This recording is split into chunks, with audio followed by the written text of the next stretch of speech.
Defining Duke is sponsored by Warby Parker, the affordable, expansive, and high-quality online glasses and contacts store for the visually challenged, just like me and many of you out there too. Right now, buy one prescription pair of glasses and get 20% off any additional prescription pairs at warbyparker.com/Duke. That's warbyparker.com/DUKE. That's 20% off additional prescription pairs when you go to warbyparker.com/DUKE. Defining Duke, an Xbox podcast, is brought to you by, well, you. If you want to learn how to support the show, go to patreon.com/laststandmedia.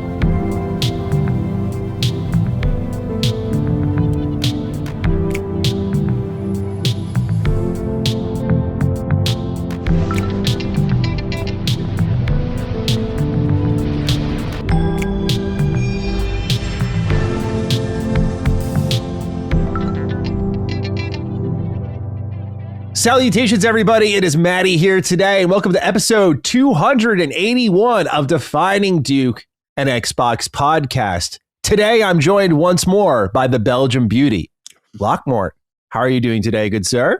Hello, Matt. Thank you for inviting me back. That's very kind of you. I want to apologize to people because I think people were expecting cock once again, right? Because it's a little bit unexpected. And I know how annoying it is if you have like your favorite podcast and there's this annoying guest who pops up twice now. So I apologize to those people. But cock will be back. You'll be able to say, right? We'll be back really soon. Yeah, so to catch people up a little bit, we'll jump right into the serious stuff here. So I wanted to respect Cog's privacy last week because, he didn't really give me a marching order on what to say or not say. So I just said, keep him in your thoughts. He has a message for you all. So I wanted to share that, and you guys can go tag him on Twitter, right in the comments. Just give him some support here. He wrote word for word, bar for bar. Mama Cog is in the hospital and on the mend from a very sudden and scary health issue. I'm at the hospital often making major decisions regarding her health, and this has been a very tough time mentally and emotionally. The wrong Xbox ally has been a mental savior during any long procedures and any long waiting periods in the ER. Although my bandwidth is very low, I do appreciate every DM message that was sent to me checking in on me. It means a lot. Love you all for that, and hopefully I can return to the realm of the Dukes with positive news soon. So that was Cog's message. So yeah, just for anyone who was wondering, it had to do with his mom.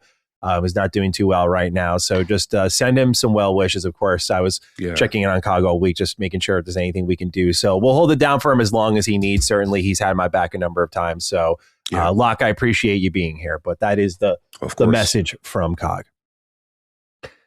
Otherwise, we have a lot of write-ins this week, and we thank you for that, by the way. I realized as I was saying that sounded like a jab. It was not. It was not a jab. We have a lot of write-ins this week, a lot of news.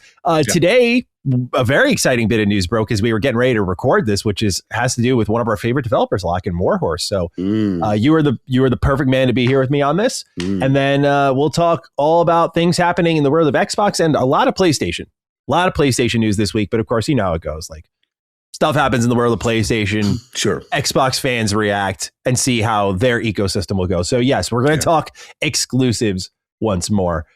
Before we begin, of course, if you want to sign up, get early ad-free access, you can go to patreon.com/laststandmedia. That's a link down below. You get Defining Duke on Thursdays instead of Sundays. Otherwise, you can find us on all free feeds, YouTube, Apple, Google Podcasts, Spotify, wherever podcasts live. We are there.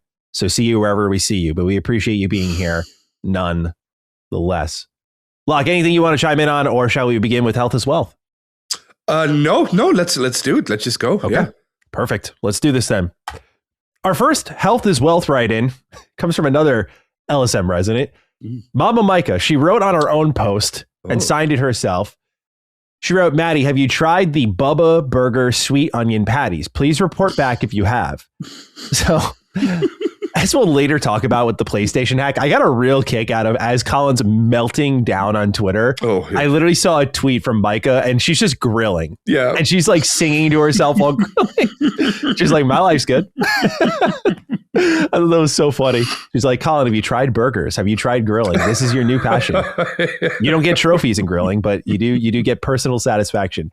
So Micah and I chat from time to time about grilling, what the best meats out there are. We're big Bubba Burger enthusiasts out here. I love the Bubba Burger smash patties, so much so that I have not had the sweet onion patties yet. It's funny. Laylee was coming home yesterday from one of her classes, and she was just like, I kind of want to get some Mexican food. And I was like, for a brief moment, I caved to the Mexican food, but for a brief moment, I was like, what if I had her pick up some Bubba Burgers? And I just made them on the Blackstone griddle, but can't do that yet. I gotta shape up my Blackstone griddle. I didn't realize it comes with a cover lock. And from all the snow we got, the weight of the snow as it melted, pulled the cover off. Now, given it was wintertime, I did not realize that for a good couple of weeks as it was raining profusely, as it was snowing, as the elements were attacking my house, there's my griddle sitting out there in the open. Oh no! So the surface is completely fucked right now. No. I cannot make anything on there yet. So I gotta work on it now that the weather is getting better. So Micah, unfortunately, I've not tried the Bubba Burger sweet onion patties, and while I know people are going to come at me for clowning this method of making burgers, I will not be caught making them in a frying pan in my kitchen. This is an outdoor only activity. Yeah, I can't do that. My mom used to do that a lot. She was like, you want burgers? I'm like, yeah, I fucking love a good burger. And then like my mom's an excellent cook, but she'd serve up these burgers from a pan. I'm like, no, I was like, no, you can't be serious, Mom. Never tastes right. Yeah. Never tastes right. It never tastes right. It's just the grill, even the griddle does it just right. Now with this lock, I don't know if in Belgium, your own like food dispensaries are trying to kill you too, and they're serving you things like Bubba Burgers. We just have food here, Maddie. We don't have. I have no idea what Bubba Burgers are. We just have burgers here. We just have meat. We go to the market and we get meat. We don't get Bubba Burgers. But is there actual meat in it? It sounds wonderful. But okay, that's good. Yeah, it's definitely a burger. So you guys, when you go to now see, this is the great difference between us. When you go to a store, like for example, when I grab my Bubba Burgers, it's in like a nice cardboard box. It's got the branding on it.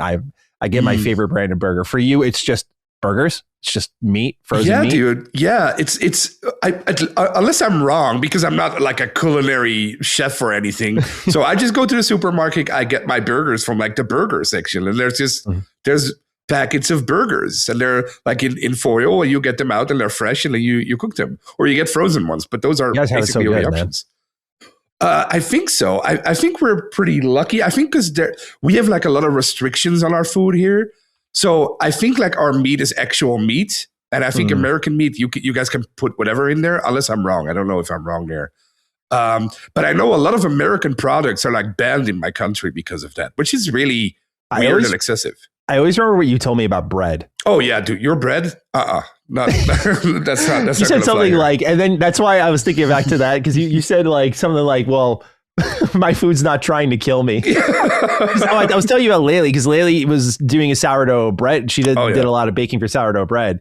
And I was like, oh, dude, it's so good. And you're like, yeah, it's better than the bread that's trying to kill you. They usually, Maybe that's a little bit of an over exaggeration. Of course, I don't know. But yeah, it's weird because a lot of American products they're just not legal here. I think it's because you guys use a lot of, what's that called? Corn syrup or something, which we that's just not done here for some reason. Yeah. Like chemicals and other stuff that's just not done here. But you're still alive. You eat stuff. So I'm doing all right so far. We'll see how far I get here. It's also, I'm curious how much your burgers are, because a 6-count box of Bubba Burgers is $18.69. Holy shit. No, that's nowhere near. I think you can get like 10 burgers for like $12, $13. Okay. Let's say 6 burgers. So let's say one burger is $2 here.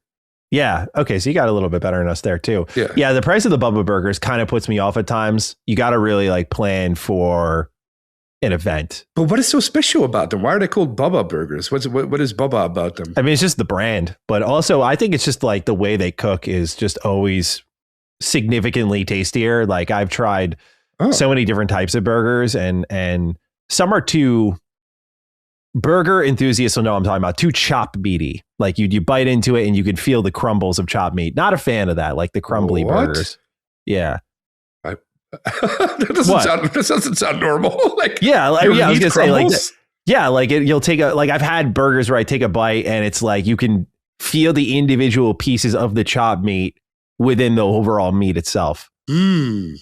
And I'm not a fan of those. And so like Bubba Burgers have a certain, I'm going to use another word here, smush quality, where you bite into it and it's like a piece. Oh, okay. It's honestly probably ultra processed to shit. That's probably why I'm sitting here like, dude, it's so great.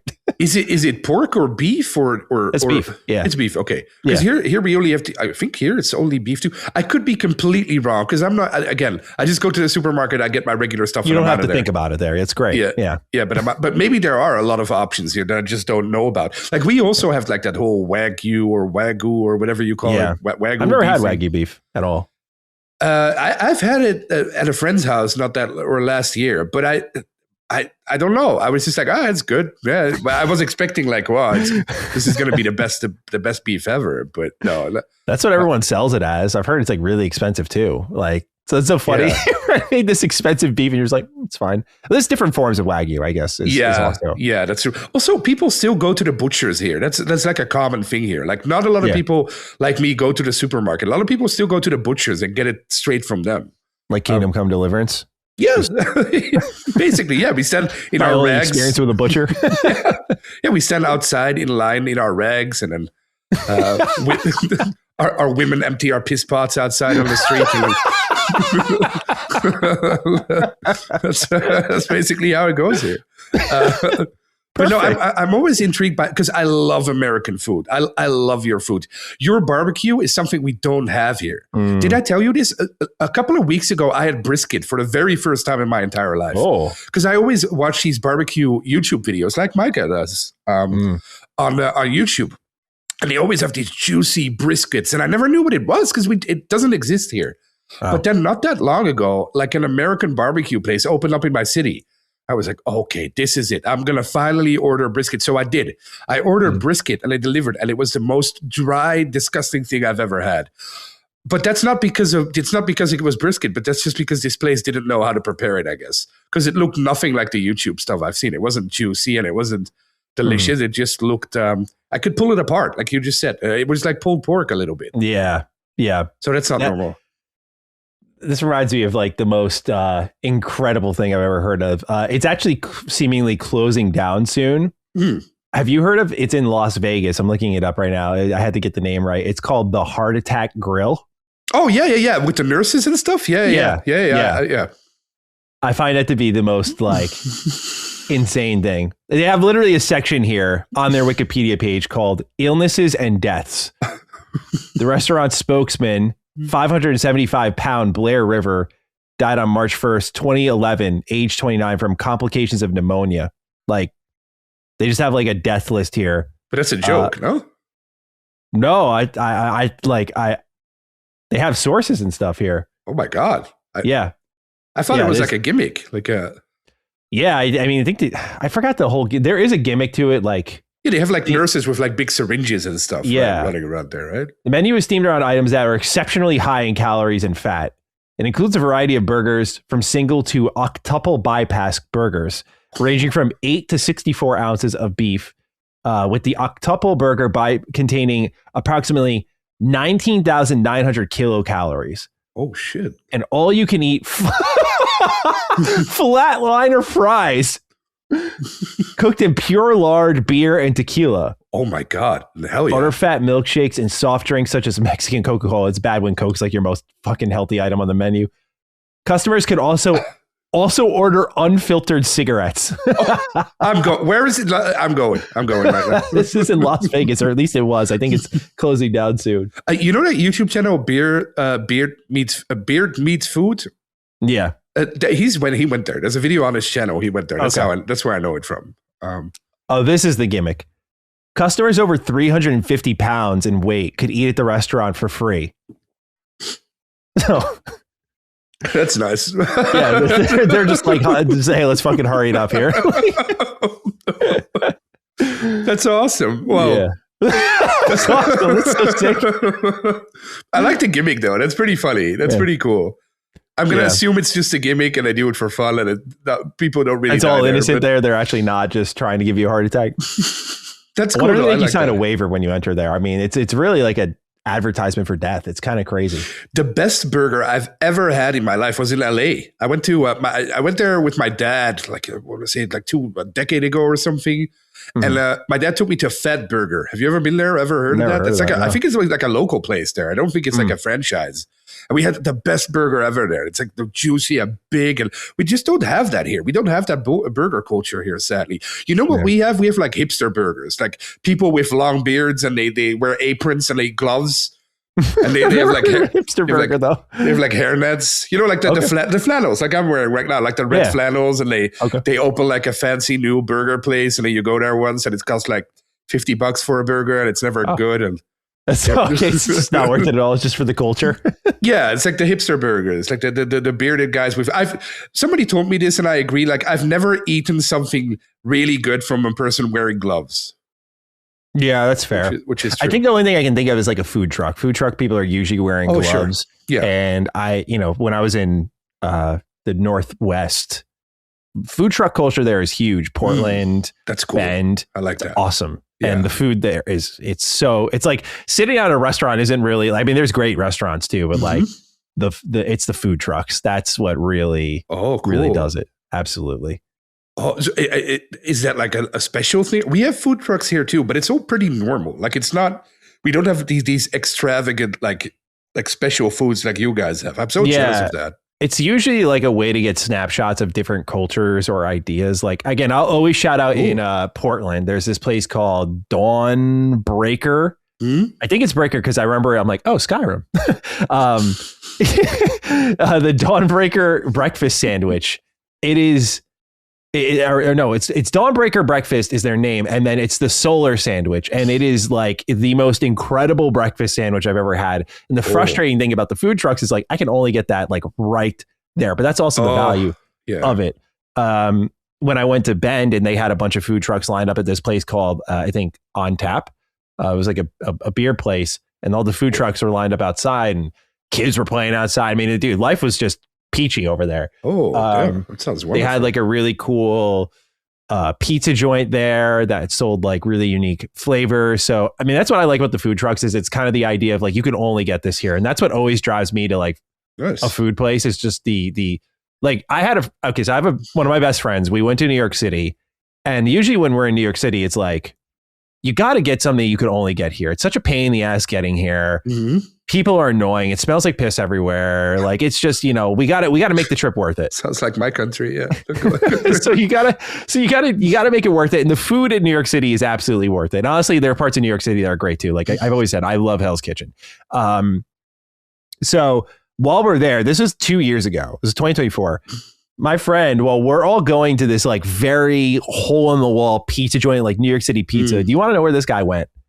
Panda Express. Oh, and it's not a money thing. He makes good money, takes care of himself. Like he's doing great.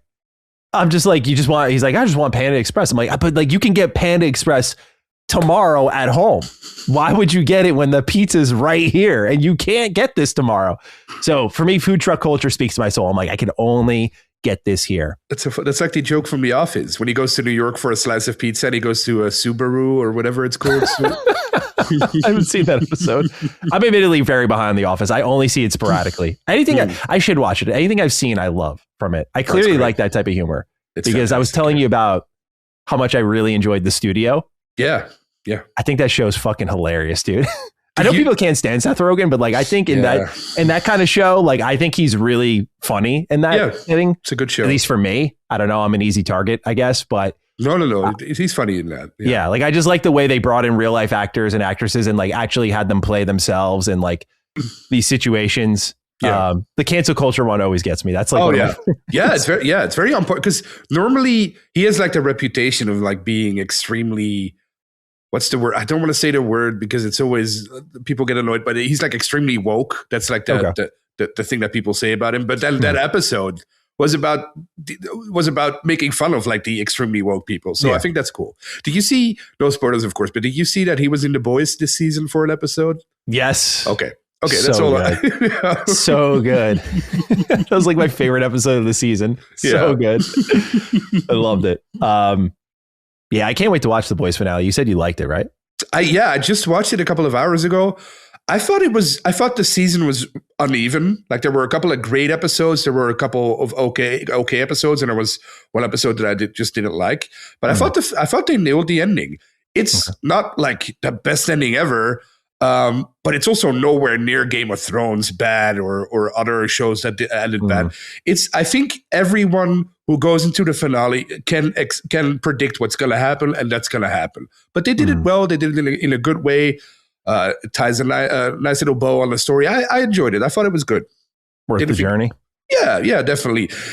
Of course, it's nowhere near as great as those first 3 seasons, right? Especially those first 2 seasons. Yeah, God, were amazing. And Anthony Starr, give him something, like give him a Lemmy. This or guy something. can't disappear after this. I mean, he probably made enough money to disappear after this, but I just his acting is like. Can you imagine that show without him? No, it would be horrible. Yeah, it'd be horrible. You're gonna love him in this last episode, because this last episode he really shows what he can do. Like a couple of times. I think he had a show before The Boys called Banshee.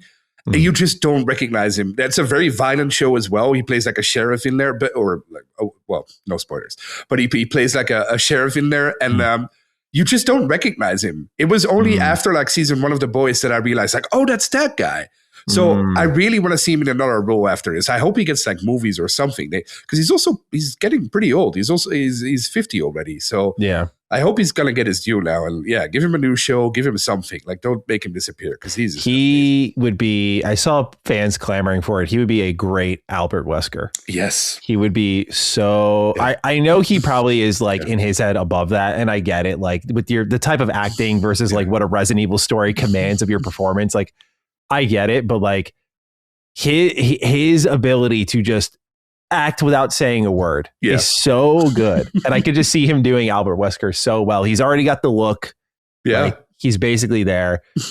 But yeah, man, I'm going to be sad when it's over. When I watch those last couple episodes, I'm going to be sad because I was telling you yesterday, I was like, it's like the first show I can think of in a very long time that, I wasn't there at the start, but I caught up, watched everything as it came out. And then just kind of being there for the finale as like the doors close. Like that's crazy feeling. Because, I've jumped ship a lot. I jumped ship on Game of Thrones at like season 6. I jumped ship from Walking Dead after a certain character decided to leave the show. And I was like, this is significantly worse now, in my opinion. Although I've heard great things about the Walking Dead's later seasons. Apparently it got great again, but I don't know. It got watchable again. Let's put it that way. Yeah, I was going to say, I mean, you want to talk about a show with like the first 5 seasons or whatever. Of that were incredible. The Walking Dead. The first 2 or 3. Yeah, 2 or 3 seasons. Up until the prison. That's 3. Season 2. That's 2. Shit. Oh no. 2 is the farm. No, you're right. 3. I was going to 2 is the farm with the Shane, and like that's amazing. Yeah, 3 is the season with the prison. That's the governor. Incredible. Yeah, the governor is such a good character. There's one. I won't spoil, but there's like one reveal in Walking Dead that took me out of it completely. Like they had me on the hook week to week, and they were like, we're going to figure this thing out. And then when they got there, they're like, actually, no. And I was like, yeah, I think I'm done. Like, I was younger at the time. Maybe nowadays I'd be more understanding. But at that point, I was in high school. I was like, fuck this, dude. Well, you know where most people stopped watching, I think, season 5 when Negan showed up, right? That's when most, of course, no spoilers, but when he showed up, that's when most people stopped watching. Yeah. And that's when they got me back, because that's when I got really into it. I felt like, oh, this guy is really cool. Sort of like a Homelander character. Like he's a great actor, fantastic character. But yeah, The Walking Dead is just... I always wonder what a network like HBO could have done with it, or like a more competent production team, right? Like, because it was basically like a soap opera with zombies near the end, and it could have been so much more, right? Because that's the problem, right? They made it so much about the people, and like the zombies were just a non-factor after a certain point. It's like, yep, chop their head off. Like they're not even a threat. Yeah. And I'm just like, this sucks, dude. Like the zombie threat is everything. Like when it was there, and it was like, who's gonna get bit? Like that, they did that so well. Yeah. Yeah, man. But the real Walking Dead are the people, Maddie. That's a great message to send. We're infected deep down. All of us are infected. Right. It's true. Yeah. I guess that's true. I guess so. We got 2 more health as wealth write-ins here. Sure. One's memory based, the other health based. So let's start with big, dumb, stupid idiot. Right. Howdy, Health Maddie, and it says Wealth Cog. We'll call it Wealth Lock. This is mostly for Cog, but Maddie can chime in. I still wanted to put this in here, though. How do you feel comfortable about your weight? I've been lean most of my entire life. Didn't break 100 pounds until I was a freshman in high school. I've been working out consistently since then. I'd like to think my wife and I are setting a good example for our 2 daughters about staying fit and not eating like shit. My 3-year-old likes to flex and show off her big muscles. Here's the issue. I started working a wooden window factory 4 years ago. Between walking several miles in steel toe boots, moving shit all day, and my normal lifting, I beefed up from 180 to 205. I feel good, look good, but seeing over 200 on the scale makes me hear Peter Griffin playing the tuba. It's a my steak too juicy, lobster too buttery complaint, but lifter's body dysmorphia is seeping in. How do you feel comfortable being so meaty? The doctors in Turkey can't save my hairline after my 3rd daughter comes kind of day. That's awesome. Thank you for writing in. I just want to talk about this a little bit because I relate to it on at least a somewhat different level. Like I was rail thin like my whole life, and I'm still skinnier, but like I realized I struggled with it a little bit when I put on normal weight, and like when I was walking, my thigh moved a little bit because I was so like feather light. That sort of movement, like, my stomach moved a little bit. That was like so new to me in my late 20s. Oh, I know this is lobster too buttery, steak too juicy. Sure. But it was like really weird. And I was like, it plants a seed in your brain that you can react to where you're like, like you need someone to bring you down to earth. And my wife was that person where I was like, I think something's happening here. She's like, you're fucking crazy. No. She's like, look in the mirror, take your shirt off, look in the mirror. I was like, all right, yeah, you're kind of right. Like it's not perfect, but like we're not where I think we're at here. So yeah, I mean, I think the number on the scale I try to ignore as best I can. To me, it's about like vitals when you go and get your blood taken. Like, what do those say? Not that it can be any number on the scale, you'll be fine. But I think we're all educated enough to know reasonable numbers on the scale based on our height and sort of where you should be. But again, if you keep your vitals good because you're eating well, you're exercising, which I'm not perfect at by any means. I'm getting my vitals checked very soon because for me, the number on the scale really isn't indicative of your health at any point to certain extents. Again, we were talking about the heart attack grill, like that's not a healthy lifestyle. And, there's a certain weight you hit where the number is a problem. But I think when you're floating around the 180s, the low 200s, depending on your height and your build, that number can guide a little bit of the thinking, but I think it's ultimately up to vitals, how you're feeling, that sort of stuff. So, Defining Duke is sponsored by Warby Parker, the affordable, expansive, and high-quality online glasses and contacts store for the visually challenged, just like me and many of you out there too. Learn more now at warbyparker.com/Duke, where you can get 20% off any additional prescription pair of glasses when you buy one at full price. It's me, Micah, Last Dance production coordinator and shopkeeper, and co-host of our Nintendo show, Punching Up. I've crossed the demilitarized border into Xbox land from the Mushroom Kingdom to alert you of our new sponsorship with Warby Parker. Now, as I'm essentially blind as a bat without glasses or contacts, I know a thing or two about the trials and tribulations surrounding eye care. Everything about it can be a hassle, from getting an accurate prescription to finding the right frames or contacts with often limited options. Thus, what I think really stands out about Warby Parker is their insane selection of frames and contacts. You can even schedule eye exams, and since Warby Parker takes insurance, you may still be able to blunt costs too. But back to the selection, it's insane. And since glasses are such a personal thing, George Costanza once said getting new glasses are like buying a new face. You'll probably be blown away by Warby Parker's virtual try-on functionality. This is such a cool feature, one that allows you to try on the glasses you're interested in over your phone or computer rather than having to actually go somewhere in person. The convenience is insane, especially for a homebody like me. I'd much prefer this than having to go somewhere, but hey, if online isn't your game, that's totally cool. While Warby Parker was founded more than 15 years ago as an online-only outlet for hermits like me and Colin, they've since opened more than 300 retail stores across the US too. So if you want an in-person option, well, Warby Parker is a double threat. Right now, buy one prescription pair of glasses and get 20% off any additional prescription pairs at warbyparker.com/Duke. That's WARBYPARKER.com/DUKE. That's 20% off additional prescription pairs when you go to WARBYPARKER.com/DUKE. That's where I'm at on it, Locke. I don't know if you wanted to comment on it at all. Well, weight was never an issue for me up until, I want to say, the last 5-6 years. I've been through some, let's say, traumatic experiences over the past decade, and I've noticed lately that I'm just fat now. I'm not calling it like, oh, I'm a little bit overweight. No, I'm just getting fat now, and it's harder and harder to lose it too. I notice it now when I go outside just for a walk. My back hurts just because I'm so fat now, and my body isn't used to it. My brain isn't used to it either. Like I walk out the door and I bump my ass to the door. Like what is going on here? That's a crazy description. But it's true. No, I get it. I laugh at it. I laugh at myself constantly when that happens because I'm like this bumbling idiot now. Because it's like I'm wearing a fat suit because I don't understand that I'm fat. I do get it now because of my health issues. Because I had to quit smoking, for instance, which is a good thing. But because I quit smoking, I got even fatter and I'm out of breath always, and it's not healthy. And now I'm at a certain age. I mean, I'm just turned 41. So when I go outside and I go for a walk, my body doesn't function the same way it did when I was 20, even though in my brain, I still think I'm 20. I'm not 20 anymore.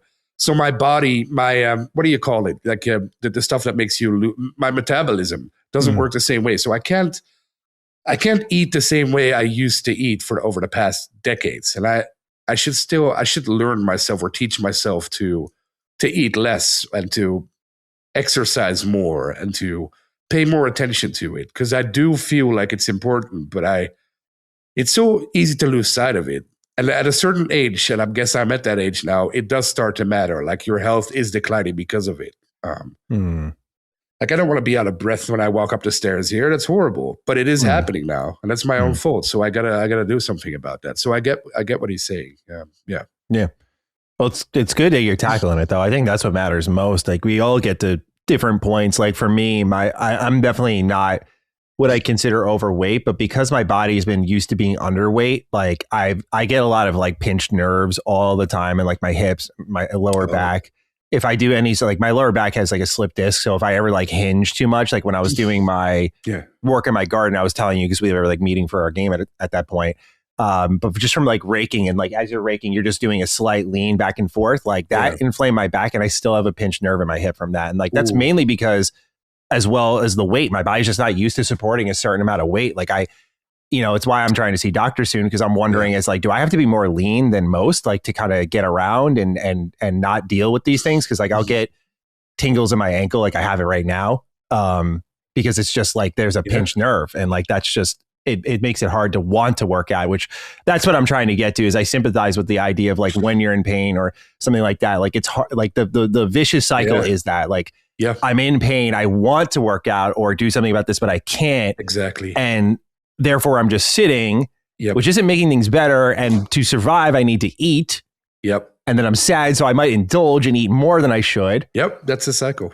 And it goes over and over. So I totally feel you on that. It's tough. You know what I read the other day? I don't know if this is true. People can correct me, but I do feel like it's true that if you add 1 pound to your stomach, but that adds up to like 6 pounds to your lower back. So at a certain point, you might not look as if you're super obese or fat, but your back does think you're super obese or super fat.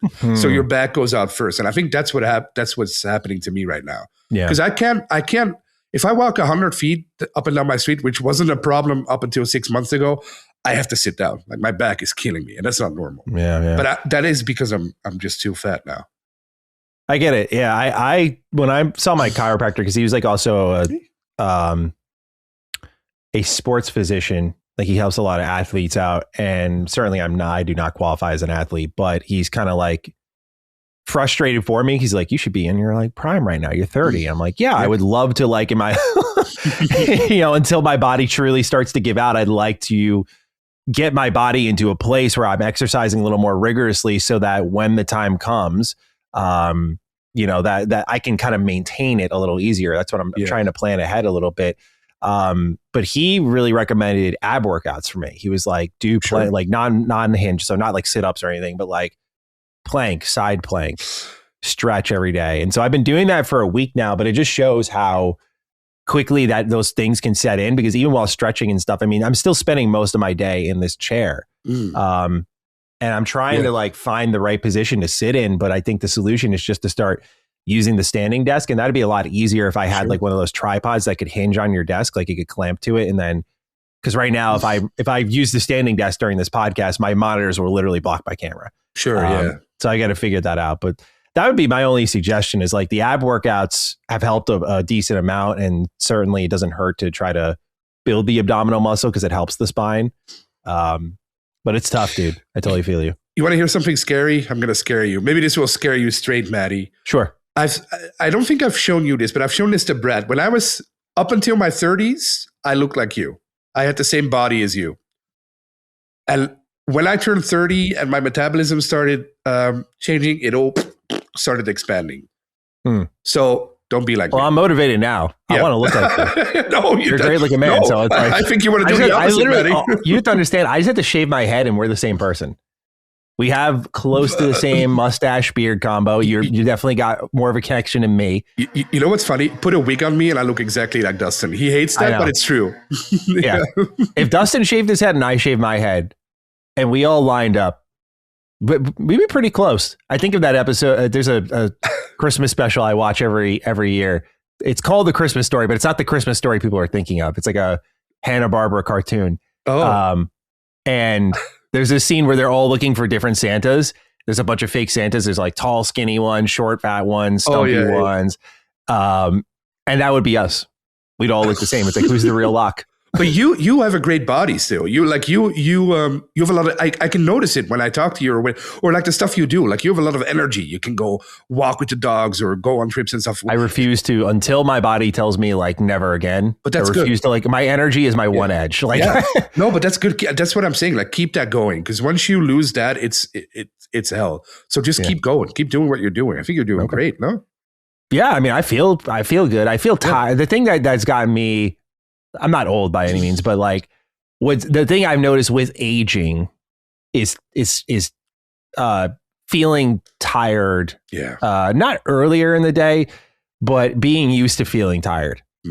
And like the days where I don't feel tired, and honestly, it's my own fault, because it'll be days like, for me, going to bed early is going to bed at midnight, by the way. So this is how fucked it is. Yeah. But I'll go to bed at midnight and I'll wake up at like 9 a.m. or I'll just sleep till 10. Like I get a full crazy night's sleep and I wake up. Like that's what I was doing all when I was on vacation.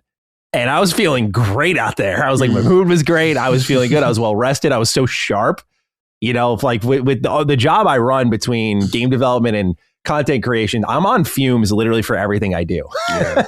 It's not ideal. It's definitely, I had an event I was supposed to be at. We would have probably had to cancel Duke this week since COG wasn't available. So I'm glad I canceled it. But I was like, I burnt out completely. I was just like, I had to cancel the event because I just told them, I was like, the balance between game dev and content creation, dude.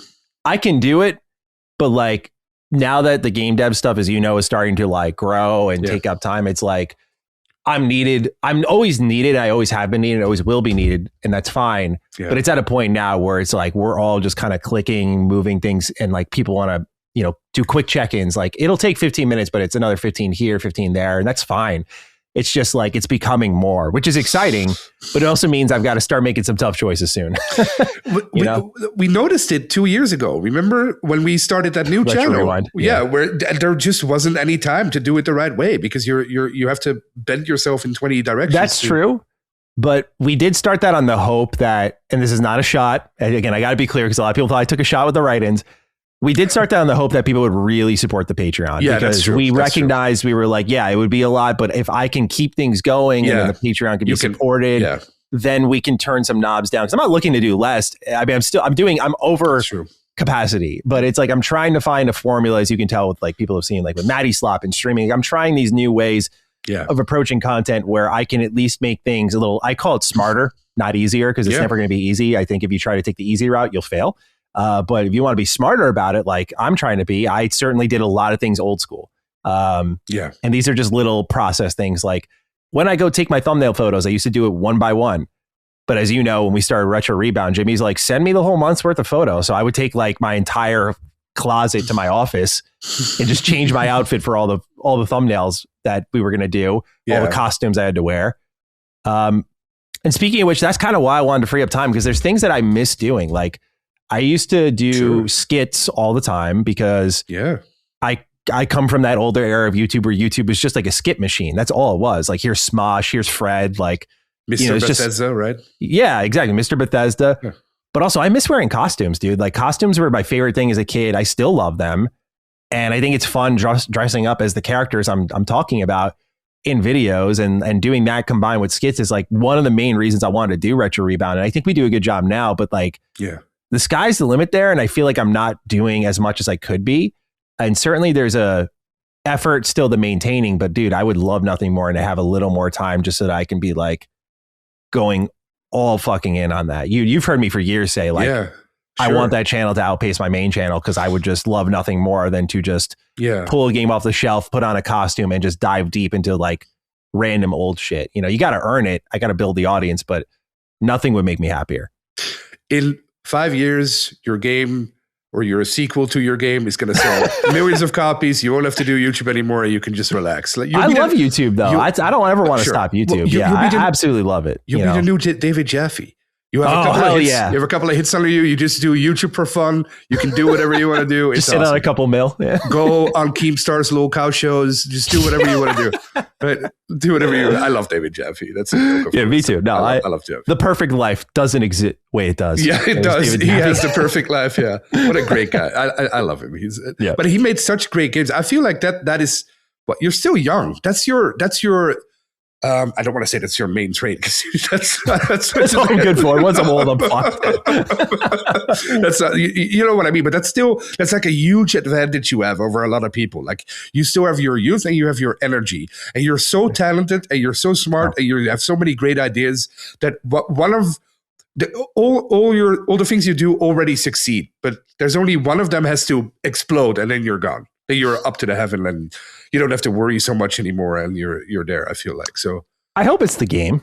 That's the hope, right? That'll be cool. Yeah. You and I, we know what's going on there, and like that's the hope. Is like I'm not looking. I mean, you know how much I've sunk into that game. Like I'm not really trying to make my money back. It's really just about like stability and just being able to make things. Yeah. But the reason I never want to leave YouTube is I think that relationship is like more valuable than ever, and not from like a marketing perspective. Like I literally mean it from like, with like where things are going with AI and how artificial things feel and how people kind of feel doomer about the industry. I think like having a person that you've known for like a lot of my audience has known me since 2015.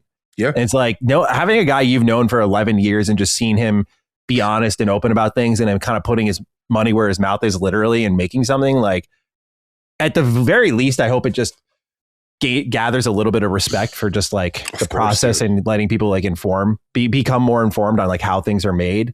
But you're one of the OGs. Whenever there's a new Bethesda news or other, you're the one people want to hear from. You built that. They're fucking starving me out, bro. There's nothing to talk about. Bethesda's killing me here. Maybe this summer. It's so funny. Remember I was telling you, I was like, yeah, the numbers are down right now. And I'm like, I still am like underneath it all. Yeah. I am still very connected to like when they're up, I'm up. Yeah. When they're down, I'm down. Like right now, people don't want to hear about Bethesda. I'm like, okay, like I get it. Like I still got love for Bethesda. I'm rooting for them, but you know, it probably isn't a good time to be making speculation and theory videos. People don't want to speculate about Elder Scrolls 6 because they think it's going to suck. It's like, I just need them to drop a new trailer. Give people something. Give me something that like I can look at and be like, see? Yeah. But definitely after Starfield, and it's really tough to imagine. Someone was asking about it in chat on my stream. They were like, do you think Elder Scrolls 6 has a chance? And I'm like, I think because they say classic Bethesda, sure, but like when you look at their decision making, I'm sure with Elder Scrolls 6 more than any game they made before, they've always decided since Fallout 4, okay, but what makes this infinitely replayable? Yeah. And they don't get that like Skyrim and before, we just kept replaying because it was so good. and that they just need to do that. But now with Fallout 4 and on, they're like, how do you play forever? And I'm like, well, with the wait for Elder Scrolls 6, I can promise you that they are looking at that option more than ever. It's like, yeah, well, town building won't work, or settlement building won't work. What if you could build a city and you could infinitely populate the city? It's like, oh, well, remember, my favorite Elder Scrolls feature. Wasn't the rumor like maybe that's already been debunked? I don't know, but like a while back that it was going to be a boat that you had like a whole ship you could build and that is the rumor. Sail around. Yeah. I would love that. I mean, sailing a ship. I mean, there were rumors of like 2 open world maps. I think that would be fine. I just want it to be one landmass with minimal procedurally generated content. I don't think I'm asking for much here, but just Skyrim, but better. Skyrim, but better and newer. Right? Yeah. But Skyrim is so hard to replicate. But I feel if anyone can do it, it's them, because everyone around them has tried. And I think games like Elden Ring, in my opinion, have come closer. I know for you, Crimson Desert kind of gives you that magic. Well, it's been surpassed by The Witcher for sure, right? Oh, like, The Witcher is like all waypoint hunting. Yeah, that's true. It's also third person, so that's different. Yeah, but I get what you're saying. There are definitely RPGs that are far better, but Skyrim's exploration still, in my brain, has not. It's the gold standard. I feel the same. It's the gold standard. Right? Yeah. So if they can do that again, I mean, we're asking for a lot here. It's like, hey, after Fallout 4, 70, I love Fallout 4, by the way, but I know it's got its issues. Yeah. 4, 76, Starfield, can you go back to what you used to do really well 15 years later after you lost all the talent that helped you make Skyrim? Can you do it again? It should be. If you look at something like Tainted Grail, it should be possible, right? Like there are good clones out there that are absolutely that are. So it is possible, but absolutely. The worst thing that can happen to them though is when I think they're waiting until CD Projekt Red goes. I think they're like, I think so, yeah. Yeah, like I think there's a part of them that's like taking their time, knowing that like Witcher 4 will come first. Sure. Let them go, and Larian still reload in the chamber. Let them do their thing. Yeah. So I mean, Warhorse shouldn't be sneaking around. Like maybe they could stand on isolated ground and be safe. Yeah, now they have some competition, right? Like now everybody's competing with them. I mean, they've been lapped. You know, that's the problem. They've been lapped. I really love them, but they haven't. Their focus is shite. What is down must go up. So at some point, I feel like they have it in them to come back. Like it's not like, I know it's like popular to hate on them, but I still think I thought Fallout 4 was a good game or a great game. I think Skyrim is still the gold standard to me. That's still yeah. I think so long as people are going to hate this take, but I think so long as Todd is there, that's my thought process. If Todd left, I'd be like, yeah, it's no shot. But because Todd is there, I feel he is a brain still worth believing in. Yeah, look at Indiana Jones. Yeah, you know, but it's just the supporting talent. So many of the pieces that made their game so special. You know, your Jeff Gardners, Nate Perkypile, Jonah Loeb, like just I could go on. There's a huge list of people. Bruce Smith, Kirk Coleman, just like so many brilliant minds that were, by the way, foundational Elder Scrolls minds, and they're just gone. Yeah. It's brutal. So I'm pulling for them because Todd's there. But if he was not there, I think I'd be singing a whole different tune. At some point, there's like, I feel like a lot of game studios have like new generations now, which people aren't maybe too thrilled with, but there will come new generations after that generation. And maybe those are up to quality again. You never know. Like I feel like every game studio goes through this, but most don't get a redemption arc because they're just out of money and they close down, right? But yeah, I mean, a ton of people play and buy Bethesda games, so I mean, I'm sure they'll be okay. They're good. So hopefully they'll just maybe they'll knock it out. I hope they knock it out of the park, man. That would be so amazing. Can you imagine like they did the return of Bethesda? That would be amazing. I would love that. I think everybody would love that. No, like yeah, I think in this industry, while hate is a very common thing, I think anger, which is to me a little bit different, translates to giving a fuck. And Bethesda's lucky a ton of people give a fuck because they're very upset with them, but like people do care. And I think it's like BioWare. When BioWare dropped Mass Effect Legendary Edition, there wasn't like anyone bitching and moaning about BioWare at that point. They were like, fuck yeah, like this is the shit I remember. This is good. Like I want Veilguard to succeed. Like people were reminded of like how good that's like what they can produce can be. Yeah. So for Bethesda, it's completely on them. They certainly have the portfolio to remaster in the meantime, and they can remind people of the good old days and then hopefully deliver something worth the wait. But that's the other thing, is just, can you make something worth the wait after all that time? They have to. There's no choice. Like they have to. Like if they don't, it's like if they have another not great game right now. Not that Starfield wasn't great. I know a lot of people love it, of course, but or Fallout 76, but they need like a 10 out of 10 right now, right? Like Elder Scrolls 6 needs to be like a generational game. It can't just be another Bethesda game. It's got to be the standard setter. So just like Skyrim defined everything that came after, this needs to define everything that comes after. Yeah. But they can. They have the technology and the money to do it. So I hope and the talent. So I hope they do it, man. I hope don't you feel like we have to see it soon now? Like this year, maybe? I say it every year, I feel now. I'm just like, there's two things. There's like one, the trailer. Like I just feel Todd gets asked this question all the time. Yeah. Like, hey, Todd, it's been more years between the trailer for Elder Scrolls 6 and now than when we saw Skyrim and leading into the Elder Scrolls 6 trailer. True. Yeah. And instead of him having to say all these ridiculous quotes that are getting headlines like pretend it doesn't exist, make a fucking trailer, put it out at the Xbox Game Showcase, and Todd, for the next 2 years, guess what you get to do? We have a trailer you can check out. Please look at that. We'll share more when we're ready. Yeah. An update's got to happen. And again, it could be like Starfield where they basically did a cinematic update. Here's the game setting. Here's teasers about its story. Go wild. And I think Elder Scrolls 6 should be that.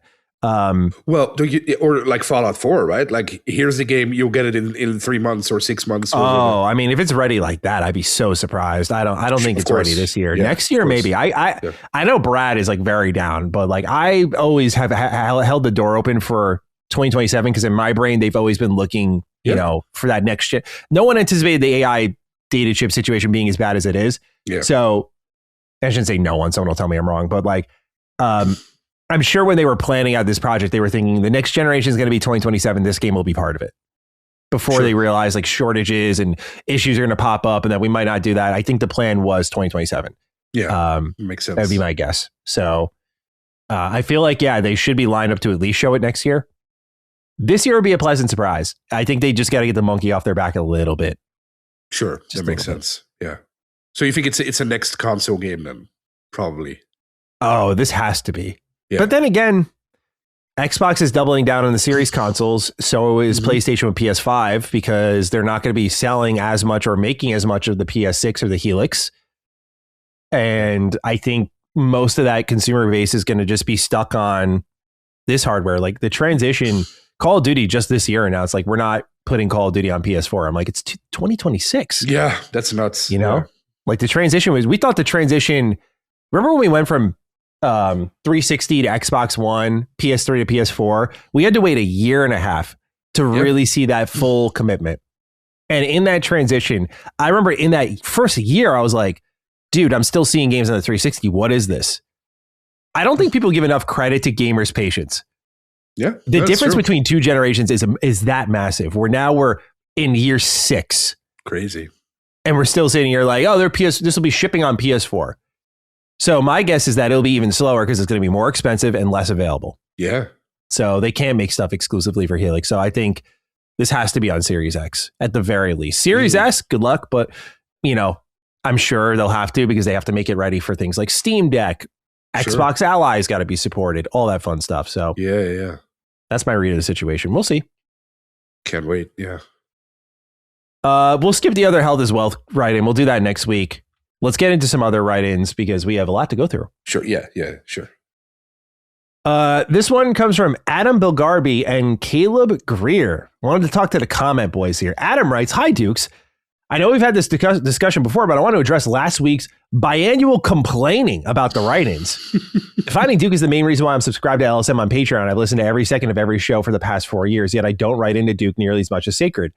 I get more write-ins past the goalie there, even though Sacred gets about 3 to 4 times as many write-ins. The reason is that you guys aren't as open to discussing more abstract questions that have nothing to do with the current news cycle in gaming. You also avoid anything remotely political or philosophical, which isn't an issue, but it does limit you. I don't believe that it makes the show worse. It just facilitates fewer write-ins. It's not a bad thing that you prioritize the news above all else. And to be fair, the intros are pretty open as long as they're personal stories. I love Health as Wealth and the weekly banter about the rap guy or throat coat. The show's great. I love the two of you greatly. I just want to shine a light on what a core fan thinks about the write-in shortages that could be caused by. Have a Maddie brought lock on to uphold the baldness equilibrium kind of day." Oh my God. Caleb Greer writes, greetings, Dukes. Maddie, regarding your request that we pick it up with the write-ins last week, I wanted to ask you how you feel about comment etiquette. That is, if I write into a show and get asked and get read, I try not to write in again to that show 2 or 3 weeks to give someone else a chance to get read. Should we not be doing that until Duke inevitably grows to be larger than Sacred Symbols so we can get more write-ins here? To answer that second question really quickly, I just want to say that as long as you're well-spoken and well-written, I mean, there's people on the show who know who they are that I've like used them week after week, and people will complain. I'm like, well, they write really well, great questions, very topical, and that's awesome. Yeah. As for Adam's writing, I was like, okay, this is kind of fair. Like, I can see this. Like, we bullshit around, but usually the topics, the write-ins that we get are stuff that we can't talk about. Like, be like, Cog and Maddie, I like this game. I appreciate it. Like, I'm super thankful that y'all write in and think of us. But sometimes we do get write-ins where I'm like, I can't do anything with that. And so we're happy to bullshit around. We've talked politics very briefly. Cog and I do stay pretty apolitical online because, like, dude, it's just like, give me one reason why. If you can name one reason why I would want to kick a hornet's nest of any kind, I already have to deal with it in gaming before we even add politics to the mix. So I'm good on that. Philosophical, though, I would disagree with that. I feel like we get very philosophical here, but I'd love to hear people challenge us. That'd be cool. But Adam, thank you for this. We appreciate your annual listening, and this is good. This is good perspective. So I would just like to say that, yeah, there's no limits here. Fire away. You got to give me content to work with, and if the angle's right, we work it right into the show. We have a ton of write-ins this week, so we appreciate you. Locke, anything you'd like to add here?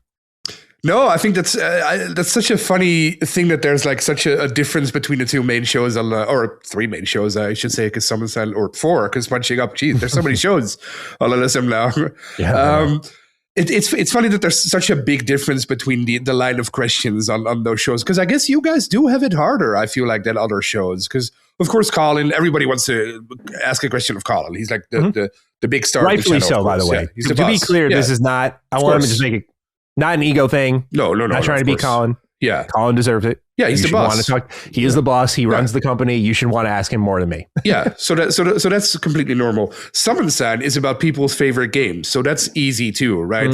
Punching Up, Nintendo, that's also, you get the Nintendo fans. But Xbox, because Xbox is going through like, they're on the up and up now, thank God, which is awesome. Yep. But they have been going through like a less than ideal couple of years.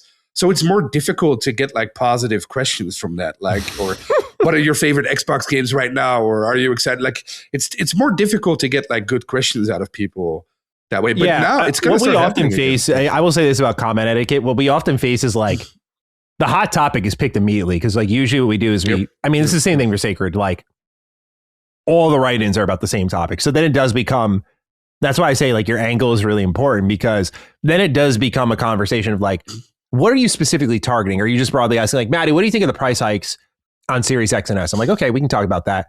But if someone said, like, what do you think this means for like the broader industry at large, and like, how will Xbox shape this into their next generation vision? I might pick that because that gives us more, it gives you more to, as a listener, to think about, which is our main goal. It's goal number 1. And 2, for us as hosts, it gives us a lot to kind of launch off of, points to consider. Like, I guess I only bring it up because I was talking about this on stream. I said, you guys are more valuable to the show than I think some people realize. Like, we can manage with like the 20 write-ins we get. Like, it's perfectly fine. But no doubt the show is infinitely better when y'all are participating. Like, we say we want you here, and Colin wants you here because we love talking with you. And also because that interaction is very unique to LSM. No other show really does it. They do live call-ins on like sports networks, but no one in the gaming space has the active community that we do, and gives us so much to consider and work with. And honestly, the most important thing of it all is challenging us.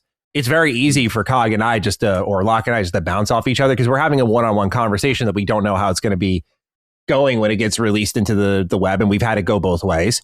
But when you guys challenge things and we have all these angles and perspectives to consider in a topical conversation, it really does give the show a lot of like room to make sure everyone feels heard in a way that doesn't feel performative. So, that would be my only 2 cents on comment etiquette. But we appreciate you all writing in, giving your thoughts, keeping us in mind. Locke, let's talk games. Yes. We got a quick summer showcase wish list I want to go over with you. J-Dub says, hello, Dukes. Hope all is well. With summer showcase / event season quickly closing in, what are you hoping to see? Any pipe dream announcements? Also, what games are you most excited to see more gameplay of? Thanks. We just got the announcement that there's going to be a state of play in early June. Mm-hmm. We obviously have the Xbox Showcase, Summer Games Fest. Just lots to talk about early June. Pardon me. What game do you want to see the most? Fable. That's a very easy answer for me. We've seen a little of it, but not hardly enough, I feel like, especially not for a game that's supposed to still come out this year. Which I know, like the overall sentiment, it's gonna get delayed, but I hope it still releases this year. I'm so eager to play it. I love Fable, and then since we're talking Fable, I would love a Fable 2 port on PC. Mm-hmm. Like I haven't been able to play that game for 20 years or whatever. Yeah, 20 years almost. Because it's still stuck in 30 FPS, even on console or even on Xbox. So I would love it if they remaster. They're not going to do it, of course, but I would love it if they remastered Fable 2. Or my dream would be a collection, like Fable 1, 2, 3, remastered or something. There are rumors that they're bringing their Xbox games, like their only Xbox games, to PC via like some type of back compat system. Let's say it was available on the Xbox app. Would you play it that way? Yeah, definitely. Fable, yeah, that's what we talked about last week, right? If a game is only available through the Xbox app, I'll play it there. I don't care where I play it. I just want to play Fable. Sure. Another thing, Jade Empire remake or reboot or whatever remaster would be a great one. Oh God, that would be amazing. That would be awesome. And then the last one I have is a new Chronicles of Riddick game. It seems like they had that.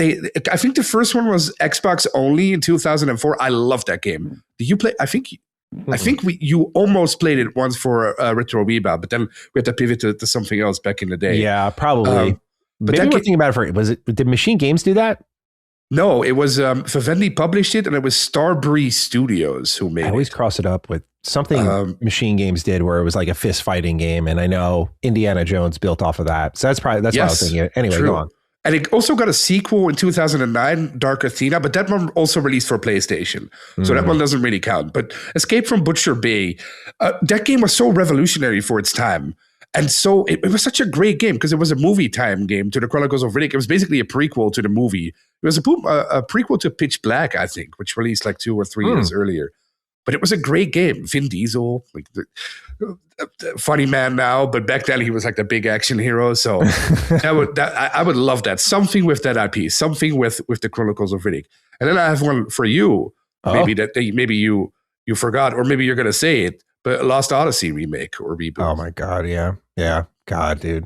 It doesn't even need to be remade. I just think it needs to be re-released. It looks so, it's like Final Fantasy 13 where it looks so good nowadays. Like it could just be put out now and people would love it. I think it would do really well. And I know Sakaguchi was saying that he's not interested in remakes or remasters, but what are you, allergic to money? I mean, I don't know, dude. When you create Final Fantasy, I'm sure he's got more than enough money, so he doesn't give a shit. But like, God, that'd be nice. For me, Star Wars is on the brain right now in more ways than one. I'm not going to go with what everyone's thinking of first for me, an obvious one. You know, I'm not even say you already know there's one Star Wars game I want to see more of. But in the terms of things that are announced that I want to see more gameplay of, Zero Company, the kind of XCOM, Mass Effect, Star Wars game, like that sounds. I read the PC Gamer preview of it.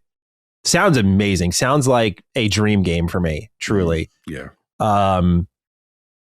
We just, as we'll talk about in a little bit, learn more of this new Kingdom Come game. I would love to see more of that very soon. It's coming out next year, like Embracer is saying. So add that to my list. But going back to Star Wars for a moment, Battlefront 3. I know it's like a complete crapshoot. I don't think there's a chance in hell, but there seems to be just this continuous resurgence of Battlefront 2 that's happened again this year. It happened last year, happened the year before. And each year it's just progressively more explosive around Star Wars season. Like people associate this particular 2017 Battlefront 2 with Star Wars Day, and they come back to it because its support was great. It turned a massive corner, an impossible uphill climb, and it continues to find mainstream success well after its launch without any support whatsoever. So I would love to see EA or whomever figure this out, get us a Battlefront 3. It's a shame that we still haven't gotten that yet. Great, yeah. I'm with you on Fable. Don't got much more to add on that. Would like to see more about Fable. I got to do a Matty deep cut here. Danganronpa 2x2. It's time to give us your release date. Thought this would be out by now, so kind of want to know where the next Danganronpa game's at. The fact that Monokuma's back is sick. Cannot wait. So throw that in the mix, and I'm just looking around my collection, seeing if anything kind of jumps out of my brain. But those are the main ones that really come to mind. Of course, we were just talking about Elder Scrolls earlier. I would love to see. Oh yeah, of course. PS6. Just an update would be huge. So or Morrowind remastered, like they did for Oblivion. But that's not going to happen. Yeah. Fallout 3 remaster first, for sure. Yeah. Maybe we'll see that this year. That'd be cool. It seems like it's a 50-50 chance. I think they wait for Fallout Day. But that's me and my perfect brain and Bethesda actually thinking like a normal company. They for some reason announced, for example, Fallout 76 Burning Springs weeks before Fallout Day. And then they just re-showed all the things they had for Fallout Day. Yeah. Or everything they had already for Burning Springs revealed on Fallout Day. And I'm like, why didn't you guys hold this announcement for this day? That makes no sense. So the things that are obvious usually aren't super obvious for them.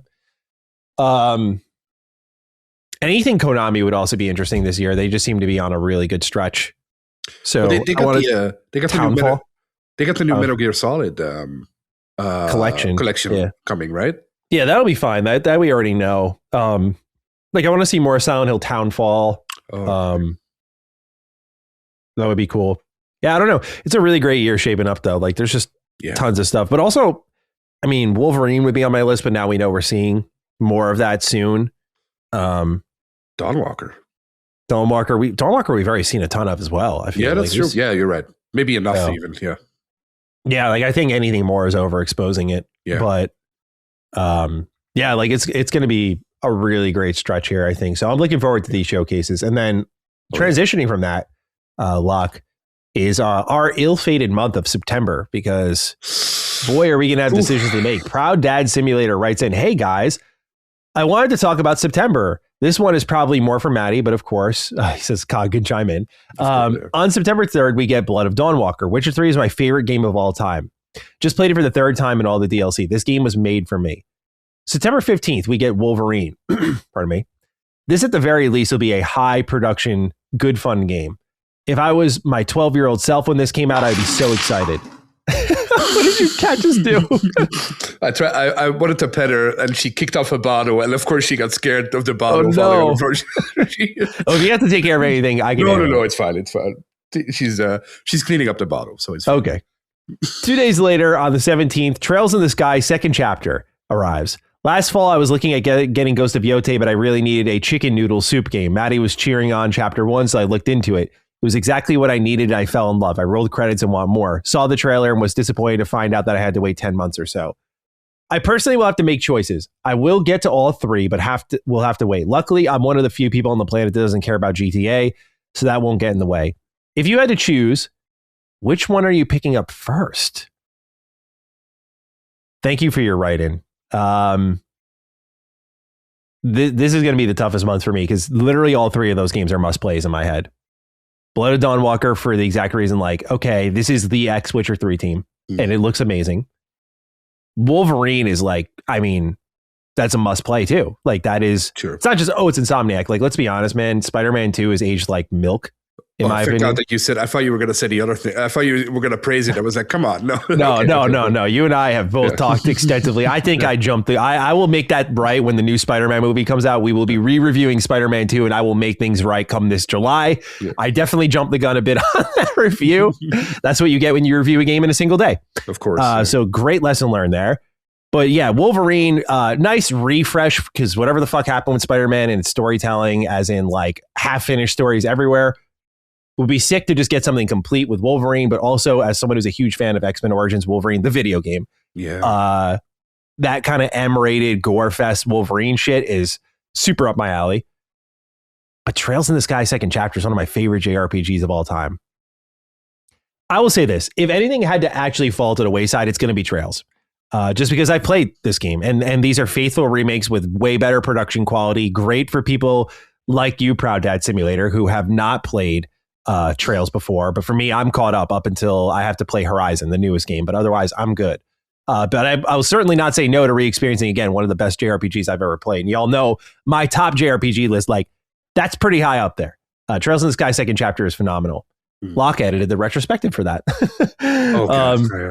I know you had a really tough time. You had because I never gave you a lot of footage, so you had to go through like Let's Plays and find things. That was so fucked up of me. What was I thinking? I remember that was the one. I think that wasn't that the game where I accidentally took footage of the second game and put it in the edit, and that people were like, "You spoiled it." Oh, you put it you put the third game. Yes. Oh, the third yeah. game. Yeah. And Trails is that series where like even watching the trailer for second chapter, if you're playing the first game, you're like, oh, let me see this.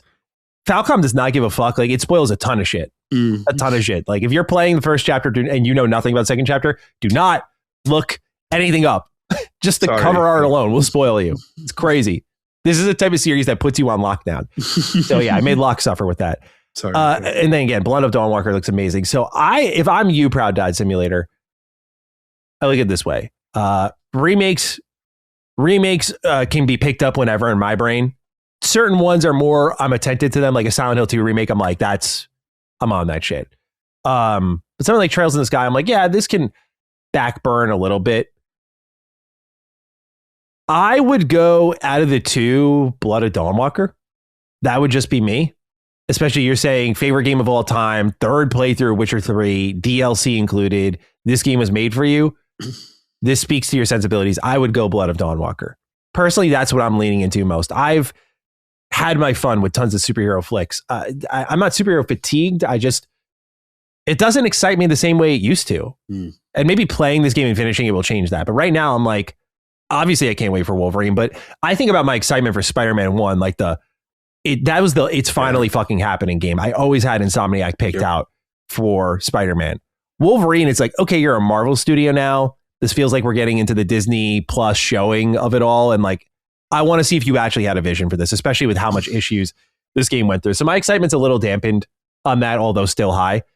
So I would go Blood of Dawnwalker. I'm curious if you agree, Locke, but that's where I'm leaning for Proud Dad. I think you can do the Trails thing, that's not in my alley, so I can't speak to that. So I wouldn't play that. But I presume it's awesome. Like people love that series. I know you love it too. So it's probably amazing. But personally, I would skip that too, of course, then, because I'm just not into weebs. that. I was gonna be nice. So you said it. But I think Blood of the Dawnwalker. Yeah, I agree. That's exactly the type of game I would want to play. However, I feel like you can do both. Like I feel like Blood of the Dawnwalker. I think the devs said 40 hours. Yeah, so not 50, too long. Something like so that. Yeah. It's Eastern European devs, so double it. Usually they are the reverse of the American devs. If American devs say it's 20 hours, it's 10 hours. If Eastern European devs say it's 10 hours, it's 20 hours. So it's probably 80 hours or close to 100 hours. But I feel like Wolverine will probably be like Spider-Man 2, like 15 to 20 hours. So I feel like Wolverine's not even open world, so it actually might be. It's not? I didn't know that. Yeah, I don't think it is. Oh, I think it's got open zones. Like, yeah, is Wolverine? I am very excited for Wolverine though, because I really want to see how they're gonna. This is their universe. Like, this is the Insomniac Marvel universe now. So I really want to see how they're tying it in. Is Spider-Man gonna appear in it somehow? Which other X-Men are gonna be in it? Are other IP gonna be in it? Is there like a link to maybe the next game? I think that's really cool. I think that's really fun. We've never seen that in games on this scale before. So I feel like there's a lot of possibilities there. It's a semi-open chapter-based structure. That makes me very excited. That could be way cooler than like I didn't even consider that. Yeah, I was thinking, that's my bad. I was thinking more like open world Spider-Man. That could, you could probably do both. Honestly, if you got the income for it, you could definitely do both. Now that I know that, I am very excited for Wolverine. That could be amazing if they nail that. It could also be run of the mill, but hopefully, I think some of the stuff they've shown, because you brought up X-Men Origins Wolverine, which we both think is a fantastic game. Yeah. I feel like this could have the gore from what I've seen, right? So completely. Yeah. Hopefully they nail it. Insomniac's a great series, so hopefully they nail it. Yeah. I'm just so curious how they do like the universe aspect. It's something we've never seen in games. So I really didn't their leaked roadmap say like they're going to do X-Men or something like that eventually, or that's what they're building to? Yeah, so that did leak, but it's still going to be interesting. How are they going to put? Is Magneto in this game? Which X-Men are in this game? Right? Yeah. Who's voicing them? What do they look like? I feel like there can be so many cool little surprises in this game. So I'm very excited for that. I'm very excited. Yeah, same. I'm definitely looking forward to it. I hope I think this summer could cure my superhero fatigue. Nothing gets me like a Spider-Man movie. So I knew I was burned on superhero shit when I didn't really feel much watching the new trailer, but I also thought the new trailer for Spider-Man Brand New Day wasn't great. It was I don't know if you weird, agree with right? that. Yeah, it was a bit low key, right? Like it wasn't really like, but maybe that's like the the point staff of the movie. behind it's hyping it up. Like they're like, this is what we were like dreaming of. This is what we wanted to tell. This is going to be great. But I'm not feeling it yet. I'm like, I know I'm not jaded on Spider-Man. Normally I check myself. I'm like, I know I fucking love Spider-Man. Yeah. We have Retro Rebound to prove that. Like I fucking love Spider-Man. But when I wasn't feeling anything about that trailer, I was like, oh boy, this kind of felt like how I did with Amazing Spider-Man, where I just kind of like blinked. Is it maybe because Doom is coming at the end of the year, and that's bigger and better, probably better, and well, maybe not better, we don't know, but maybe that's bigger and grander, and everyone. Do you believe that Doom is going to be big? That movie's coming at the end of this year. Oh yeah, you don't believe that? It just feels so soon. It feels like we immediately like learned at, what was it, San Diego Comic-Con. They're like, yep, here's Robert Downey Jr.'s Dr. Doom. And then it's immediately like ready. And we haven't seen anything in the movie, have we? Just casting announcements. There's been a bunch of leaks and stuff, but no, other than that, no, not really. But I feel like they want to get it out ASAP to reboot their universe, like to get things started again. Yeah, that's the other thing. It's like I'm a little more sour on that because I'm like, the predictions seem very spot on of like what Robert Downey Jr. is doing as Dr. Doom, and like people are pointing the exact scene in Avengers, and they're like, it's probably like this moment here, and like I've told you about this, I think, or maybe it was with Brad. I was talking about it with Brad. I think I read one script that could have been leaked. Like we don't know if it's real or not, but if that script is real, it's going to be amazing. If that script is real. The stuff that was in there, my mind was blown. I was like, oh shit, because it all connects to like the older movies, and they really did a great job. But it was so good that it's almost impossible that Marvel could never. Maybe they're back on track, right? It could. I hope they are, man. It would be so cool to have. Remember the feeling you had when you watched Endgame in the theater? I want to have that feeling again. I really want to have that feeling again. There's very few things that I feel this generation says that like they look back and they're like, man, I wish I lived through that time. But like Endgame is like, like we lived that. That was an amazing moment. The whole theater cheering, everybody, everybody in on it, everybody happy. Yeah, like that was amazing. And I mean, at least with like DC, I like the way they're going about things. Like Superman was really great. That was, I don't know. I mean, it was definitely like early 2000s B tier type great, but like fun. Still, I don't know. I was thinking about it. I still think about it. I think about that without spoiling, just that ending scene where he's kind of like laying down, if you know what I'm talking about. Yeah. I don't know. That shot made me really happy. I think like they just did a good job capturing an optimistic spirit with that movie. Did you see the trailer for Lanterns that just released earlier this week? No, I haven't heard of that. Is this like a Green Lantern show? Yeah, it's like the Green Lantern show. Yeah. It could be cool. Is that with the guy who plays Green Lantern in the? I think he has. It's with Kyle Chandler, who's a great actor. I presume he's in it too because it's got to be connected. I don't really know. I just saw the trailer, but I guess is he in it? I don't really know. Clayface is what I'm really excited for. That sounds different. Yeah, like a body horror superhero universe movie. Like I don't know. I maybe I'm just like too hung up. I'm just different, but like. That's at least what I'm liking about DC is like Superman brought me back to that time when I was a kid. And I was like, this wasn't perfect, but like the delivery, the heart, it's a messy movie, but I really love the feelings it gave me. And I'm more focused on that than the actual film itself. And then Clayface, I'm like, that's just different. Supergirl, I don't give a fuck about. Yeah, me neither. That'll be a pity watch for me. I'm just like, I want to go to the movies. Yeah. I feel like I'm so eager to return to a time where there's no more cynicism, for these movies. You know how it was like during the peak Marvel run when everybody was happy and everyone was like, it's going to be great. Yeah. Yeah. I miss that time. So, because these days everyone is so cynical, myself included. Like every new thing is like, but it's not as great as this, or it's not as good as that. Or I just want to be happy again. Dude, I totally feel that. When I realized that about myself, like I try to be head above water, but was Assassin's Creed Black Flag Resynced. I mean, I guess Ubisoft hasn't given us a lot of reasons to believe, but I remember just going in like just kind of cynical, like, all right, well, let's see what this ends up being. And then I saw the preview that went out to everyone else. And I was like, this looks fucking spectacular. Dude, I can't wait. And it's a great feeling. And you almost, in that moment, you're like, why the fuck did I like doubt? You know, why did I do that? Like, you know, I know why. It's partially on me, but it's also not on me. It's everyone collectively doing it. Yeah. It's including tough. us, everyone. It's an active effort to be positive now. Like you have to like when I say that, I don't mean like emotionally, like I'm a generally glass half full kind of guy. I know that about myself. I always have been, and I'm fucking helplessly naive, which I guess keeps me protected at times. But there are definitely times like you really got to like, as like, I think viewers to creators, like I think sometimes it's on the viewer to like create the positive energy because people are just so naturally cynical and negative. Yeah. They will just tank the conversation if you let them. And people like me, I think it's a responsibility. Like it's easy to fire up the camera when like Xbox drops terrible news and be like, like, what the fuck are you guys doing? But like, you really got to make sure you're on top of it and you're giving the same energy when like they're, you know, what I've been trying to do is like, when they're doing good shit, it's like, yeah, dude, like I got to be just as loud. Like it's so easy to get into that mindset of just like talking when it's not great. So I get how everyone gets there, but yeah, it's a shame we're not right now. I think it's just given the state of the world, just like all the shit that's going on around us. It's just like hard for, I think, some people. And I get it. Yeah. I think we both had an experience where we did have it again. I had it last night. You had it the past week, I think. And that is when we're playing Lego Batman, which is a perfect example, I feel like. Yes. Right? Yes. It makes me so happy playing that game. Yeah. The music, the adorable characters, the funny little quips, like everything about that game makes me happy. Like, and the first trailer, we just knew.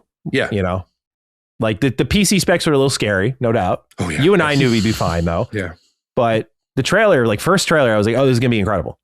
Yep. Like they got it. They got it. But also, I'm a complete shill for Lego games. I fucking love the Lego brand. Like people call me Bethesda shill. It's like, no, you don't get it. You don't get what fucking Legos mean to me, dude. You just don't. All right, Locke. That will be it for some opening inquiries. Sure. Let's start with the biggest news of the week, shall we? Xbox is now Xbox. Yeah.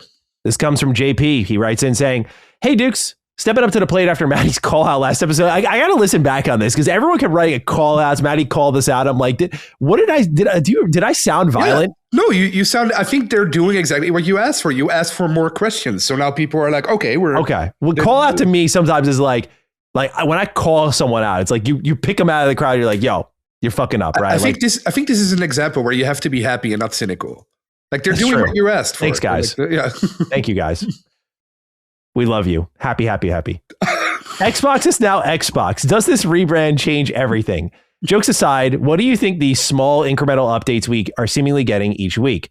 These seem to be like easy wins to continue to stack up without much, if anything, if any controversy, that I think Xbox should continue to lean into until a large showing this summer at their showcase. Thanks, and have a Spurs over Thunder and double overtime was an instant classic kind of day.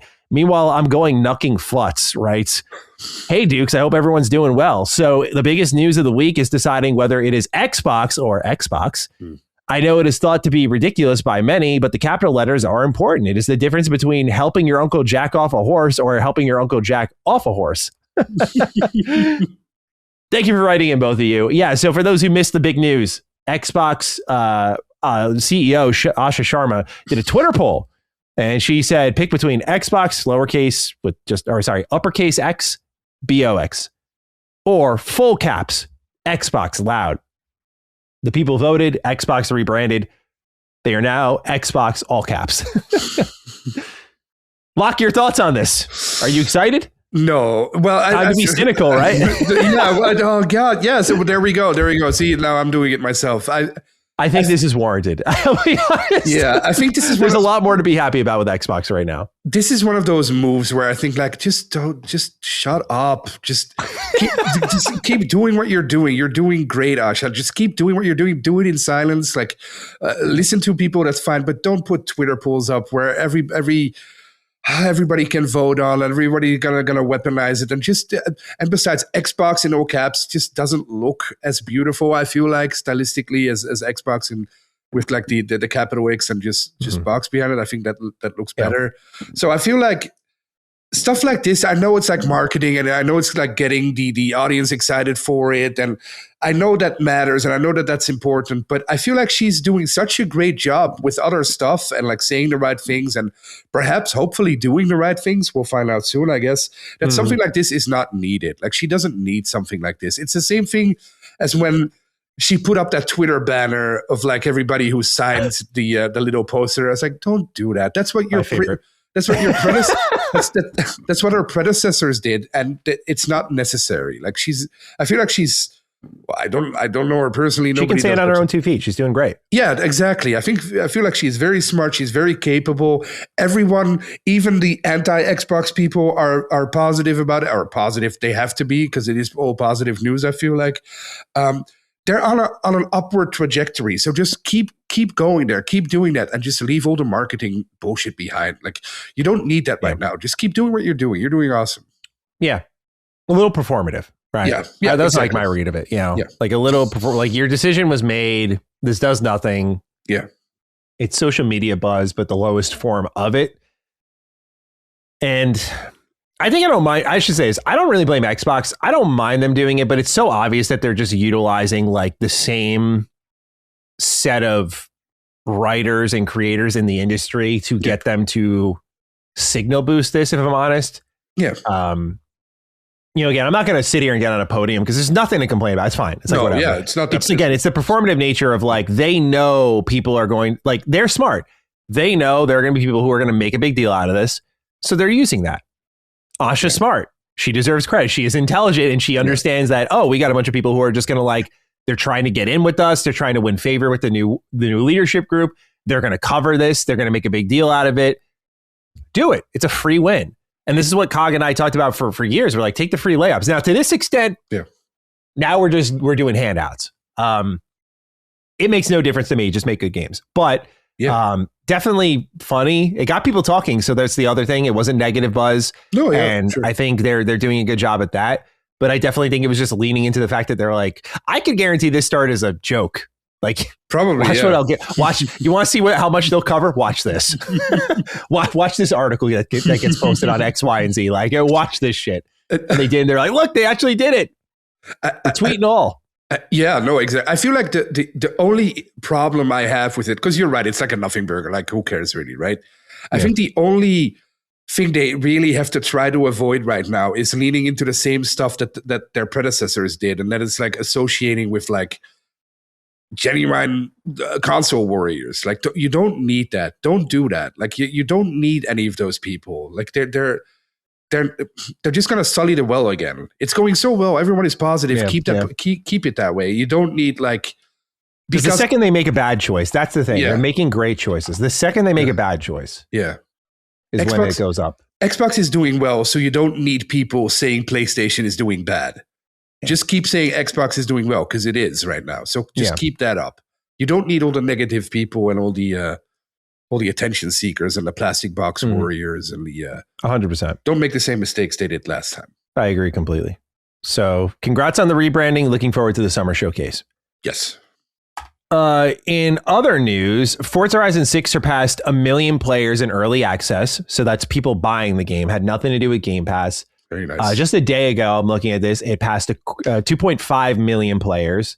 And right now on Steam, the all-time peak is 273K, with the game still sitting at a 24-hour peak of 269K. Damn. And right now, 234K. So as everybody expected, this game is absolutely fucking murdering. It's number 1 in top sellers on Steam, number 2 in wishlist, it's in the top 10 for daily active users. Twitch stats are up right now. People love this game. It's doing really well. So obviously a hearty congratulations to Playground, who I hope has double the success with Fable this year. That would certainly be excellent. But yeah, good to see, man. Like, even though I'm not a Forza bro, just happy to see them doing well. And no doubt come the Game Awards this year, I mean, as you and I were talking, Mixtape's going to be there. I'm sure Forza will not be there. And Jeff Keighley's going to be fighting for his life. He's going to have every single community against him because you know how it's going to go. So pull for Playground Games. This is, I think, the highest, if not one of the highest reviewed games of the year. Yeah. And also it is the highest reviewed game of the entire series. So congratulations to them. Well deserved. Nice. Awesome. Any thoughts on that, or shall we move it along here? No, like you said, I'm not a racing guy. I wish I was, because I have friends of mine who really love this game. And I wish I was into cars, because then I would probably love it too. But it's got to be amazing. Look how well it's doing. Like, so that's awesome. Awesome. Yeah, I'm with you. I'm not a big car guy. So for me, Forza Horizon 5, but in Japan is not super appealing, but I get why this is a, perfect match for people who are just like into that genre and just want more of that. I'd like to see them push it more next go around. Like, I think now the playbook's a little more visible, and it's like, yeah, the slow motion jumps off the high point, and here comes the plane overhead or the mech. It's like, that's cool. Sure. But the gimmicks are kind of there. It's like a wrestler where you know all their gimmicks. It's like, okay, you guys got to do something new to make your matches interesting. So I think this is good for what it needs right now, but Horizon 7, which they'll no doubt get to in like the next 5 years, they got to push something somewhere, stories, if you want to do that, like what Need for Speed does, if you want to push modes, if you want to push different types of racing, like airplanes or boats, that would be awesome too, I think. Just something that pushes it into a new direction that's not basically Forza Horizon 6, but in a different place. Although they could do that and clearly sell very well. So who knows? What do I know? Yeah, and hopefully, like you said, hopefully if they, imagine if they have a double hitter with Fable. What a studio. Oh, dude. That's like top tier echelon studio. If they Everyone knew this was going to deliver. So it's like, yeah, Fable's like still the X factor. It's like, if they can do that, they can do anything. Ooh, yeah, that would be amazing. Pulling for them. But there's a more important RPG on the way, potentially. Warhorse broke the silence. And as I was waking up at like 8 a.m. this morning, I have a text from Locke, who's hours ahead of me, and he is freaking out.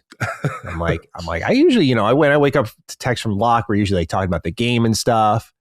I'm like, what could be having him so excited this morning? And it was excitement warranted, because on Twitter, it was confirmed by Warhorse that they've got 2 games on the way for us.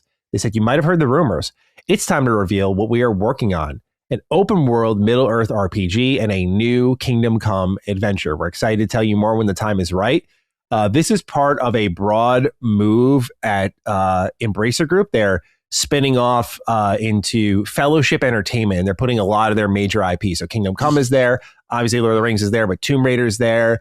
They're looking at other franchises in there as well. They're looking for external partnerships for franchises like Red Faction, Deus Ex, Time Splitters, all of these things that they've gobbled up over the years. They're seemingly very eager to put to use, which is really exciting. But obviously for you and I, Locke, I mean, Warhorse is our goats right now, and certainly KCD2 completely delivered for us. Yeah. So, I mean, this is like the perfect game. This really is. We're huge Lord of the Rings fan. We're huge Warhorse fans. They have shown they have no wavering on, like, when you read the interviews that they were doing before, just even last year as Mysteria Ecclesia was coming out, they were just like, yeah, like we want to be, they said literally, we want to be the kings of RPGs. Yes. Like they said, we're not interested in, like, we like our historical time period, our dedication to realism. We want to keep doing that. So I think all the things that Warhorse for are going to be present in this game. So, Locke, I want to give you the stage, because I know that this is like, you and I have dreamt of this one, but I want to hear from you. Like, how are you feeling about Warhorse making a Lord of the Rings RPG? Well, first, Maddie, I want to toot our own horn a little bit. Because years and years and years ago, we had that movie channel Retro Revive, of course, right? And then on the Patreon, we had our little gaming podcast called Memory Card. Right, not a lot of people will know that probably because it was Patreon only, and there weren't a lot of people there, sadly. But we had it, and it was fun to do. And during one of those episodes a couple of years ago, we saw Daniel Vavra in an interview wearing a Lord of the Rings shirt. Right, so we had an entire episode about, what would it be like if Warhorse made a Lord of the Rings episode? Yeah, and back then people told us that's never going to happen. Like you guys are crazy. That's never going to happen. And then last year, there were a couple of notable leakers, I won't name them, or leakers, like influencers, I'll call them, on Twitter, saying, guys, it's not Warhorse, it's Crystal Dynamics. They're making a Lord of the Rings game. Warhorse is not going to make that. It's Crystal Dynamics. It's not Warhorse. No, it's not them. Who's laughing now? Huh? Who's laughing now? But other than that, yeah, the best news ever, dude. This is amazing.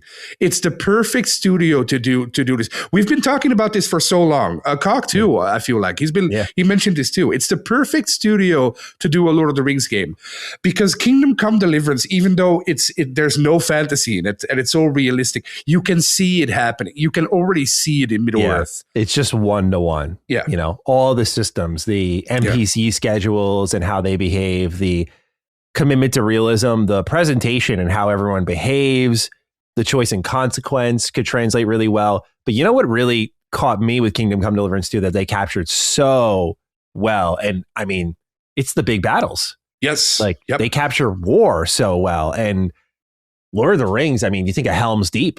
War. Can you imagine? Yeah, war and terrain. I also want to say, they have the right scope in form of their terrains. Can you imagine the Shire in the grass, the grass waving, or Mordor, the desert, and man, because they said open world RPG, very important. I feel like so. Yes, I assume it'll be Middle Earth. Of course it's Middle Earth, but I assume it will be the entirety of Middle Earth. Expansive. The only big question I have is it Lord of the Rings, or is it Third Age, or is it way later, way sooner? When does this take place? The time period. Yeah. It would be amazing, but also such a risk to take place during the movies, I feel like. Because that would be meeting these characters, getting involved with this. I know it's been done before, but that's what excites me the most. It scares me a little to go back, like we see now in Rings of Power on Amazon, which isn't hitting for me at all. Maybe for you or for other people it is, but I have not watched it. For me, I think that's such a missed opportunity. So I really wonder what time period this takes place in. It has so much potential, but I trust them in whatever they want to do. If they want to go back Third Age, do it. They'll know it. I'm sure they'll earn that trust. Yeah. What do you think it's going to be? Do you think it's going to be a one-to-one KCD2 adaptation in Middle Earth with first person steady character, or does it have a character creator, or do you play as Aragorn? Do you play as Frodo? What is it like? What do you see? I see 1-to-1. I think they changed the combat system. Oh yeah. I think they got to do that. Set character, I haven't really thought of that. I don't know. I feel Lord of the Rings has never given us the opportunity to create our own character. Have they? Outside of Lord of the Rings Online, I'm sure they let you do that, but Third Age, the turn-based RPG, there was no created character. I think you gotta do character creator. I think there need to be some distinguishing factors between the two, because so much of it largely will be in my brain at least, 1-to-1. I think it's got to be first person again, because it's that immersive quality is what drew us so much to the idea. If they did third person, I wouldn't be upset. Don't get me wrong, but the attachment to KCD2 in places such as Kuttenberg is because I was seeing it through Henry's eyes. Yeah. And, even if you're a set character, we see Henry in cutscenes all the time and dialogue all the time. It goes from first person to third person. And so I feel they can just do that. So I set character or not, I mean, I'm just really curious to see how they write this thing, because it's just they've spent so long writing stories that it's you can't do that. You need magic for that. And it's well, now you've got a whole fantasy playbook, the best fantasy playbook before you. What are you going to do with all that? Can you imagine if we play Henry in Lord of the Rings? Not Henry, I mean a Henry type character, a nobody who gets swooped up into the movie battles and stuff. Man, that would be, They could go the Dragon Age Origins route and have you start in any different part of Middle Earth and get involved in this broader conflict. And so you can play as an elf or human or whatever, I think, or dwarf or a hobbit. I think that's another thing that they could do as well. They could totally pull from just all the different races and have you have a different starting point and kind of get involved. Maybe a little bit. They could go as extreme as Origins, which no one's ever done since that I can think of.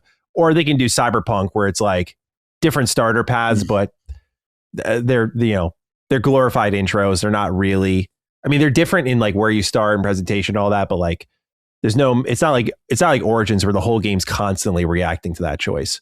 At least in my experience. What do you want to see? Do you want to see like movie or books era, or do you want to go back or forward in time, or where would you love to see it take place? I'd like to see them evoke like movies, book era. Like I think you got to just like that era did get great games, but they were tie-in games. Yes. And we got lesser tied-in games like Lord of the Rings Conquest was phenomenal. It's basically Battlefront, but Lord of the Rings. It's awesome. Yeah. Return of the King. Yeah, Return of the King's great. But I guess I was in the middle of my thought. I'm like, well, because I'm thinking about these iconic fights that they could recreate.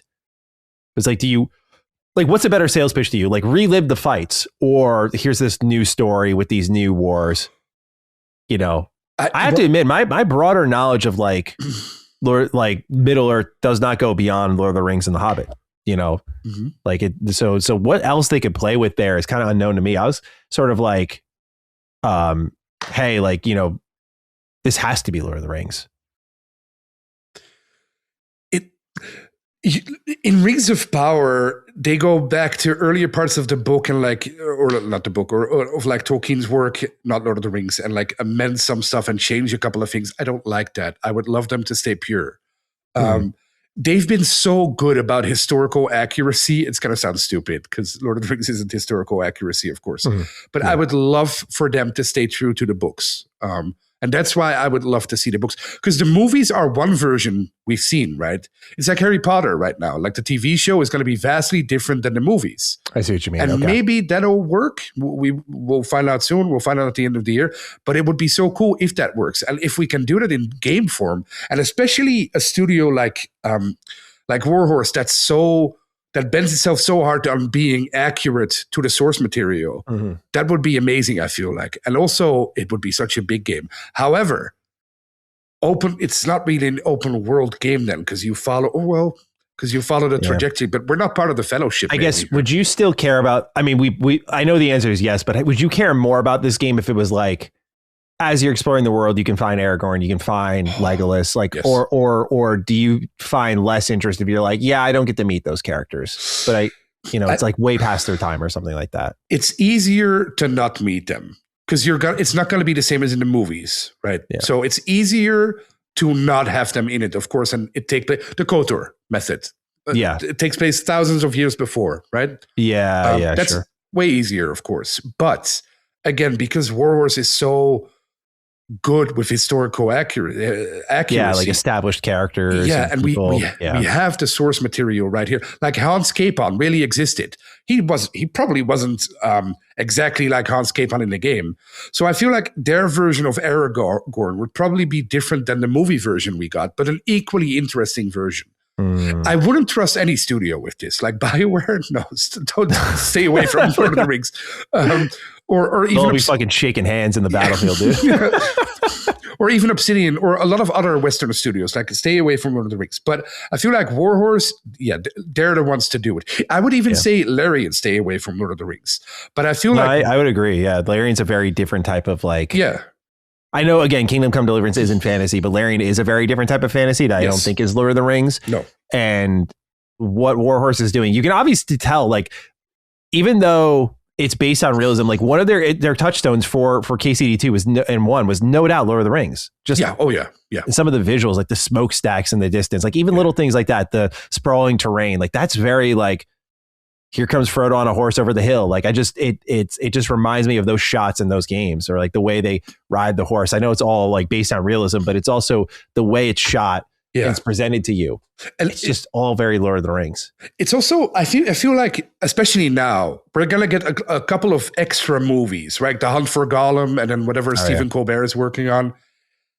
Hopefully it's good, but I think there's an equally great chance that it's kind of sullying the great stuff we already had. So I feel like it's time maybe to see a different interpretation at this point, like they're doing with Harry Potter. Yeah. The Lord of the Rings movies are holy. Like that's our Bible, basically, right? For people like you and me. So I think those movies will always exist. That's the perfect trilogy. It will never get surpassed, probably. That's okay. That's fine. They're there. It's okay, I feel like, at this point to see maybe another interpretation, especially in games. because those movies are so holy, you're never going to touch them. They're great.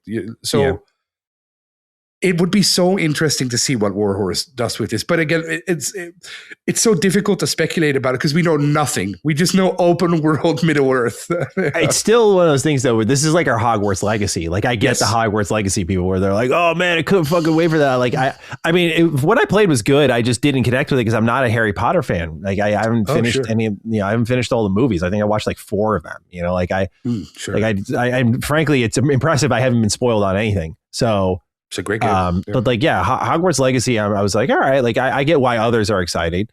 But for me, like Lord of the Rings is like, I know Lord of the Rings. It's like, like we've gotten good Lord of the Rings games. Don't get me wrong. Like, it's not like we've been starving out here. Like Shadow of Mordor is great. Shadow of War I didn't play because of the microtransactions and I just never got around to playing it after. But I know we've been getting good Lord of the Rings stuff, but like this right here, it feels like it feels like we've been dancing around this. This is like, again, with Ninja Turtles. Like Ninja Turtles has been getting so many retro inspired games, and that's amazing. There are games that are great, like Splintered Fate is phenomenal. It's the best TMNT game. I love the tie-in games. Of course I love Shredder's Revenge. But when we get that AAA Ninja Turtles game that's like open world and it's got free flow combat and all these things that people have been talking about for years and years and years, that's a dream game. And this is like that right now, where it's like there is nothing more that I wanted than this kind of pairing. It is like, it is kind of still surreal to me. I'm just like, no fucking way they're actually doing it. It feels like it never goes this way. They're like, yeah, we'd love to, maybe one day, and we have to wait years. And we're still going to be waiting years to play it. Yeah. But knowing about it now, it's like, oh my God, when I put the tweet out saying like, let them make Lord of the Rings, damn it. That was in December. I'm like, dude, I didn't think like just a few months later we'd be hearing about this, but here we are. Favreau was wearing that t-shirt, I think I want to say at the start of 2024. So I feel like they've probably been working on it for a while. Like I don't think this is like a new thing. We're starting production tomorrow. Like I feel like they've been working on it. It's gonna be years, of course, until we see it, or until we get more information, perhaps. But I feel like when this trailer drops, that will be like a new moment in gaming. I feel like it has the potential to be easily their biggest game ever. Which I'm sure is very exciting for them. Yeah, for Warhorse. For sure. Yeah. I mean, that's definitely going to happen, no? Like, yeah, I mean, you'd assume so, right? Yeah. Like, I it's just, it feels like Lord of the Rings is like tapered off, like you talked about. Like, sure. I don't know the numbers for Rings of Power, so I shouldn't speak so confidently, but it feels like when, I know it was anime, but when like War for Rohirrim did like so bad, it was like, wow, people just don't fucking care, like at all. I feel like they still show up for the trilogy, but they don't show up for the new. It'll be very interesting. I hope with all my heart that Hunt for Gollum is going to be great. Because if it's coming out next December, not this year, but next year. I want to say I'm not entirely sure. It's still far off. Okay, because they just recast Aragorn, right? Yeah, 2027. Oh yeah. Which is fine. They should have done. I mean, that makes sense. He's younger. He's older now. So so that makes. I'm not angry at that. And it's also the right people are involved. So if anyone could do it, it's them. Probably the people who are doing it now. Andy Serkis, great actor, great director, brilliant. So I hope he nails it. Production, same people who made Lord of the Rings. They have every intention. Well, of course, everybody have every intention for it to be a success. But if anyone, yeah, exactly, all the pieces are there. So I hope it's good. But if it's not, then we still have this to look forward to. Yeah. There's our safety net at least. Yeah. And even if they don't go the movie route and they do their own original thing and it takes place thousands of years before, thousands of years after, I'm just imagining now seeing the trailer or seeing the Warhorse logo on screen during one of these showcases and losing my mind because of it. I can't wait for that moment. Yeah. Well, it seems like the next time you're going to see a Warhorse logo, it's not going to be for Lord of the Rings, but Kingdom Come Deliverance, or I guess what they call Kingdom Come Adventure. I had a theory on what this might be. We know it's not Kingdom Come Deliverance 3. That's not ready in a year, because in the Embracer Group earnings call, they said that this will be ready next fiscal year. So that we'll see this sometime within the next year, and it'll probably be out within that same year too. Yeah. With that in mind, though, I was thinking about you. Have you played Mysteria Ecclesiae at all?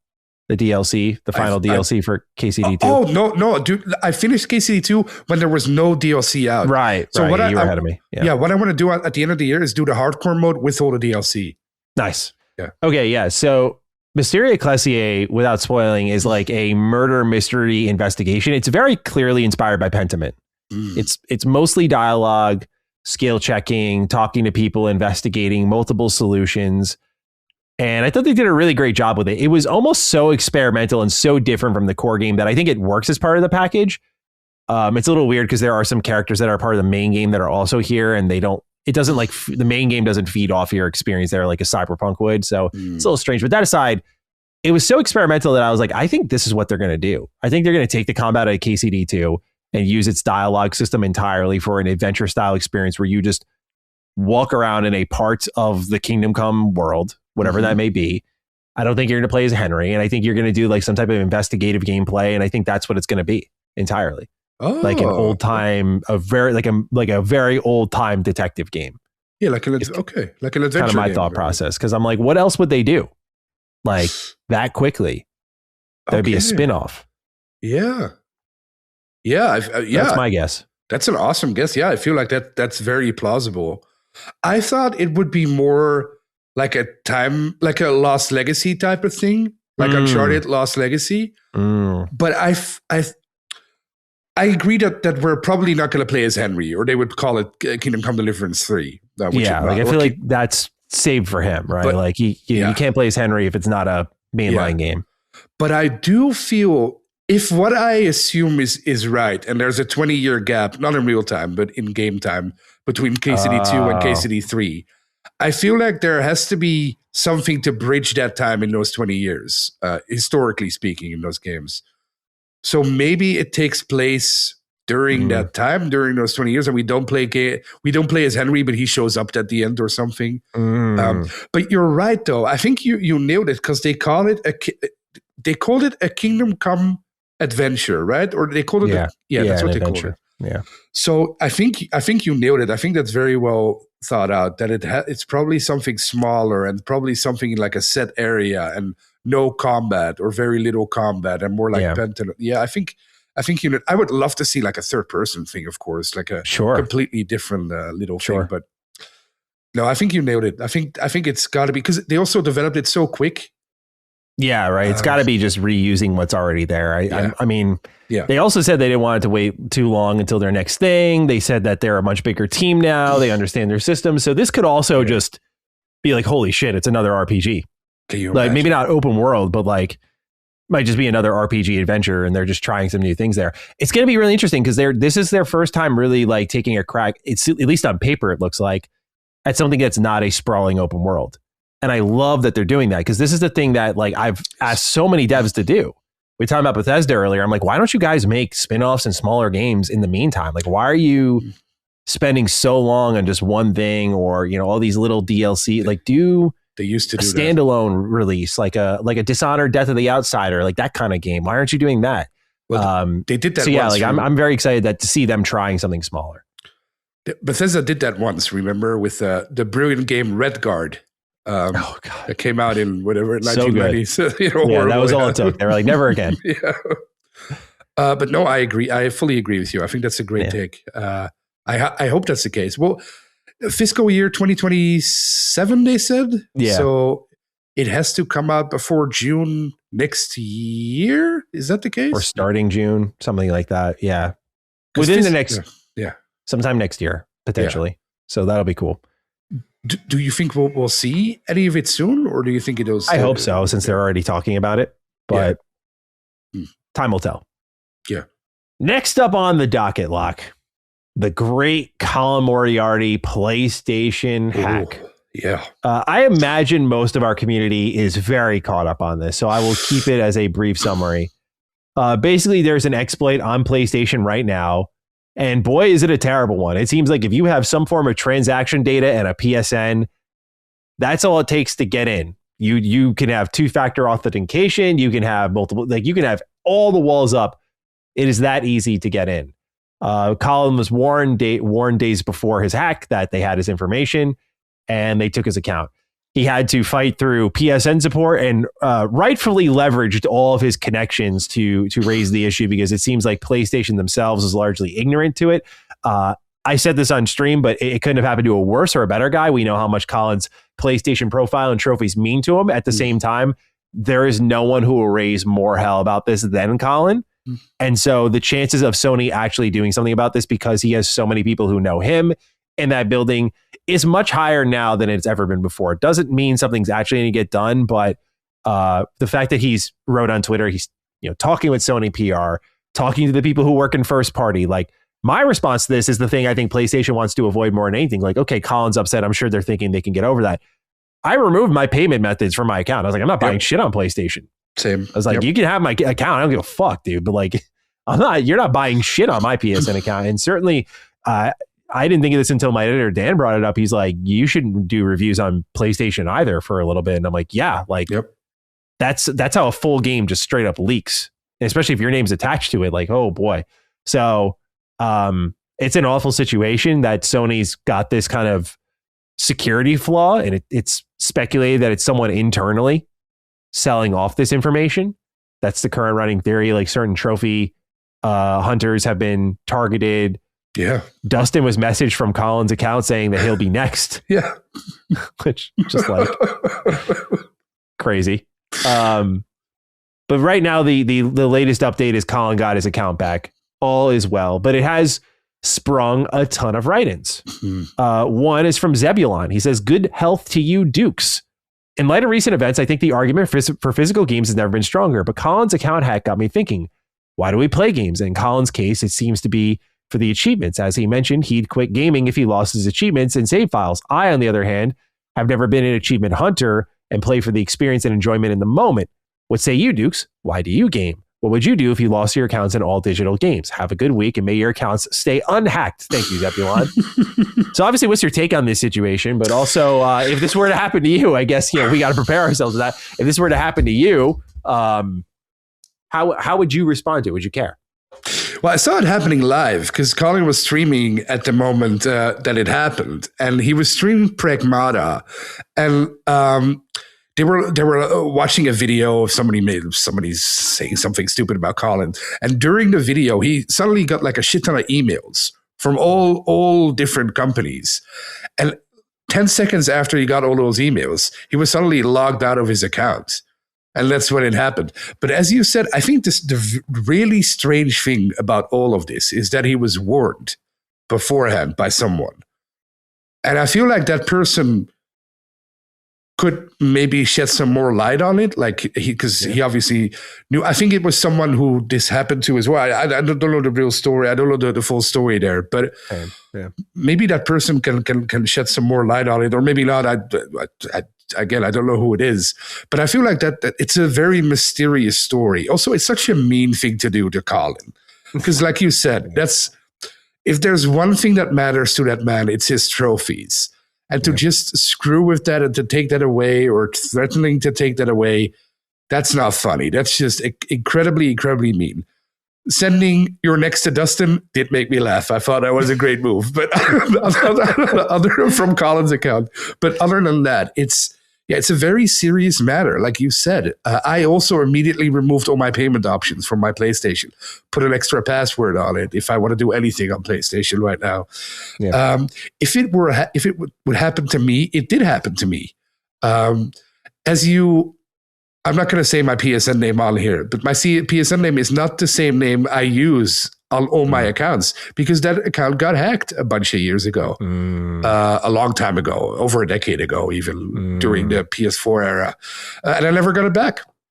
Yeah. So that's why I have this new PSN name that I currently have. I don't care about trophies, and back then all my games were physical, so I didn't care. But if it would happen right now, my whole library is digital, so that would be a disaster for me. Again, I primarily play on Steam. Please do not hack my Steam account. I would kill myself and, and everyone around me. But so many fucking games on Steam, bro. I literally, oh my God. But for someone like Colin, this is a disaster, especially because he needs this for his job. Like, he's a PlayStation podcaster. So he needs it for his job. And to take that away from someone, it's just, there wasn't even a ransom, or there wasn't even a reason to do it. It's just mean. And that doesn't make it worse or less worse. But I think who would do that? Like, why would you do something like that to someone? That's such a mean thing to do. But I guess mean-spirited person. Yeah. Yeah. I guess that's just the world we live in, sadly, or where the world some people thrive in, I guess. But yeah. I'm glad it got resolved, but it also made me think, and I saw so many replies on Patreon and other places of people saying, yeah, this happened to me and it never got resolved. So it's really good that Colin got it resolved so fast because he has the right connections, of course. But it also got me to think, like, how many people did this happen to who never got it fixed? There's this story out there of the guy with the highest trophy count. I don't know. I think we talked about this a little, right? I think he lives in the Middle East. I don't know exactly his name, or maybe he's French. I'm not sure. But it never got fixed for him. Like, he just lost his account and it's gone forever. They locked it. They don't want to help him anymore. It's just gone forever. That is such bad customer service. Like, I don't understand how Sony can get away with that. And that is where it's a good thing that it happened to Colin, because we both know Colin very well. He's not going to let this rest. He's gonna blow shit up, and rightfully so. Like, Sony's gonna hear it. If you listen to the next Sacred Symbols episode, that's probably gonna be one of the best episodes ever, because he's gonna blow them up, and rightfully so, because it's something like this. You shouldn't have to shake all those trees to get this resolved. Exactly. You know? Especially not in 2020. It's 2026. Come on. Yeah. Like, we should be better than that. So personally, I would feel annoyed if it would happen to me, but not the end of the world. But I understand if it is. Well, what about you? Yeah, I think, most of my library is physical. I buy most of the games that come out nowadays physically, so I would feel comfortable. I'm much like Zebulon, where I love trophies. I really do. Mm-hmm. I would be more of an avid trophy hunter, I think, if I weren't a game reviewer. I know Colin did both, by the way. Colin's a better man than me. But like, for me, I'm on to the next one. And sometimes the extra, like, I'm at that point with like how many games there are to review. The extra 10, 15, 20 hours I can take is like maybe the beginning, middle, and end of another game. Like, that's, maybe the difference between me reviewing Mouse PI for hire or not. So I value that a lot more. So I'm not as attached to things like trophies or achievements as I used to be, but I definitely think if I were in my later stages of my gaming life, I think I will return to that because I really do love it. But I have like 45 platinum, so it's not like I'm going to be losing my mind if I lost those, but I would be bitter for sure. Like, I'd be like, dude, I would start to think about like my Neo platinum, or I think of my Amazing Spider-Man 2 platinum, like these headache, grindy things that you just got nothing to show for now. At least you had a little digital goodie and you're like, all right, cool. But like, now you got nothing. It's like, oh, I did it. I can say I did it. I have, in my case, the videos to prove it. So there is that. Like, we have videos on Retro Rebound talking about that platinum experience and sort of my retrospective for Amazing Spider-Man 2, where I rightfully shit on the game. And then, like those platinum hunts, like I do them from time to time, but like they're super special, super rare. I think the only one I'd be upset losing now would be my New Vegas one, which is the latest one I got. Yeah, of course. Yeah. Worked hard for that. Got it at a special time, like when season 2 was airing. Yeah. I was on break as well. So it was just the only thing I was doing was like Fallout. And that was really cool. Yeah. For someone like Colin, though, it's like disastrous. But for me, as someone who just kind of prioritizes the experience and being able to play it, I'm just glad I have, like, again, my physical copies. But, what Zebulon said is true. Like, my first thought, and I'm not trying to weaponize Colin's situation by any means, but my first thought was like, this is the stuff I'm talking about. Like, granted, the DRM drama stuff was a bit of a jump scare. Like, it didn't end up being as bad as we thought it was. Sure. Yeah. I'm glad that was the case, but it showed how easily the DRM policy can change for PlayStation. Yeah. And that you can lose ownership real quick. And now you're seeing here that even if you button up everything, like PlayStation security, which has continued to be an issue since the PS3 days, where they got hacked and taken offline during a holiday, like for a month. Yeah. Or they're so scared straight of it that they'll, like with the PS Vita, there was reports that there was an exploit there that if someone was able to crack open, they would have had a repeat disaster of that. Like say what you will about Xbox. I think their security is great, but fucking PlayStation, dude, it's like this shit just happens every generation. And each time it's like a new way they outdo themselves. And usually I'm graceful with it because it's like with a, we've never seen a hack like that ever again since the PS3. And the PSN was notably like shoddy, at that time. 4 was a huge upgrade, but then they shut down the Vita over an exploit. It's like, how did an exploit even exist? And now we've got this on the 5 where now we're 2 generations into digital libraries being built. Yeah. Technically 3. If you include so you've got all that and you're like, there's now people can just straight up commandeer your account that fucking easily. I know there's nothing's unhackable is like a thing I was reading online. I think that's true. Like, I think there's a will, there's a way. Of course. Yeah. And I do think there's enough skilled hackers out there that can just find their way in, manipulate, whether it's a more amateur hacker, like manipulating systems, or like people who actually know how to get on the back end. Or in the case of like, again, with Colin, like it very much reads like it was not maybe a security exploit in the traditional sense, but rather a person who used his information against him. The rumor is that it's like one of those, because PlayStation uses a lot of call centers around the world, right? That it's got to be at one of those places. But it's also not really hacking, right? It's the social engineering part that scares me. Like at some point, you saw the tweets. We're not going to.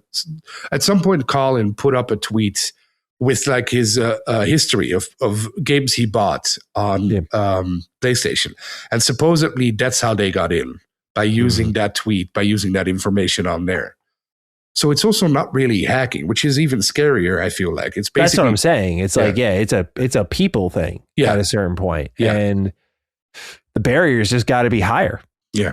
I think about like when you sign into like YouTube accounts, they go through like 40 steps when I switch accounts to like, that with retro rebound and stuff and rewind. Like when we switch accounts, like it's like, do this, put in this password, put in this passcode, open this app, click this button. Like it's fucking crazy. Like they lock your shit down if you want it to be, which is obviously what we all do.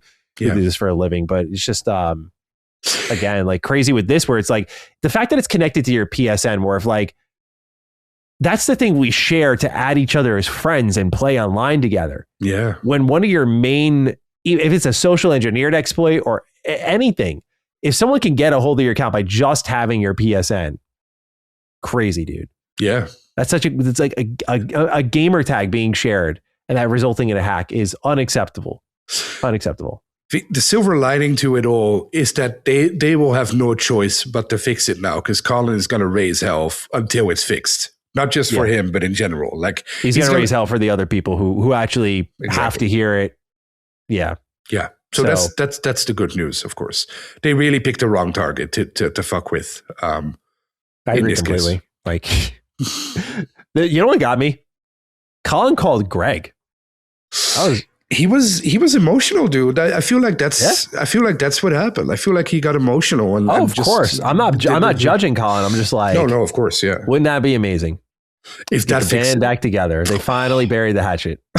Can you? Well, then we're out of a job, Maddie. But yeah, but that would be amazing. Yeah, that would be amazing. I'm still to believe that those two men just mended the relationship. That would be. You don't have to start a show together, but like so many people from both sides argue and use what Last Stand Media is as an example of like what's wrong with the industry, and that same side uses Greg and their side as what's wrong with the industry, and it would just be so fucking fantastic if those two just figured it out. I know Colin's reached out to Greg before, but if there was just some sort of mending of the relationship and public shaking of hands, like it's political, but like I think it would really heal a lot more, and they both recognize, I think it'll happen. And I think it'll happen once either of them experiences loss. That's what I'm saying. I talked about this on stream. I was like, why wait for someone to die? Because that's what it's going to be. Yeah. Both of them still have their parents. They have their families. Everyone is intact. But I feel like you and I both know how it is to lose someone who's really close to you. And that changes your life. It puts everything in a different perspective. You look at everyone differently. Yeah. Exactly. So I feel like when that happens, one of them will start it up. And hopefully it's Greg, because Colin already reached out, and you'd think they can. It's such a stupid fight. What is it even about at this point, right? I know. Like he said this about this person, and he said that about. He wasn't really into Kind of Funny. Who cares at this point? Like they lived together for so long. They made great shows together. Like you said, they don't even have to make a show. Like just be humans again. Like be friendly towards one another. And you're right. Like it would fix so much negativity on Twitter or on other social media spaces for people to actually see like it's possible. Like, I don't think they realize how many. Again, like their era of podcast beyond, but going into Kind of Funny spawned so many dreams. Yeah, like I want a podcast. I want to talk about games. I want to do that. Like, there's so. I get because we're in the circle. There's so many people I have met who speak like Colin because they love Colin. Yeah. And I mean, that's a little creepy, but like it's a super common thing. Like these two are deeply fucking influential, like legendary type influential. Like you just can't even fucking imagine it. And they just shaking of hands and got the band back together. It's so stupid because it's coming down to social pressure. It would be so good for the industry, but it's such a shame. Look at everybody who works at Kind of Funny right now. They're all former community members, which is great. I'm a former community member of Kind of Funny, and then last that Dustin is, Ben was, Micah. Yeah, you were. Micah was, Cog maybe too, right? Like I feel like everyone was in that community somewhat, and both Colin and Greg lifted people up because they're both probably great. Well, Colin is great. I don't know Greg personally, but I can imagine Greg is equally great person. They're both great people, and it's such a shame. You can tell, at least with Colin, because again, I don't know Greg, but you can tell with Colin that it still hurts him when he talks about it too. Like, which is normal. Life would be better if they were together. Yeah. There's no denying it. Yeah. And I'm sure Colin's very happy with what we have now. I'm not saying you'd replace us. But like, we're done. We're done. Yeah. We're done. Next week we're done. Hey, if Colin's happier, I mean, that's fine. If that mends the conversation like I think it would, I mean, people still be dumbasses, but like. Can you imagine Colin goes back to Kind of Funny? We're here like, fuck. Well, what are we doing now? Okay, if I can imagine that. Maddie's last stand. But it's the same thing with Brad and Easy Allies. Like like you said, it's social pressure. Yeah, social pressure, political climate. Like it's also stupid. Like all these things seem like easily solvable. But again, it maybe sounds cocky or I don't know. It's about loss. I feel like if you've never experienced loss, you don't know what it's like, and it changes you. Like I feel bad for Brad. He out of anyone on Last Stand, I experienced it a bit, but it was very quiet. Like what I experienced was subdued. It was more like suddenly I stopped not getting emails. Like Brad experienced like shit talk. Yeah, Gene experienced it really bad too. But like they both got it pretty bad where people were trying to like cancel them and shit. Like it was just super fucking corny. I feel like Gene at least still has his friends. You gotta realize like Brad lost all his friends. Yeah, he gave up a lot to beer. Yeah, he gave up everything. Like, of course, we're happy because Brad is our friend and Brad is a great guy, one of our best friends, of course, and it's amazing. But that he went through a lot that people don't realize. He's such a smart, kind, such a generous, kind person, and he people like that don't deserve to be put down by that over nothing. Because he should be allowed to have his friends too, is the idea, right? Yeah, exactly. Like it's all over nothing. Like just because it all started because Dustin was a guest on Easy Allies. That's where it started. So really, fuck Dustin. That's that's no. Fucking guy, Dustin. He's in every problem is because of Dustin. No. It's the same Dustin thing. just is a side character in all these issues. Like he's a side character in The Hack. Like he's like the NPC getting threatened, like the civilian who's just like, no, maybe the hacker knew and he wanted to stop Dustin. No, because the same thing happened to Dustin, dude. When Dustin started working for Ben, he also when Dustin and Ben started working for Colin, they also lost a ton of friends. Even when I started doing the edits, lost some people who didn't want to be associated or friends with me anymore because I was working for Colin.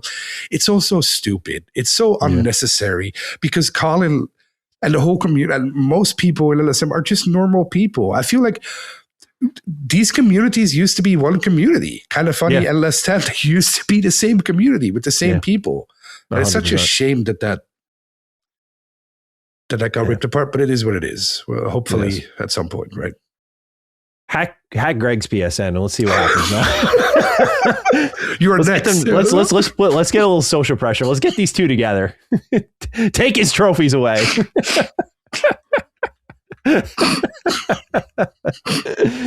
All right. Let's keep going here. PlayStation is returning to exclusivity. This was already the rumor, thanks to a report from Bloomberg a couple of months ago. Jason Schreier put on Twitter that PlayStation Studio head Herman Holst told staff in a town hall Monday morning meeting that the company's narrative single-player games will now be PlayStation exclusive. So this confirms the earlier report. We've got a couple of write-ins here I want to go through. One's from Deuces Bruh. He says, hey guys, in the wake of the Sony leak that they're not going to be releasing their narrative games on anything other than PlayStation, would it be a mistake for Xbox to do the same? Are they in a fundamentally different position with PC being closely associated with Microsoft as well? On paper, I am the prime target for this. I grew up a PlayStation gamer and have a massive PS catalog. This generation, I've stuck with Steam Deck /PC, and I've got to say, I'm not really missing out on almost any games.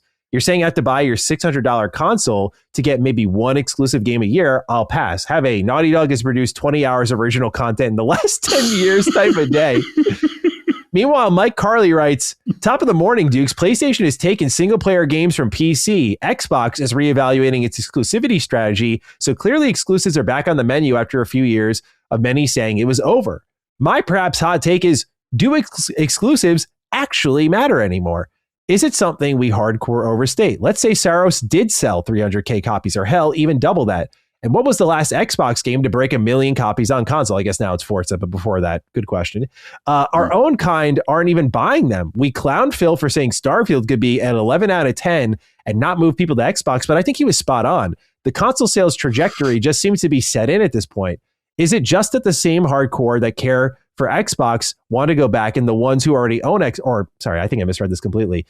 Is it just that the same hardcores that care for Xbox to go back, the ones who already are the ones who own Xboxes already anyway? I think regardless of the exclusive strat we see, Helix isn't going to pass 35 million units for many other reasons anyway. So what really changes next generation? What do you say, Dukes? So that's really the question we got here, Locke, is PlayStation's making the move, and I said, like, Asha Sharma's mentions on Twitter are going to be crazy, as we'll talk about one of our lead stories here. The Xbox player voice is very clear of what people want. People want exclusives. They want exclusives. Yeah. What is your read about PlayStation going back versus can Xbox go back? I think everyone knows my thoughts on these, but you would have the most original, interesting thought here because you're not on the show all the time. So what is your take on this? Well, it's funny because we already talked about this last week too, where I said that the only way Xbox would get me back to buy a console would be taking their games off of Steam, right? So PlayStation just did exactly that. They took their future game off of Steam. The result is I will buy a PlayStation 6 and I won't be able to sell my PS5 Pro to pay for rent anymore, sadly. So I think that is a smart choice. I think from a business perspective, their sales on PC weren't that great at all anyway. So why even do it at this point? It annoys me because I'm the person that would buy their games on PC. But I get it from their perspective. And I think we talked about it last week, but I think if Asha decides or if Xbox decides to do that too for Xbox, I would be pissed at first, but I would also understand it. And it would result in me buying Project Helix, whatever they're going to call it. I would buy it. Right now, I'm not going to buy into that new console because I don't need it. I have a good PC. Why on earth would I buy a console if I can just hook up my PC to my TV here? But if it's only on that console, day one, dude, I want to play Fable 2 or whatever they're going to put on there, or The Elder Scrolls 6. Imagine if The Elder Scrolls 6 is exclusive to Project Helix and it's not on Steam. Day one, get me to the store right now. I'll pre-order one right now. So I feel like I don't know if they can, though. Like, it's progressed so far that I don't see how they can do that. Can they still go back, you think? How would that work at this point, right? Yeah, they'd have to be open to eating losses for a long while. Like they have already on hardware, but they were kind of accepting that because the software is up. But it's like, okay, you're going to get way less software sales and your hardware is still in a shitty spot. Are you okay accepting that if it means that you can restore your brand image a little bit? Yeah. I think a lot of this is coming down less to, I mean, it's still fortifying their box. Like in the case of PlayStation, like it makes their PlayStation more appealing.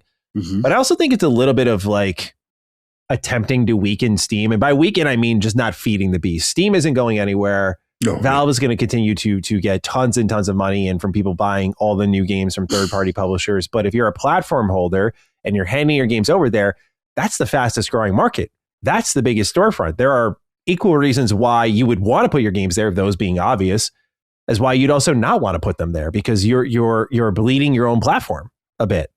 So I think it's less about PlayStation versus Xbox. I think Steam is just that dominant that it's like probably removing your games from there would help. With Xbox, though, I mean, one thing that has been an interesting turn is I think it could be going the direction you're saying because Asha Sharma, one of the more under-discussed quotes she's had of the recent weeks was when she was inquired about Epic Game Store on Helix, and she did not confirm or commit to that being a thing. Yep. And she's like, I wasn't even there for those talks. Anyway. That says a lot because for this to be a PC, I think we're all assuming, I mean, this will include all the storefronts, or at the very least, there's a way to get all the storefronts. Well, I don't know how you have a version of Windows and you can't do that, but I don't know how they would handle all of that. But that's what everybody assumes. But has that ever been like blatantly said, like this console will have Steam on it? Have they ever confirmed that? It's been by proxy of a lot of moves that they have made. For example, like when you open your Xbox PC app, one thing that they've done is great, and this is also really good on the Xbox Ally, is let's say you have Tainted Grail installed on Steam, you've got Atomfall installed on your Xbox app, and GOG Galaxy has Witcher 3, Cyberpunk. This Xbox app is able to see all of that and put it into one library. So when you click play, it launches your Steam game through Steam, but it's all collected in their library. Stuff like that is built to support, again, multiple storefronts. And when you saw where they were trending, which was just, Phil himself said that, he wanted to bring Epic Game Store to their next console. I know Phil's not there anymore, but they've been communicative about their desires and their actions that kind of support they were trending in that direction. But I do wonder about that. I'm like, how do you just want to drive people through the Microsoft store? Is that the vision long term? If you don't put your games on Steam, like I don't think a lot of people would want to do that. You know the meme that always comes true, right? The meme is Valve does nothing and wins. And so far that's always been true. Yes. I feel like this is maybe another case of that. Like why would Steam allow itself to be placed on Xbox? Like what is the goal for them there for Steam? I get the goal for Xbox, but what is the goal for Steam there? I don't see the incentive. More money maybe, but beyond that, but why would that be more money for them? Because the Xbox people would get their games from Game Pass, I feel like. So what would benefit Steam from having Steam on there? I'm just thinking out loud here. Like what would be the incentive there? Because why would people buy games on Steam if they can get them on Xbox, if they're on Xbox? Yeah, I guess the idea that could be defeating itself right now as we're talking about it is the same. I know there's less Xbox owners out there, but the same idea of like they've built their library, why would they go start a new one? It's still relevant to them. I think a lot of us have got caught up in the idea of like, oh, you'll just go to Steam and buy your games through there. But if you have a digital Xbox library, I think you are more likely to use the Xbox store. I'm playing like off of your idea here. That's a good point. That's a very good point. And so, I think what's lost in that, I mean, there's no library more digital than Xbox, Yes. Like, and I say that because... Well, Steam, sorry. I guess I should say in the traditional console space, but correct. Sure. The way their discs were handled, like they were licensed keys before anyone. They were sending out games that were just downloadable before anybody. Game Pass, you don't even own it. You rent it. It's a rental service at the end of the day. Like it's true. So they've been all digital. I mean, they moved to PC first. So they've been on that digital wave for a long while. So for those who have invested in that platform for a while, like that library is just all there? And would they be incentivized to then go, again, I'm like you. I don't give a fuck what launcher you send me to, what storefront you send me to. I'm lucky to have all the hardware. So it's about where's the games at. I'll play them wherever, no problem. For a lot of people, especially those who are primarily on PC, but they're also probably firmly established where they are too. But they're like, I don't want to go over to this launcher and this launcher and that launcher. Just bring everything to Steam. It's easy. So I think Valve's only reason is the obvious one. Like they make money off the sales, but you know, do they thrive by bleeding out Xbox? And also, does Xbox not want to even give people the chance to buy their games there? Because would Xbox customers who are there as hardcore users of the platform, I imagine that's Helix's target market, given what we anticipate the price tag being, are they even going to make use of it? I'm not arguing for less features for those listening, but it's just more like, when you think about it, it's like, are they going to want these features, not because they're bad to have, but because, you know, it hurts your business actively? And again, why doesn't that digital library argument apply to them as much as it does for PlayStation? It doesn't make sense to transfer over, or Nintendo, or Steam. So it should apply to Xbox too, which is why, again, I think Asha's backing away. I mean, the thing I will say is that, like, this Xbox player's voice thing, I guess we should jump ahead to it because it is part of the conversation. It was supposed to be our lead topic, but they put up a Wire post and they said, introducing Xbox player voice, a simpler way to share feedback. They said the community is at the heart of Xbox. Players have always told us what's working and what's not across Xbox. That feedback has shaped what we've built and how we prioritize our work. But we also heard clearly that it isn't always obvious what happens after you share your feedback. Today, we are introducing Xbox player voice, a new place to collect your feedback and make it more visible. The goal is simple: make it easier to share input and see how it's handled. With Xbox Player Voice, you can share feedback on your experience with Xbox, see when your feedback has been received and reviewed, follow up if and when there's progress to report, and get a clearer sense of how your input is shaping the future of Xbox. And how it works is, they say, when you submit feedback, teams review and organize it so it can be understood and considered alongside other work. In some cases, ideas will move forward. In others, they may take longer to implement or may not be something we can act on. When there are meaningful updates, we'll share them. We want to be clear. This doesn't mean every piece of feedback will turn into a feature or result in a change. Building across a large global platform means weighing a lot of inputs, but better visibility helps close the gap between what you tell us and what you see happens next on Xbox. With Player Voice, while Xbox Player Voice replaces Xbox Cloud Gaming's feedback portal, it's designed to complement the tools you may already use, such as Insider Hub, support forums, and social channels. So when you go there, the top voted one from Carlos Hernandez. It's formatted a lot like Reddit. I was just going to say that. Good job. You invented a subreddit. Great job. Completely. 12.5K upvotes. Exclusives. Xbox is built off of great game exclusives. You cannot sell any consoles without a reason to buy the console compared to your competition, or even sending your tentpole games over to your competitor. Bring them back, please. That's in all caps, by the way. And the comments continue to pour in, all 1,700 of them. But the thing I would offer in I guess, defense of Xbox keeping things multi-platform is 12,000 upvotes. That's nothing, dude. Nothing. I'm surprised they're looking at any of this and kind of like, would they gauge any decisions off this? This is such a narrow feedback lane, like a very specific type of player, the most invested, which is good to listen to, of course, but that's a big business decision. You can't make that off of 12K upvotes and 1,700 comments when you're Xbox. And they won't. But it's also, this is also a new thing. So maybe I agree with you. Like, it's nothing. But and just like inventing a subreddit is also not really great new. They're hyping this up like, we invented this new thing. Like, no, it's a forum thread. You know what the problem with this is? First of all, I think that upvoted thing is right. Everybody feels that way. I feel like exclusives should be a thing. Even the people who months ago were yelling and screaming for an entire year that exclusives were done and no exclusive for the future are now saying exclusive should exist. So it kills me, bro. Go figure. I know you and I can fucking rant about that one. Social media is such a test of patience nowadays. I'm just like, quickly delete your old tweets. Just put a zip on it. Yeah, that too. It's just like, oh my God, bro. Like, the thing is, there's nothing wrong with being wrong. Exactly. I think more people need to understand that. There's nothing, you were wrong. You know, I've used a perfect example for myself. I was so wrong about mergers and acquisitions. I was so wrong. Yeah. Fucking painfully wrong. I cringed looking at some of the videos I made talking about that shit. Like I thought I knew what I was doing, bro. I was in my upper 20s. I should have known better, but like I was wrong. That's okay. You know, it's not like I fucking threw a baby down a flight of stairs. Like you can be wrong about this shit and learn and try to do better. But so many people are in a rush to just be right about everything. And this exclusive thing drives me fucking crazy because I'm just like, I'm watching these people do fucking backflips. I'm just like, you were just saying this was awful like 2 years ago. What are you talking about? Yeah, it's just clam up, dude. Stop. So confidently too. It's hilarious. That's the stuff. But that is what I said earlier too. That is why I think Asha shouldn't promote those people. Like everybody knows who they are. Like okay, we won't name them. Of course, everybody knows who they are. Don't listen to those people. They don't know anything.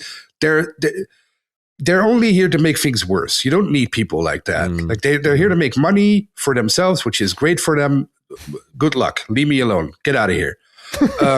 Give me someone who knows what he's doing and knows what he's talking about. That's much more valuable. And that's why I think this forum thing, or Xbox Voice, as they want to call it, I guess, could be useful, but it's also the audience you already have.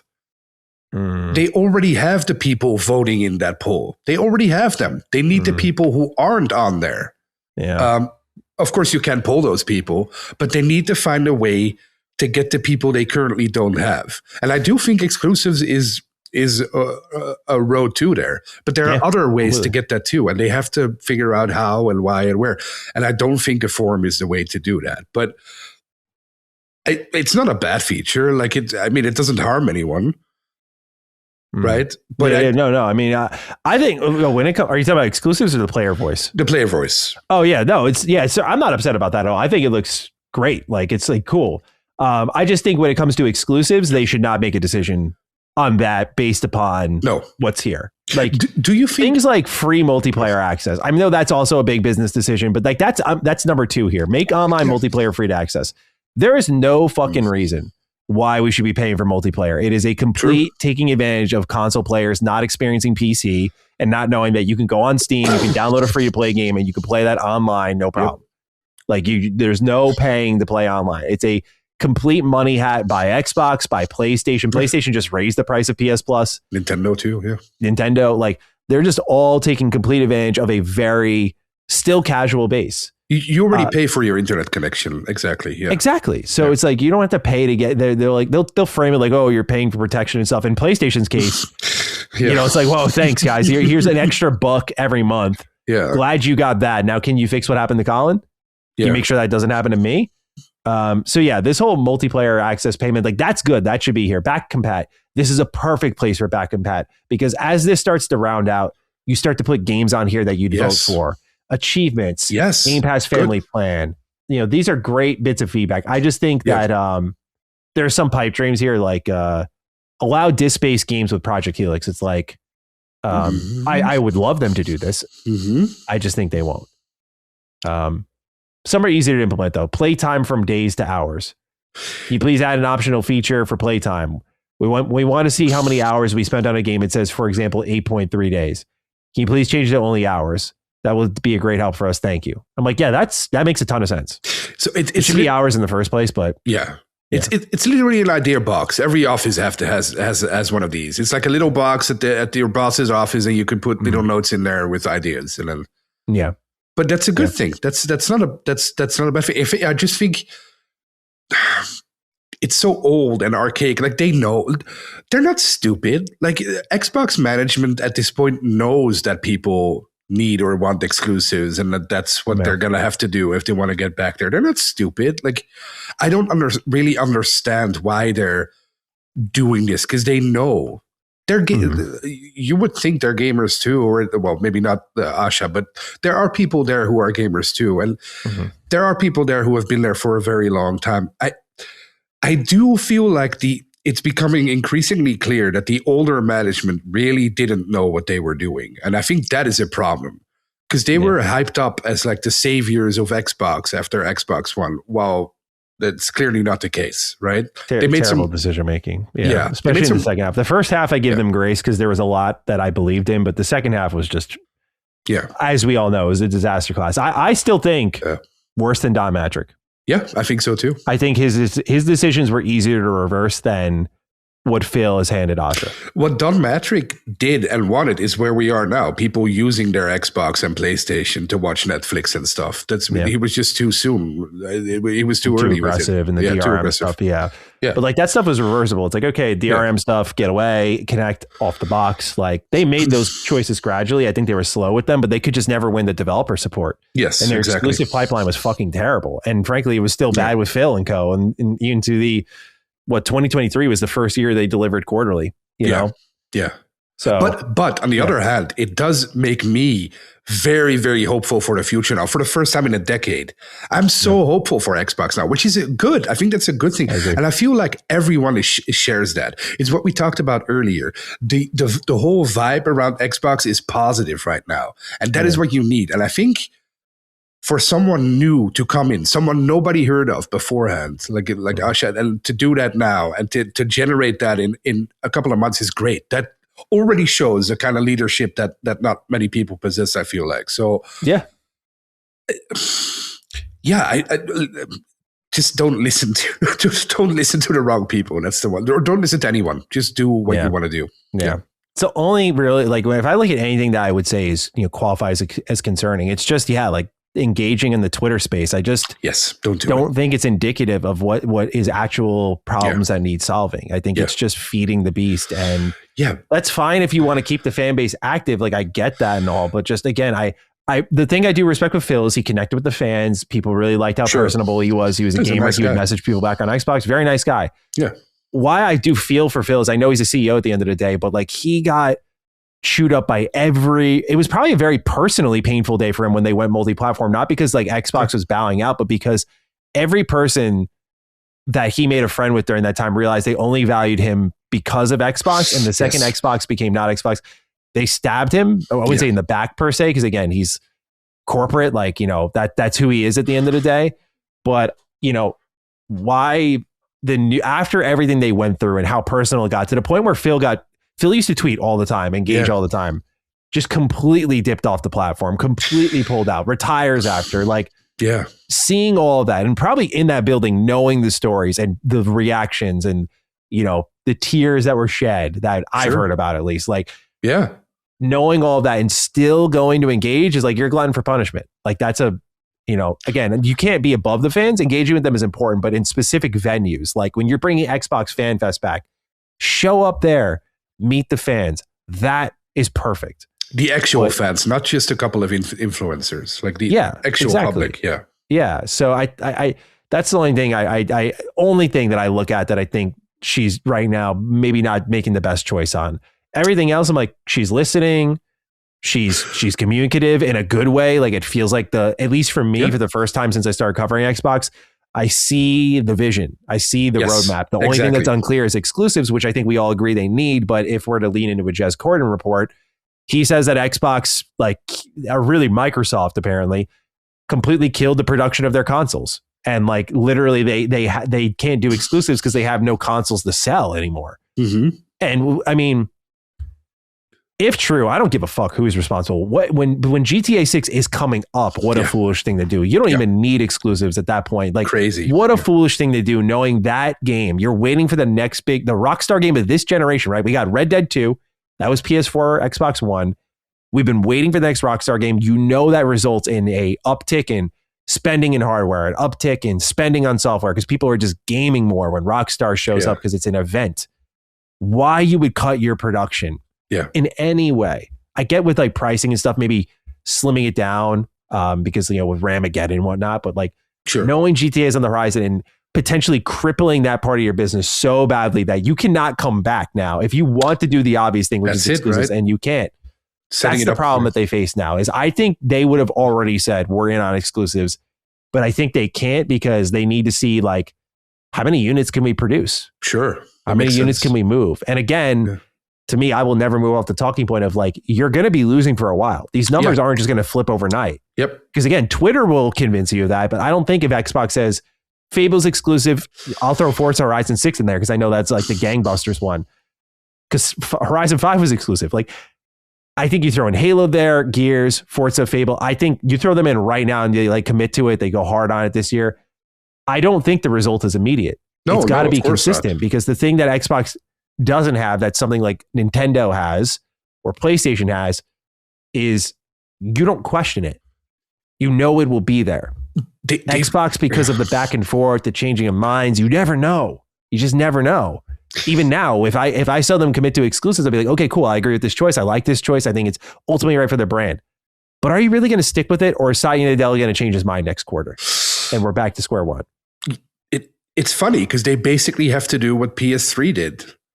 And like slowly come from the back and then slowly take over without anybody really noticing. And then the next one, it will be the juggernaut. That's a good point. Yeah. And PlayStation did it how, right? They delivered like exclusive seminal Game of the Year titles. Yep. Over and over and over. Exactly. Over and over and over again.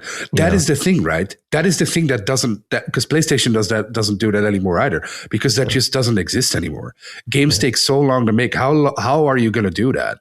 Like I have a thought on that. Well, I'm just going to pull a bunch of topics that we already had planned. Sure. There's this one big topic. There's a rumor right now that Infamous is getting revived on PS5. This came from Jordan Midler, which I was same reaction. I was like, fuck yeah. Yeah. He said he's under the impression that there is an Infamous thing happening somewhere else in PlayStation at the minute. Greg Miller called Jordan Midler during the Kind of Funny Games cast, and Jordan Midler said that he wasn't told directly, but it was very much implied. There's a chance it could have been scrapped always, and that it's just one source, but that it's believed to be a remake of the first two Infamous titles for PS5. I mean, to add on to that, Nate Fox said in an interview right before Ghost of Yotei came out that he'd love to see a trilogy re-release of Infamous. So there's also that. I bring this up because PlayStation, it's been rumored that they are tinkering with their older games in their library. We just covered how Embracer is like looking to do external developer partnerships. Yeah. I think the one thing this industry is waking up to, and maybe we'll feel this in like late 2020s, like 2029, is using external development partners like we used to get more spin-offs, more smaller games, continuation. PlayStation used to do this all the time. One of my favorite examples is bringing in Sanzaru Games to make Sly Thieves in Times. Yeah. I love Sly Cooper. I love Sucker Punch. They made 3 incredible Sly Cooper games, and I think that Sanzaru carried the torch in a brilliant way. They had one story choice that's really haunting them, but otherwise, technically 2 if you think of the cliffhanger, but they did a really bang up job with it. I think they captured the spirit, the writing, the tone, the music, the exploration, the playable characters. They did such a great job, and they kept that series alive for fans when it had been done since the PS2. And this was a late PS3 title moving into the PS4. So when I look at like Infamous, I'm like, yeah, dude, like if you guys have this library of content, I think that's how they're going to start to fill in the gaps. Like I know the write-in was saying as a joke, like what Naughty Dog delivered, 20 hours of original content in the last 10 years. It's like, no doubt they're perfectionists, but there's no world where this should be acceptable. Yeah. Where games like Elder Scrolls 6, games like GTA, as great as I know these games could be, just too fucking long, dude. Yeah, I say long. it all. I get morbid with it. I'm like, people are dying. Yeah. People are getting sick. People are in completely different eras. Your time and entertainment, it needs to be valued. I'm at the point where I barely give a fuck about GTA at times. I'm just like, dude, like way too long. Like I'm just not invested because it's way too long. I'm sure it'll be great. And I'm sure I'll hop on at some point. But like right now, I'm just like, dude, we need more from these series. They shouldn't just fall off a cliff. There was a time where it was normal to get a full story in a generation. It should not be you get part 1 of a 3-part story in one generation and we'll see you for the new part each gen.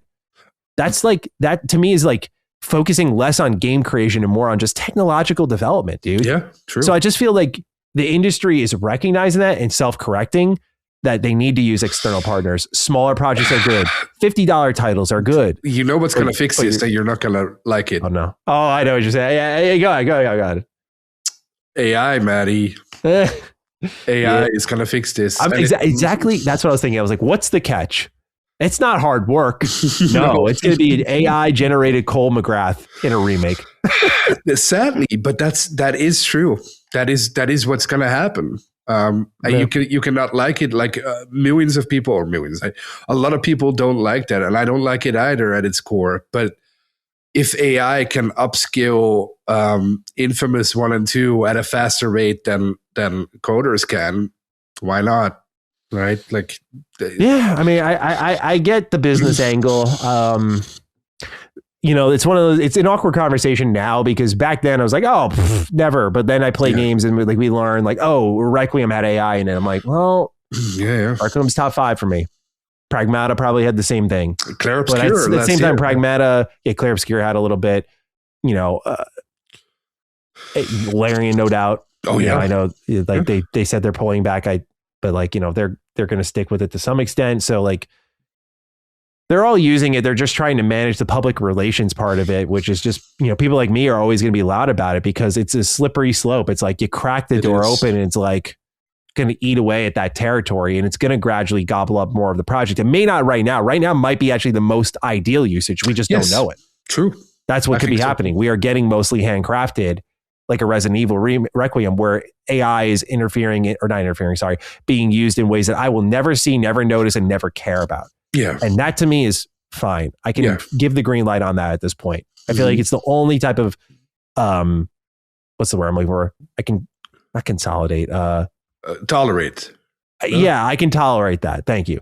But when then you crack open the door and they're like, give them more and more. They won't notice this. They won't notice that. And there is going to be like that one game, that one title that means something to you, the listener, and it will be ruined by what we crack the door open on. And that is the scary part to me. So I do like the industry recognizing that both they're not giving people what they exactly want and they need to start just giving players what they want. Supporting the hardcore gamer. I think that should always be priority 1, but 2, that more frequent releases through up and coming external partners is a very, very easy thing to pull off. There are so many fucking developers in this industry, so many looking for jobs. You could form teams. If you're PlayStation, I mean, you're remaking these games. The fuck did you get rid of Bluepoint? What are we doing here?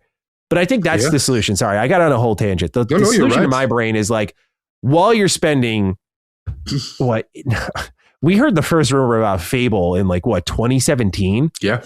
Yep. So almost a decade on Fable. All right. Ridiculous. But we heard the first rumor there.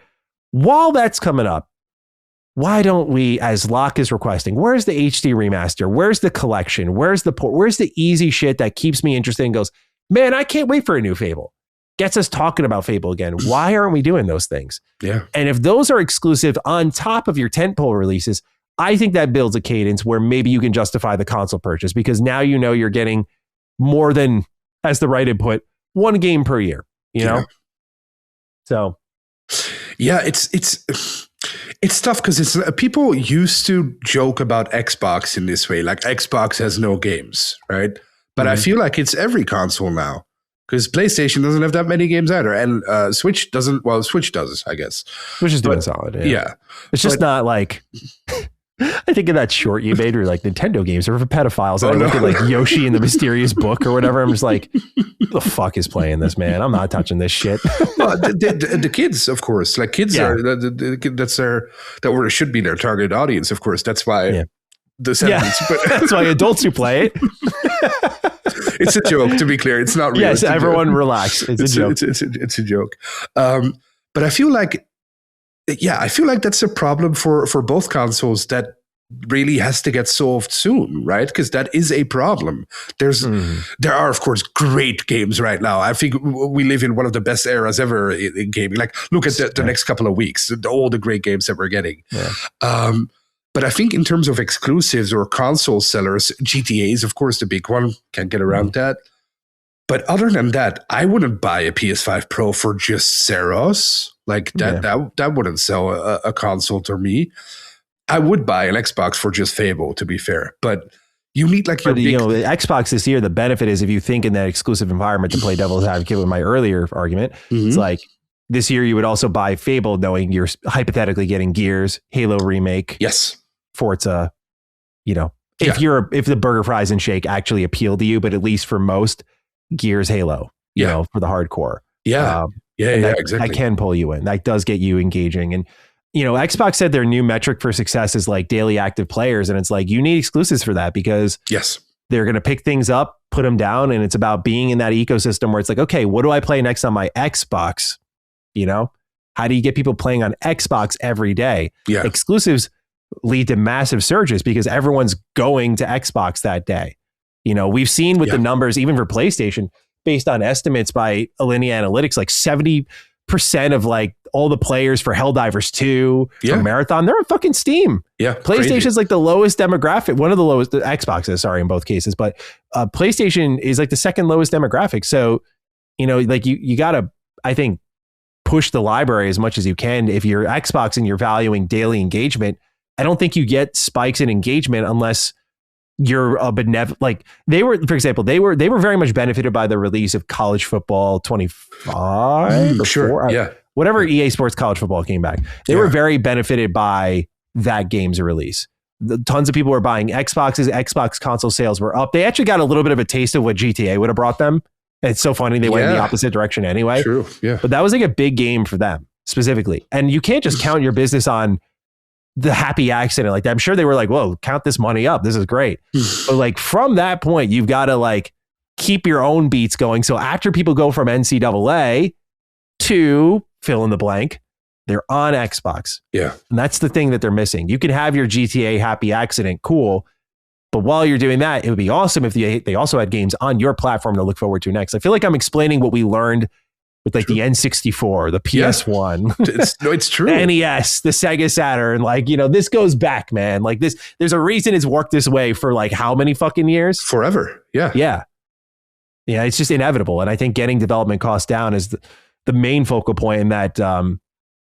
It does bring me back to one talking point I said a while ago, which was when Phil was really parading around the talking point of like, such a disrespectful way of putting it, but when he was saying that he was like, we need to be on more platforms. Gaming isn't growing on consoles. I'm like, well, eventually you're going to hit that wall when your games are on mobile and on PC and they're on console, and it's not going to be enough for you because you didn't address the core issue, which was how much these cost to make. Yes, exactly. Yep. Until you figure that out. Yep. It'll never be enough because you'll keep justifying spending more because the player count is even higher. Exactly. The potential is higher. So it's never going to solve itself until you realize what the right amount of spending is. Yeah. At least in my opinion. No, I think that's very accurate. I think that's almost impossible to disagree with. That's very true. You also, the audience is constantly renewing. There's always new people being born, new gamers being born. So it's not like your audience is finite and at some point it ends. No, you can always keep getting a new audience. So why would you give up? Exactly. Yeah. I don't know. But you should be in charge of Xbox, Manny. It's so funny. All these topics, dude, I have here left on, like, I had a whole stretch of PlayStation topics, but what we've got here is two of them. PlayStation's testing a player count feature. We could loop that in, but also one of our next topics loops in beautifully. So I'll just keep this all in one thing. Intergalactic Actor says it's coming out in a couple of years. Oh, yeah. I saw that. Yeah. Like, what? It was Kumail Nanjiani. Said, I acted in a few video games. I realized this wasn't for me. I did do another one that's going to come out in a couple of years, a Naughty Dog one that's going to be really, really good. It's just like, dude. To be fair, it's an actor, so maybe most of the time actors don't know shit. So maybe it comes out next year and he was just wrong. That's possible, but if it's not out by next year, I feel like that's an issue, man. Exactly. Especially for Naughty Dog, such a great studio. They have great games. To have one game over the past decade at that point, 8 years, yeah. What came before Last of Us 2? Last of Us 1? No. Was Lost Legacy or 4? Yeah, so Lost Legacy, I guess. Was Lost Legacy after 4? It was after Uncharted 4. Lost Legacy, release date, 2017. And Last of Us 2 was 2020, right? Yeah. Yeah. So before. Okay. Yeah. So Lost Legacy. So next year, it'll be one game in a decade span. That's crazy. Yeah, that's nuts. That's why they're re-releasing stuff so often, because they did the Last of Us 1 remake, 2 remake, I know the opinions about The Last of Us 2 are very divided, with a lot of people hating it. But even if you hate the story, the gameplay and the way it looks is it's excellent. Yeah. Unbelievable. So, but it's insane that it's a decade almost. That can't be right. To be fair, they did have that canceled online game So which they should have stuck with. They let Bungie call the shot on that. What a terrible choice. Yeah, that is in hindsight, especially now that we know, or not to shit on Marathon, because Marathon is a great game. People love it. But especially now that you see what that is like, I feel like, they're human. They're capable of not the best choices. Like, it makes sense moving on to the next thing, but the obvious choice after Destiny 2 was 3, not Marathon. Yeah, but then when you look at something like what was it called again? The multiplayer for The Last of Us 1. Grounded? Factions? Factions, that was it. Yeah. I feel like if you would release that now or a mod for it, that would be huge. I feel like that would be way bigger than Marathon. So to scrapping that, but that's PlayStation. But that, I feel like everyone can somewhat agree that must have been an error at some point. Maybe Naughty Dog just didn't want to do it. Didn't want to spend years working on a live service game, which I completely understand. Yeah, that's also fair. But that's where maybe something like Blue Point could have come in, or another studio, or it's scrapping that was but well, they made a shit ton of bad decisions there, so it just happens, I guess.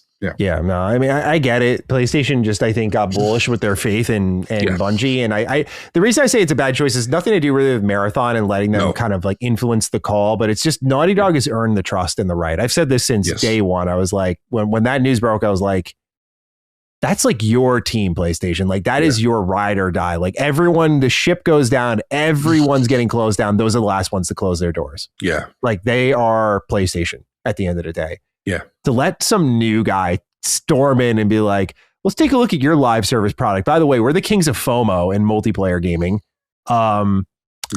This really, you shouldn't be doing this. And like, that's it. I don't know, man. It just rubs me a terrible way as someone who's just like, I wasn't there in the building. Maybe they're dead fucking on. But as a consumer outside looking in, I'm like, dude, fuck that. I think if I understand correctly, is that the problem wasn't the game, that the game was awesome. I think I've seen developers say that it was the best multiplayer game they've ever played. But I feel like, or I think what I saw, go on. what I saw was that the live service part wasn't sustainable.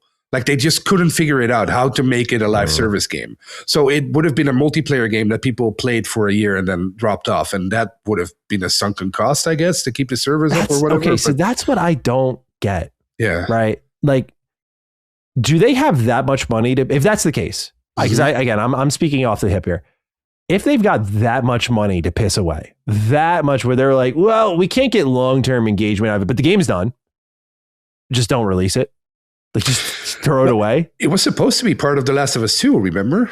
Yeah, and they spun it off to its own game. Yeah, I think maybe that's where the mistake is. Maybe they shouldn't have done that and just kept it smaller and included it with The Last of Us 2. But who knows? It's easy to yeah, exactly. It's easy to make up all to think up all these things. But it's such a shame too, because we don't have anything like that either. Like, we don't have anything like Factions right now. There is a developer making like a what do you call it? Like a clone of it, which looks amazing, I think, on Steam.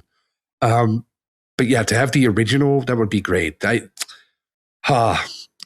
always makes me sad when I see someone like Radic tweet about it, because he's very passionate about PlayStation. He's very passionate about Factions. I love Radic. Yeah, he's amazing. He's amazing. So when you see him tweet about this stuff, it's always like, yeah, you're right. You're right. This sucks. They should have just released it, dude. Like, yeah. He's like a nostalgia king. Like, he just pulls out these deep cuts from old PlayStation where you're like, yeah, like where we're at right now at PlayStation isn't normal. Yeah. I'm not going to pretend it's normal. Like, it's just they're capable of way more and way better. Yeah. So maybe them focusing on exclusives will be that. What Xbox will do in response to this, I think, is very clear to them. But if they can actually make that decision, is a whole different story. It'll be very interesting to see if they try to make a moment out of it at this summer showcase. I think they could really make a loud rallying cry for Xbox from the showcase if they synchronize this with like Back Compat coming back, which is heavily anticipated, and that alongside exclusives and sort of some type of symbol of like, you know, buying into the future of Xbox. Like, here's Elder Scrolls 6, here's a trailer. Certainly they could give us a lot to talk about at the very least, but they always do with these summer showcases. So we'll see what Xbox does in response, but no doubt a question that'll be on all of our heads entering this June. Yes. Got a couple more stories here. Next up, we almost got Star Wars: The New Republic. There was an entire interview that was done with James Olin by PC Gamer. James Olin, for those who don't know, was the lead designer on Knights of the Old Republic. He's also got his name in the credits of games like Baldur's Gate, Neverwinter Nights, Mass Effect. Like, he was just one of the OGs, one of the guys that you could just count on. Yeah, incredible. Yeah. He spent 22 years at BioWare. He left there. He went on to quit gaming until they announced Exodus, which is by Archetype Entertainment. He got some of the old BioWare band back together. And in that case, it was Drew Karpyshyn, who wrote the likes of Mass Effect, who wrote the likes of Knights of the Republic. So yeah, some of my favorite stories ever. So this guy's like a genius, but brought him back. And again, they're making a Mass Effect-like game.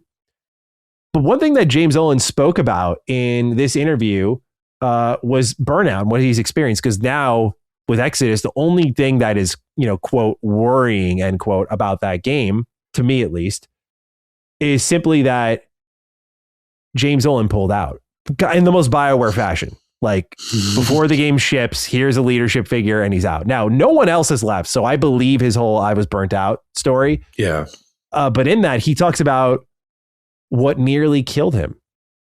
And it was spending so long working on the Old Republic and transitioning into the New Republic, getting a pitch that he actually managed to convince, what are the Star Wars names? Dave Filoni and Kathleen Kennedy. He managed to convince them of the New Republic alongside Patrick Soderlund, who is the head of EA and who hated the Old Republic because they spent so much money getting that thing off the ground. Yeah. So he managed to convince all of these people, but then he wrote here, I was like, I hate massive multiplayer games, but all right, I'll do it, before realizing that it would be a never ending project he'd have to work on in the Old Republic. He says, I'm not just someone who can manage hundreds and hundreds of people to go in a different direction. Everyone wants to build World of Warcraft in space. It's my job to say no, we're making something different. And I wasn't able to do that. When he convinced Dave Filoni, he wrote, quote, he was like, if you said it a couple of 100 years before the fall of the Republic, we can have a tie-in. I remember I got super excited about it because the big challenge was Patrick Soderlund. I think he's great, but he hates Star Wars The Old Republic, and I convinced him it's one of my greatest accomplishments in my career. Unfortunately, everything came crashing out because they said they remembered spending $300 million, and they were like, why the fuck are we going to spend more? That was the beginning of the end for me. The only way you get through life is by having empathy for everybody, including people that are causing you pain. I was thinking of it through the lens of EA, and I'm like, there's no way I'm ever going to win in this. It just doesn't make sense to empower someone like me. If I was there, I wouldn't, so I got to get out. This just is not for me. I would tell people I'm actually a highly paid, completely useless person. It's just that everyone thinks I'm super useful because of my reputation. No one seems to be able to tell me except me. No one seems to be able to tell except me. There's research that shows that when you just feel like you're not accomplishing anything, it's actually the biggest thing to bring burnout. So that's what led to him leaving BioWare, and what led to him also leaving Archetype, which is under Hasbro, and Hasbro just shut down a D&D video game that Stig Asmussen was directing. For those who don't know, he was part of one of the leads on Star Wars Jedi Fallen Order, Survivor, God of War 3. So like really great portfolio, and like even that got shut down. So I mean, Larian walked away from Hasbro, so it definitely remains to be seen what kind of meddling Hasbro has done with Exodus, and if a great game will come out of it. But Locke, I pass it to you. You and I are equally passionate about old BioWare, what they've become. We both have enjoyed Star Wars: The Old Republic. One of your few retrospectives on Retro Rebound when we went through that experience. Oh, yeah, true. Yeah. Was The Old Republic. Yep, true. And so that ended up doing quite well, by the way. Yeah. But what do you make of James Olin bowing out, his reasoning behind it, and that we almost got a rebooted Star Wars MMO, but it was shut down by EA shareholders? Well, sorry, I had to laugh in the middle of the write up there, because it just made me laugh that EA boss hated the Old Republic. It just makes me laugh. I don't know why. I think that's incredibly funny. I thought the Old Republic was fantastic personally, as an MMO guy. But I understand that it's completely unsustainable, which became clear very, very early on. And I also feel like James Olin is, of course, a absolute genius. The history of that guy, I think he started working in a card shop or something. Like he had his own shop with trading cards or something like that. And then BioWare picked him up, or Black Owl back in the day picked him up. That guy is a genius. There's a part in that article, I don't know if you've read it, where he said that I think you read it, where it states that he doesn't like working with egos and basically patching up fights between egotistical coders, which is what he was hired for. So this guy is clearly a creative, and he wants to be creative. And as soon as he doesn't get to be creative, he's out, which I respect immensely. I think that's great. Yeah. Every single project he worked on has been an immense success. He didn't work on Anthem, I think. No, he didn't. No, because he left. Yeah, he left to work on the Old Republic. Every project he's worked on has been an incredible success, apart from the Old Republic, I guess. Then, to hear that they had a plan to reboot the Old Republic while it was still going, because you can still subscribe to it. The servers are still up to this day. They gave development to Broadsword, I think now is the company called, but it's still up.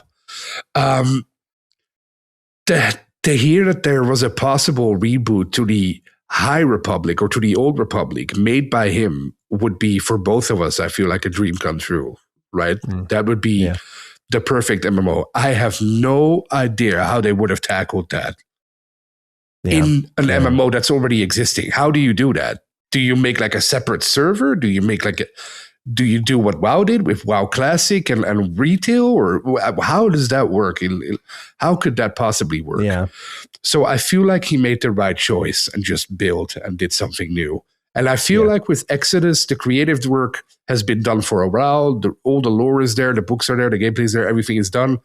Perfect time for him to build. And like you said, every other member stayed, so it makes sense. I feel like in his trajectory, it makes sense for him to bail. But I hope that's not his last game. I hope we'll see him again, because that guy is one of the OGs in gaming. It's one of those people you don't hear a lot about. It's one of those people who isn't like a huge name. But when you look at his resume, it's insane what that guy has done.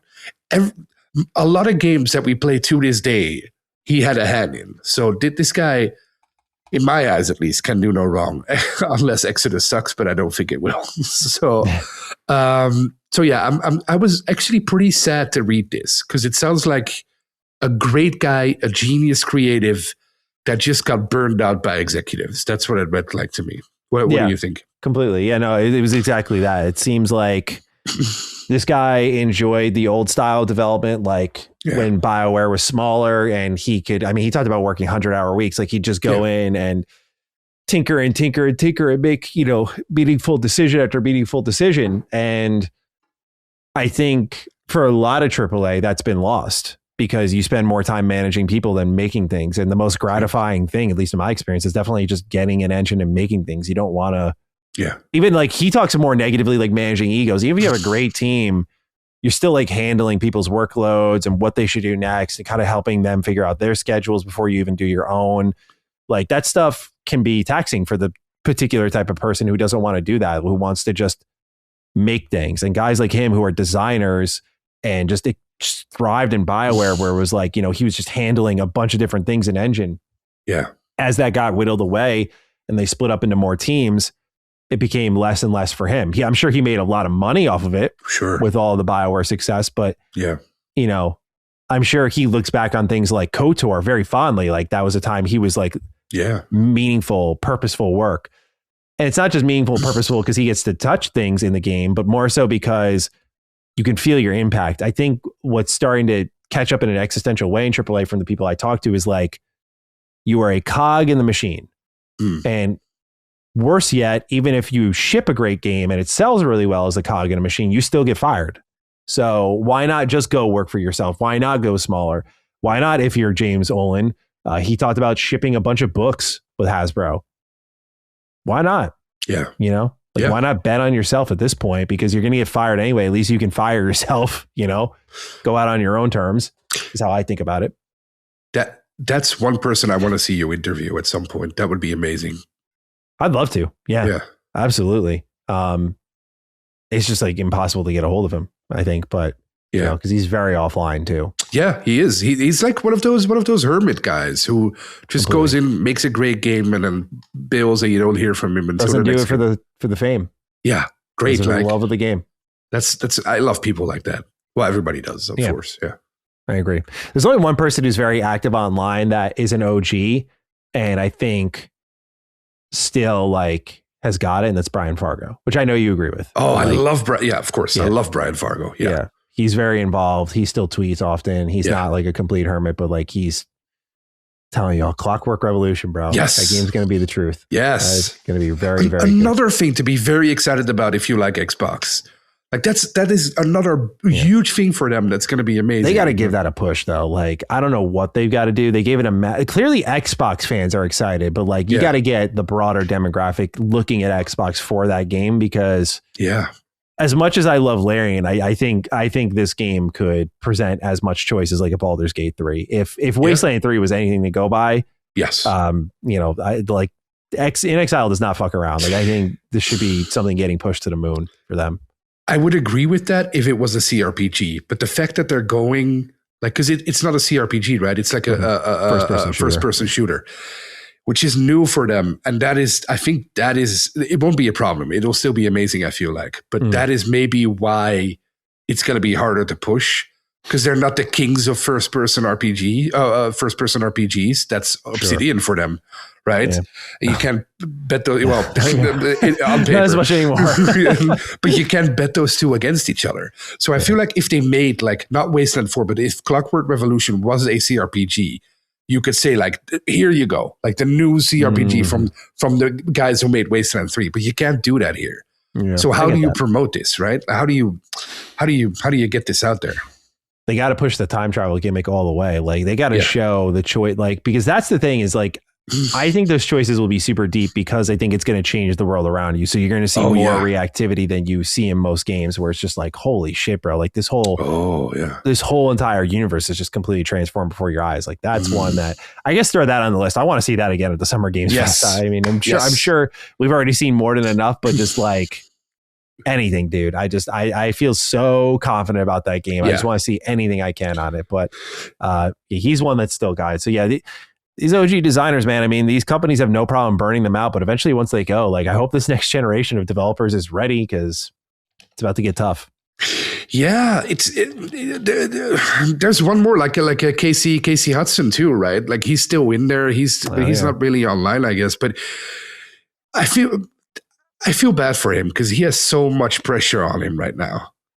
He's so chill though. I think he's got it. Yeah, he's like a cool guy, right? Like he's the stereotypical cool guy every time. He really is, dude. The mullet and everything. Like he's I think I'm a believer until proven otherwise. I'm a believer that they'll pull it off with FOTOR. Like, me too. I think their focus is clearly just, it's why they're thinking it's not going to take long. They're like, we're like thinking 20-hour replayable. I'm like, literally old BioWare then. Yeah. Literally old BioWare. Like old BioWare got away from like 20 to 30 hour replayable games and tried to make them like 50 replayable, 60 replayable, 70 replayable. It's like, that's where you get Inquisition, where it's like, not really. I mean, that is very replayable, but like bigger, not as extreme as like Origins, you know, or Mass Effect.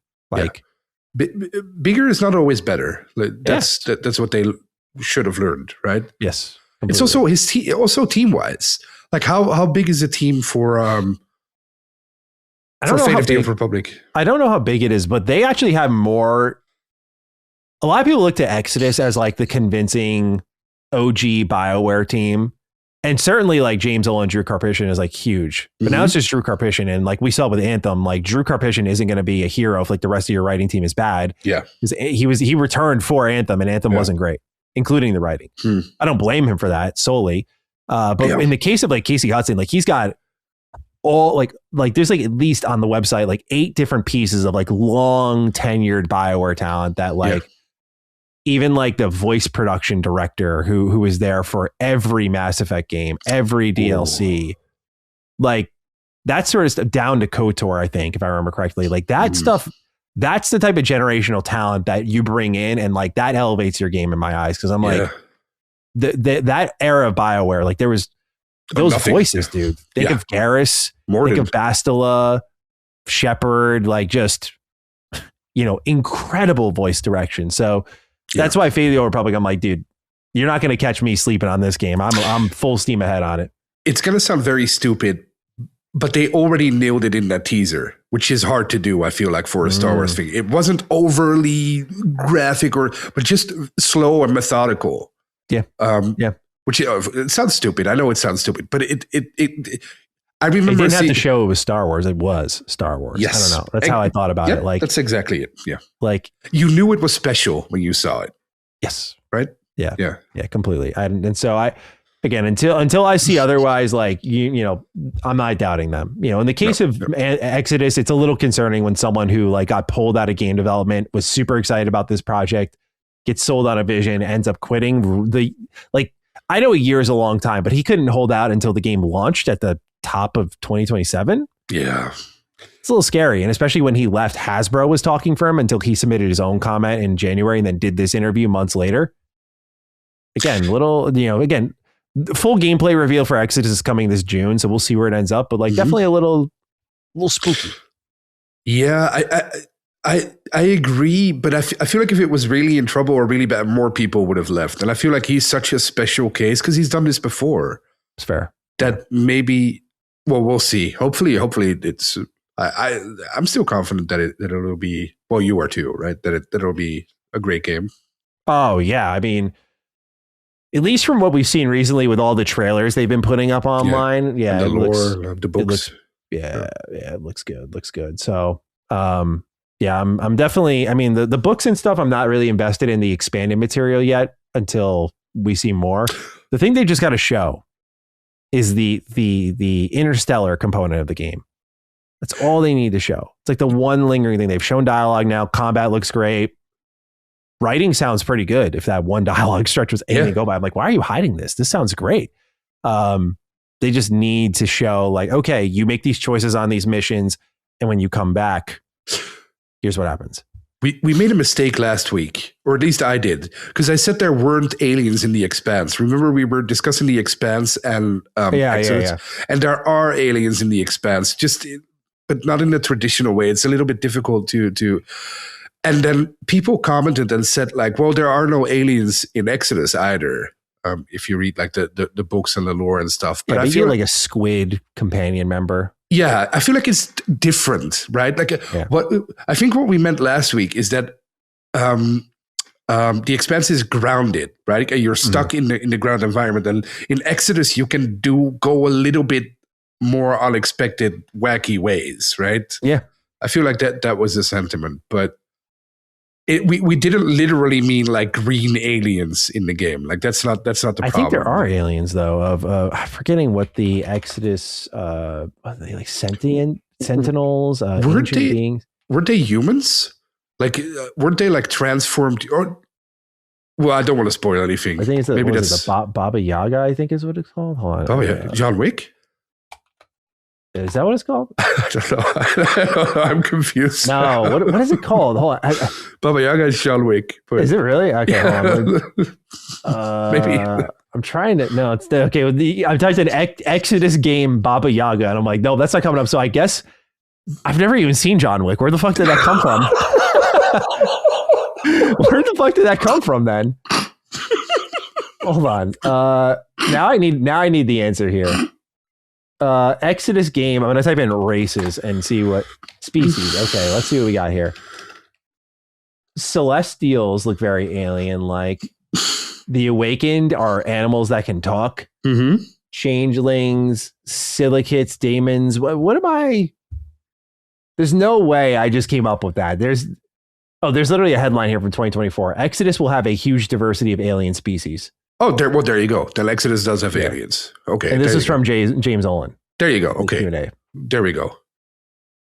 So I stand by what we said. Saying, I think I saw that same comment. I think it was Expanse saying that had aliens. Yeah, Expanse has aliens, but not in the traditional. It's so hard to say things literal because they also don't want to spoil things. But with aliens, I mean like possibilities outside of the grounded realism of something. Mm-hmm. And I feel like feel like the Expanse is so grounded that you can't go crazy with it. Yeah. You can, but it won't fit. While Exodus is so far out there that you can go crazy with it. I agree. But I'm excited for both, man. I can't wait to play both. Yeah. Same. All right, Locke.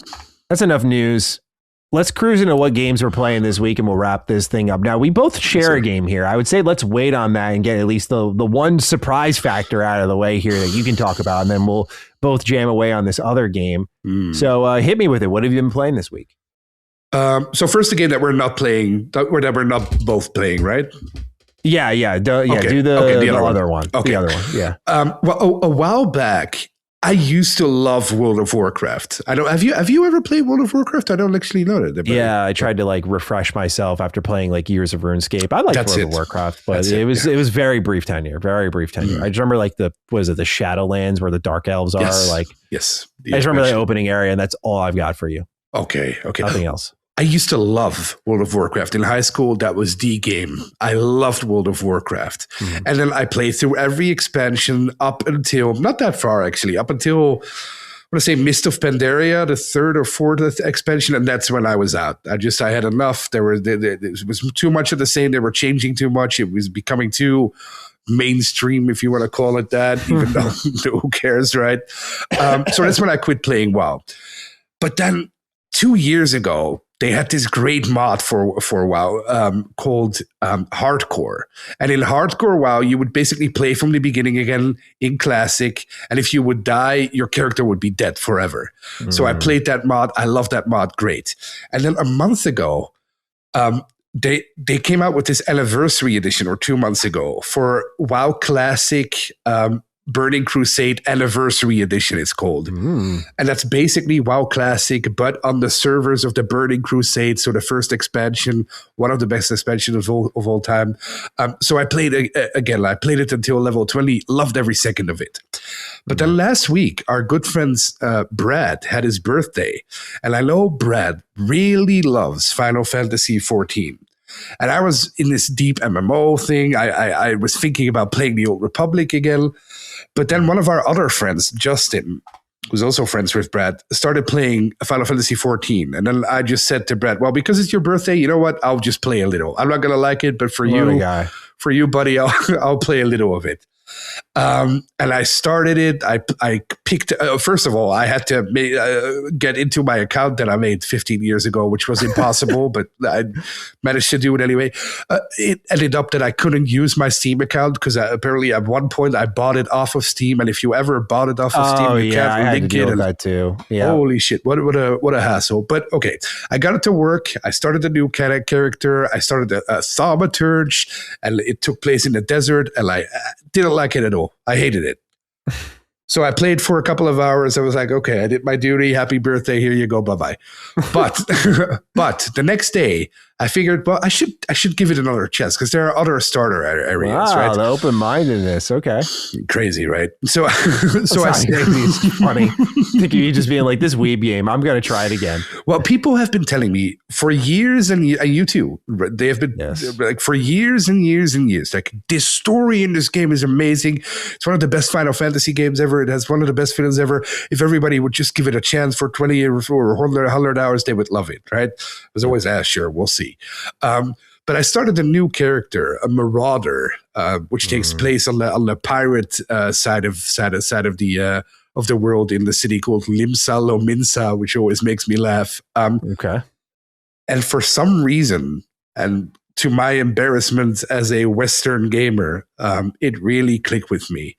It clicked with me so much that everybody told me, don't do all the side quests. Just do your class quests and do your main quest. And that's it. And you'll level up 20. They patched it, so you'll level up plenty to get to the expansions and stuff. But I figured, no, I'm having such a good time. I'm just going to do all the quests. So I did it. I did all the quests in the starting area. You know, you have a couple of areas there. I did all of them. And then I got to level 23, 24, I want to say, the other day. And I got to leave the starting area. I got to leave the big area I was in. I got to leave the pirate area. And all of a sudden, I got this big, beautiful Star Wars-esque cutscene. That was with great cinematics and great music and great characters. And I'm fully in now, I have to say. Fully in? And I'm only still in A Realm Reborn, so I haven't touched the expansions yet. But I'm already really liking the story in A Realm Reborn, which is the worst part, I assume. That's what I've been told as well, yeah. I really like the leveling. I really like my character. He looks like a... he looks not normal, but I like it. I really like the way it plays. It's basically like every other MMO. It plays like WoW, but it looks a little bit more fancy. But I'm so excited to get to the other parts. So Brad really got me into this game, and I'm with it for the long haul. I streamed it yesterday. I want to stream the whole thing. I want to stream the whole game over the next couple of weeks or years or however it's going to take me. But I'm really, really liking it. So if you are on an MMO kick and you haven't somehow tried this game, I can unexpectedly really recommend it. I still love WoW, of course, but I understand now finally why people like this game so much. It's really fun. Really great. Well written, good music, excellent music, great gameplay, great fun. But I'm only level 25, so maybe it gets really bad now. But wow, so far. Okay, yeah, you're in the part that like I mean, at that point I'm thinking I'm dragging my heels. At that point I'm like kind of, I don't want to say out, but I'm just like, man, dude, this is just a rough play. I woke up, I poured so many hours into it on Saturday. And then on Sunday, I woke up thinking, okay, I'm going to finish Diablo 4 today. And I played again for like 10 hours straight. That's how much fun I was having. You have that kick sometimes, right? Where you have that kick where you just want to do meaningless tasks in a game. I want to play a Ubisoft open world game, just checklist game, right? Yep. And this is that type of game if you do every quest. And I'm in that type of mood right now. So it was perfect for me. Now, granted, the other game we're going to talk about just came around the corner, and I'm also hooked to that. So this is going to take a bit of a back burner until after James Bond, but still, I was wrong about this game. Well, I'm always wrong about about games I haven't played, of course, but great game. Well, have you played it? Yeah, so I've played it. Why are you laughing? A very large sigh. Like, I don't get it yet. I just don't get the hype yet. Like, I don't understand. It's the same thing that put me off on Crimson Desert. Like, I get in there, and in Crimson Desert, I put 40 fucking hours in, and people were like, yeah, but just you wait. And I'm like, just know. That's so many games I could play and beat that are giving me way more entertainment and respecting my time. And you're telling me because in the 100th hour, it gets good. Like, are you out of your minds? So with Final Fantasy 14, I mean, it's got a spirit to it. Every time I bounce off of it, I always think about it. And I'm like, man, I'd love to just like be that guy who's telling you it's the best Final Fantasy story ever. But MMO gameplay formula doesn't really sing for me. Sure. As much as it used to. Like, I loved old school RuneScape growing up with that. Like, immaculate. Love that. Mm-hmm. But like, really, since then, man, it's just like nothing's hit the same. And Final Fantasy 14, like, for all as great I'm sure its story is, it's a really tough sell for someone like me who's got limited time and likes to play the new games coming out, focus on their backlog, to jump into an MMO, which fine. I love MMOs. I used to only play those. Again, RuneScape was like the only game I played for 5 years straight. Sure. That's why I missed so many games. It's like, yeah, dude, like, I love MMOs, but if you're trying to sell me on an MMO that's like, I swear it gets like way better after like the 70th hour, it's like right there's my Xenoblade Chronicles playthrough I've been procrastinating on for years. I get that. It's just, I think about it that way. I'm very efficient with my gaming hours. Yeah. And I can handle, like, if it's 10, 20 hours and then it gets good, I can really handle that. But when we're in the like doubling that era and it's like, sure. It's like, that's why I'm like, I want to love it. I desperately want to be that person. But anytime I think about trying it, it just never calls me back in. What if it's a little by little thing? Like, you play a couple of hours this week and then maybe a couple of hours next week. And then instead of like dedicating all your time to a game like this, because Because, like I said, I'm not going to be able to play it until probably 2 weeks from now. Yeah. I mean, that's what got me interested with the Switch version. Oh. Because the Switch version, I was like, oh, like portable Final Fantasy. Like, yeah, I could go ahead and jam those shitty quests out before bed. Sure, why not? You know? Like there's there's no high investment and I'm just going to do this until I like pass out. Cool. But like sitting in front of my TV playing this game is like a tough ask in my experience. That is another thing. It is a PC game to me. I know it's on console, but I was playing it while doing some work. So it is it is a busy game. You know what I mean? Yeah. Well, I was a little bit, but it's not a game that, of course, there are cool cutscenes, which happens once every 10 hours. What the fuck? But that's okay. I know it sounds negative, but in certain situations, that's a good thing. Like if you're in that mood, which I was this weekend, it's a good thing. Right, because you just want to interrupted. Yeah, you just want to focus on your work, do this on the side, and then meanwhile you're very focused and very concentrated, and you can deliver great stuff. I feel like. But if you're not in that mood and you want to concentrate on a game, then it's disastrous. Of course, I feel like. But every MMO would be like that. Then WoW is disastrous too, because WoW you're basically running, especially WoW Classic. You're just running in a straight line for like 40 hours most of the time and back. Yeah, I mean, it's funny you bring that up because actually, now you mention it, I did used to multitask and like when I was like training my skills in RuneScape, I would like do that while I was like banging out my homework or something. Yeah. I haven't really thought of that in a while where I'm like, yeah, you know what? Like that is a play style. I think those games do you know what those games do? They calm me down and they let me think about stuff because that's what I feel.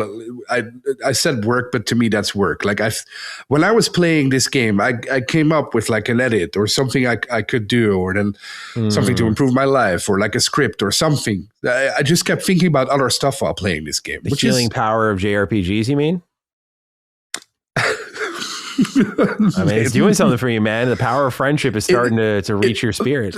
Is it really a JRPG though? It's like it has MMO. Oh yeah, I'd say so. It has MMO combat, right? It's fully real time. Well, MMO combat, so it is not really real time. But is it really a JRPG? Yeah, I guess it is. But yeah, I was gonna say you're definitely flirting with a new JRPG. I can't get out of that. This is a JRPG. Yeah, unfortunately not.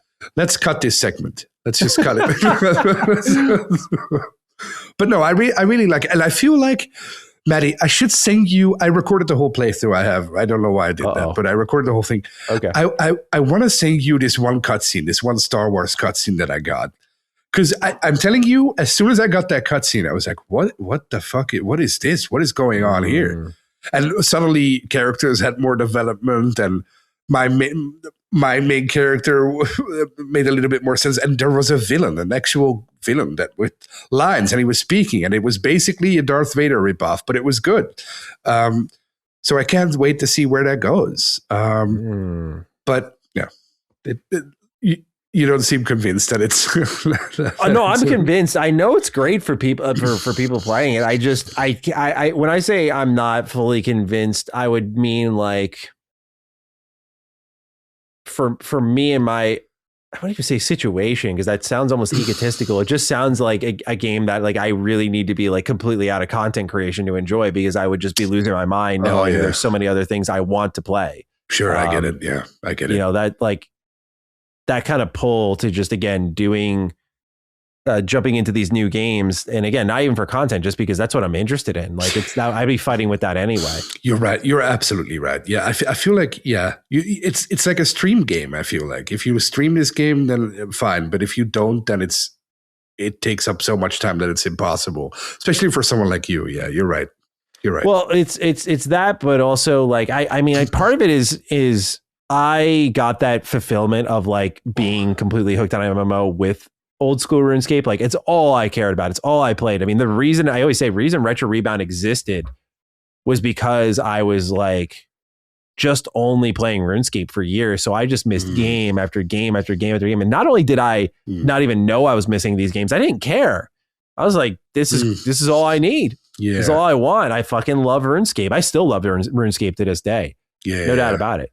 So yeah, dude, like 100%, like I got that fulfillment, and I'm the weirdo who probably would just end up going back to RuneScape, you know, like that I think would be what ends up happening. Maybe it's another one I should try. Never played it. I played every really? MMO. I played every MMO except RuneScape. Yeah. RuneScape's just classic MMO shtick, you know, like its art style is very charming, I would say.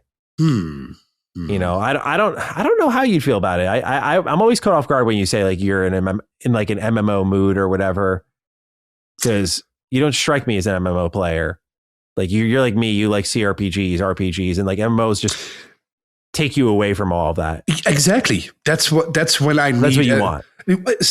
Don't you ever have those moods where you're so overwhelmed with work and people, and it's constant for weeks and then you're just like, okay, enough. I just want to focus on this one thing, and everything outside gets drawn out. Do you have that sometimes with like certain games or? Yeah, you know what's so funny is I have the like least calming thing that solves that, and that's Mega Man.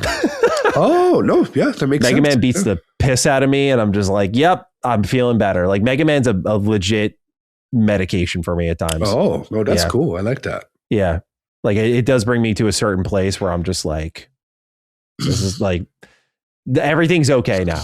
Like I'll fire up like the Zero games, the X games, Command Mission. I'll fire up Battle Network, Star Force, just any of them kind of do this weird, they're like a weird remedy. It's so funny you bring it up like that. So I get that a lot more now. If that's what it's doing for you, like, yeah, that's literally what Mega Man is for me. Usually if I'm playing a Mega Man game, I mean, I'm either doing it for my own enjoyment or I'm going through something. Yeah. Because it just brings me back to does it bring you back to a comforting time? I know it's like a personal question, but like that's what Mega Man does. It was a very peaceful time in my life.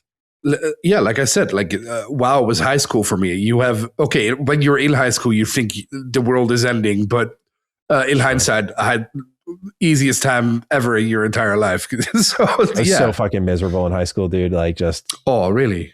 When I say miserable, I mean like as in like you fought I thought, God, dude, like just I was such a sad sack of shit. Like someone needed to slap me in the face. I'm surprised I even had friends. Like just Matt, please do better.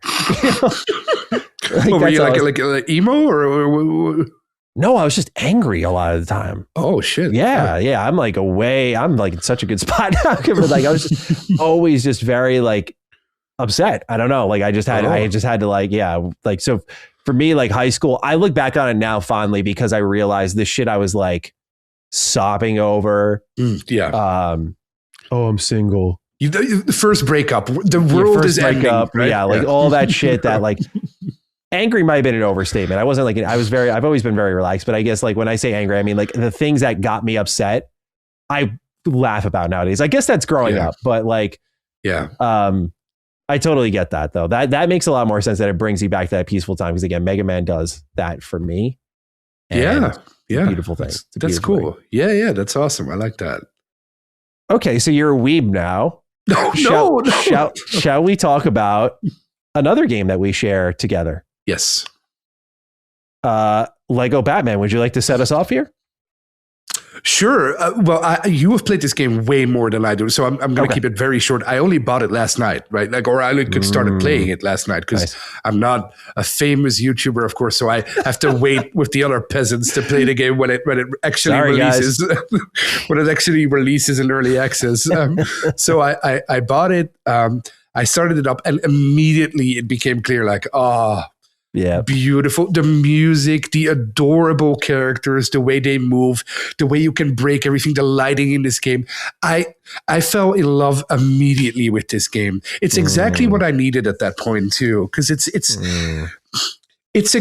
maybe like the MMO thing. It makes you forget everything else. It's such an adorable game. It's made me laugh. Escape. That makes sense. Yeah. Yeah, it made me laugh right away too, because there's so many cool little references, like Talia, who's in the start of the game, speaks French, like Marilo Cotillard in the movie, or Liam Neeson is actually really Liam Neeson because he uses lines from Taken and stuff. So it's so cool. The music is awesome. The guy who voices Batman does a great job. His parents, everything. There's so many lines from the different movies are in there. It's nuts, dude. Like even lines that I thought would never make it in, like the first time, again, no spoiler, it's in the first 10 minutes of the game when you get to Murder Alley and Joker says, ever dance with the wolves in the pale moonlight from the original, right? So so many cool little references. So I just got to the open world, so I haven't played a lot of it, but you have, so I'm very interested to hear what your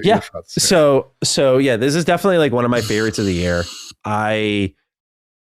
I love this game, man. I really do. Like, I think they did such a bang up job. It's so special in so many ways. And like, I know for a lot of people, it's going to be like, oh, it's just a Lego game, but dude, it is so much more than that in so many ways. Like, there's a brilliance to this game on every level, in my opinion. Visually, like, I don't usually go visual spectacle first, but like playing this thing on PC, and like a lot of people looked at the specs, and I had the same reaction. Yeah. But playing it, I think you get it. Getting just settings on high. I don't even have it maxed out. Settings on high, playing this game. Some people looked at it like, it's just a Lego game. I'm like, I don't think you understand what this Lego game is doing from just a visual point of view. Like the amount of effort they put into lighting, the interiors that you could see across the many buildings in Gotham. It's constantly raining and the wind is blowing. You see the rain running down the plastic figures. Batman has that very distinct type of fuzz on his cape that if you've played with your Lego minifigures and when you were a kid, you left them on the carpet, they would pick up that very specific fuzz. Like when you can literally see that detail. Like it's down to that fiber. It's incredible looking. They did such a great job with it. Mixing together that natural architecture with the Lego bricks. And it just is a phenomenal looking game. The exploration, the open world, it's baby's first Arkham in a lot of ways. Like this is an important game for people like us who played Suicide Squad and we're like, man, what were they thinking? But this is also an important game for like the coming up generation that like this is going to be a lot of people's first taste as kids of like the free flow system. And they're going to look back on this game and it's important. Like to me, it's one of those touchstones. Lego games always connect with the younger audience, but also the older audience because all of us are building Legos.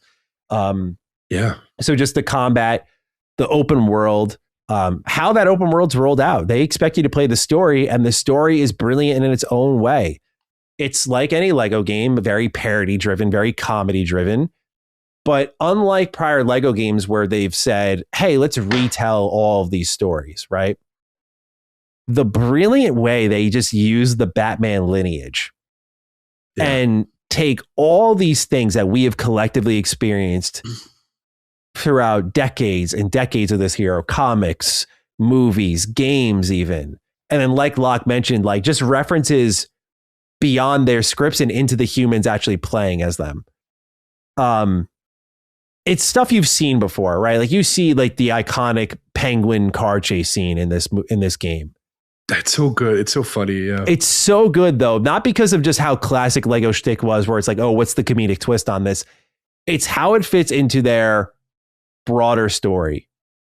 And while again, the narrative's not going to knock you on your eyes, it's just so cool to see how they managed to just as fans create a literal fan fiction. Like let's just cherry pick all of these big moments in Batman's history that we all can just be like, remember that scene, and put them in a storyline together. That's our story.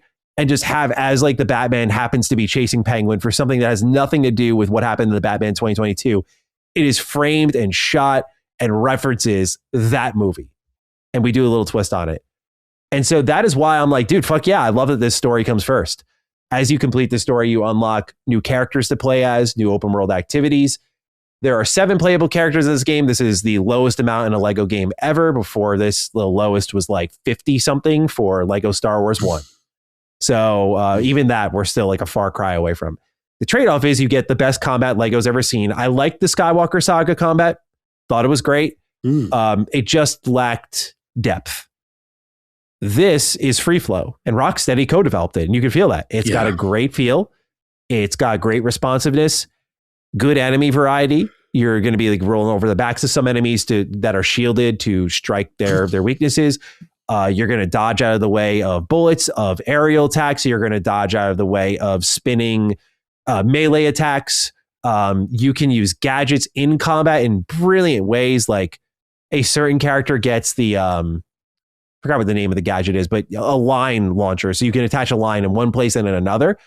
You can quick fire that in combat and just like slap two Lego characters together.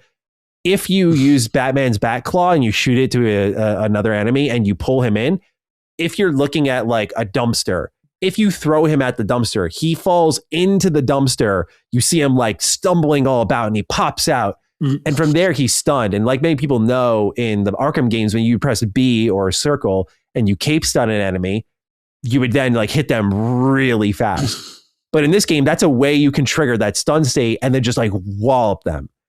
And it's awesome. So it takes all of these notes from the Arkham combat system. And I wouldn't say it even puts its own spin on it. They just know like this is a great combat system. Bringing this back is meaningful. We haven't had this since Shadow of War. So, and it's one of the best combat systems in gaming.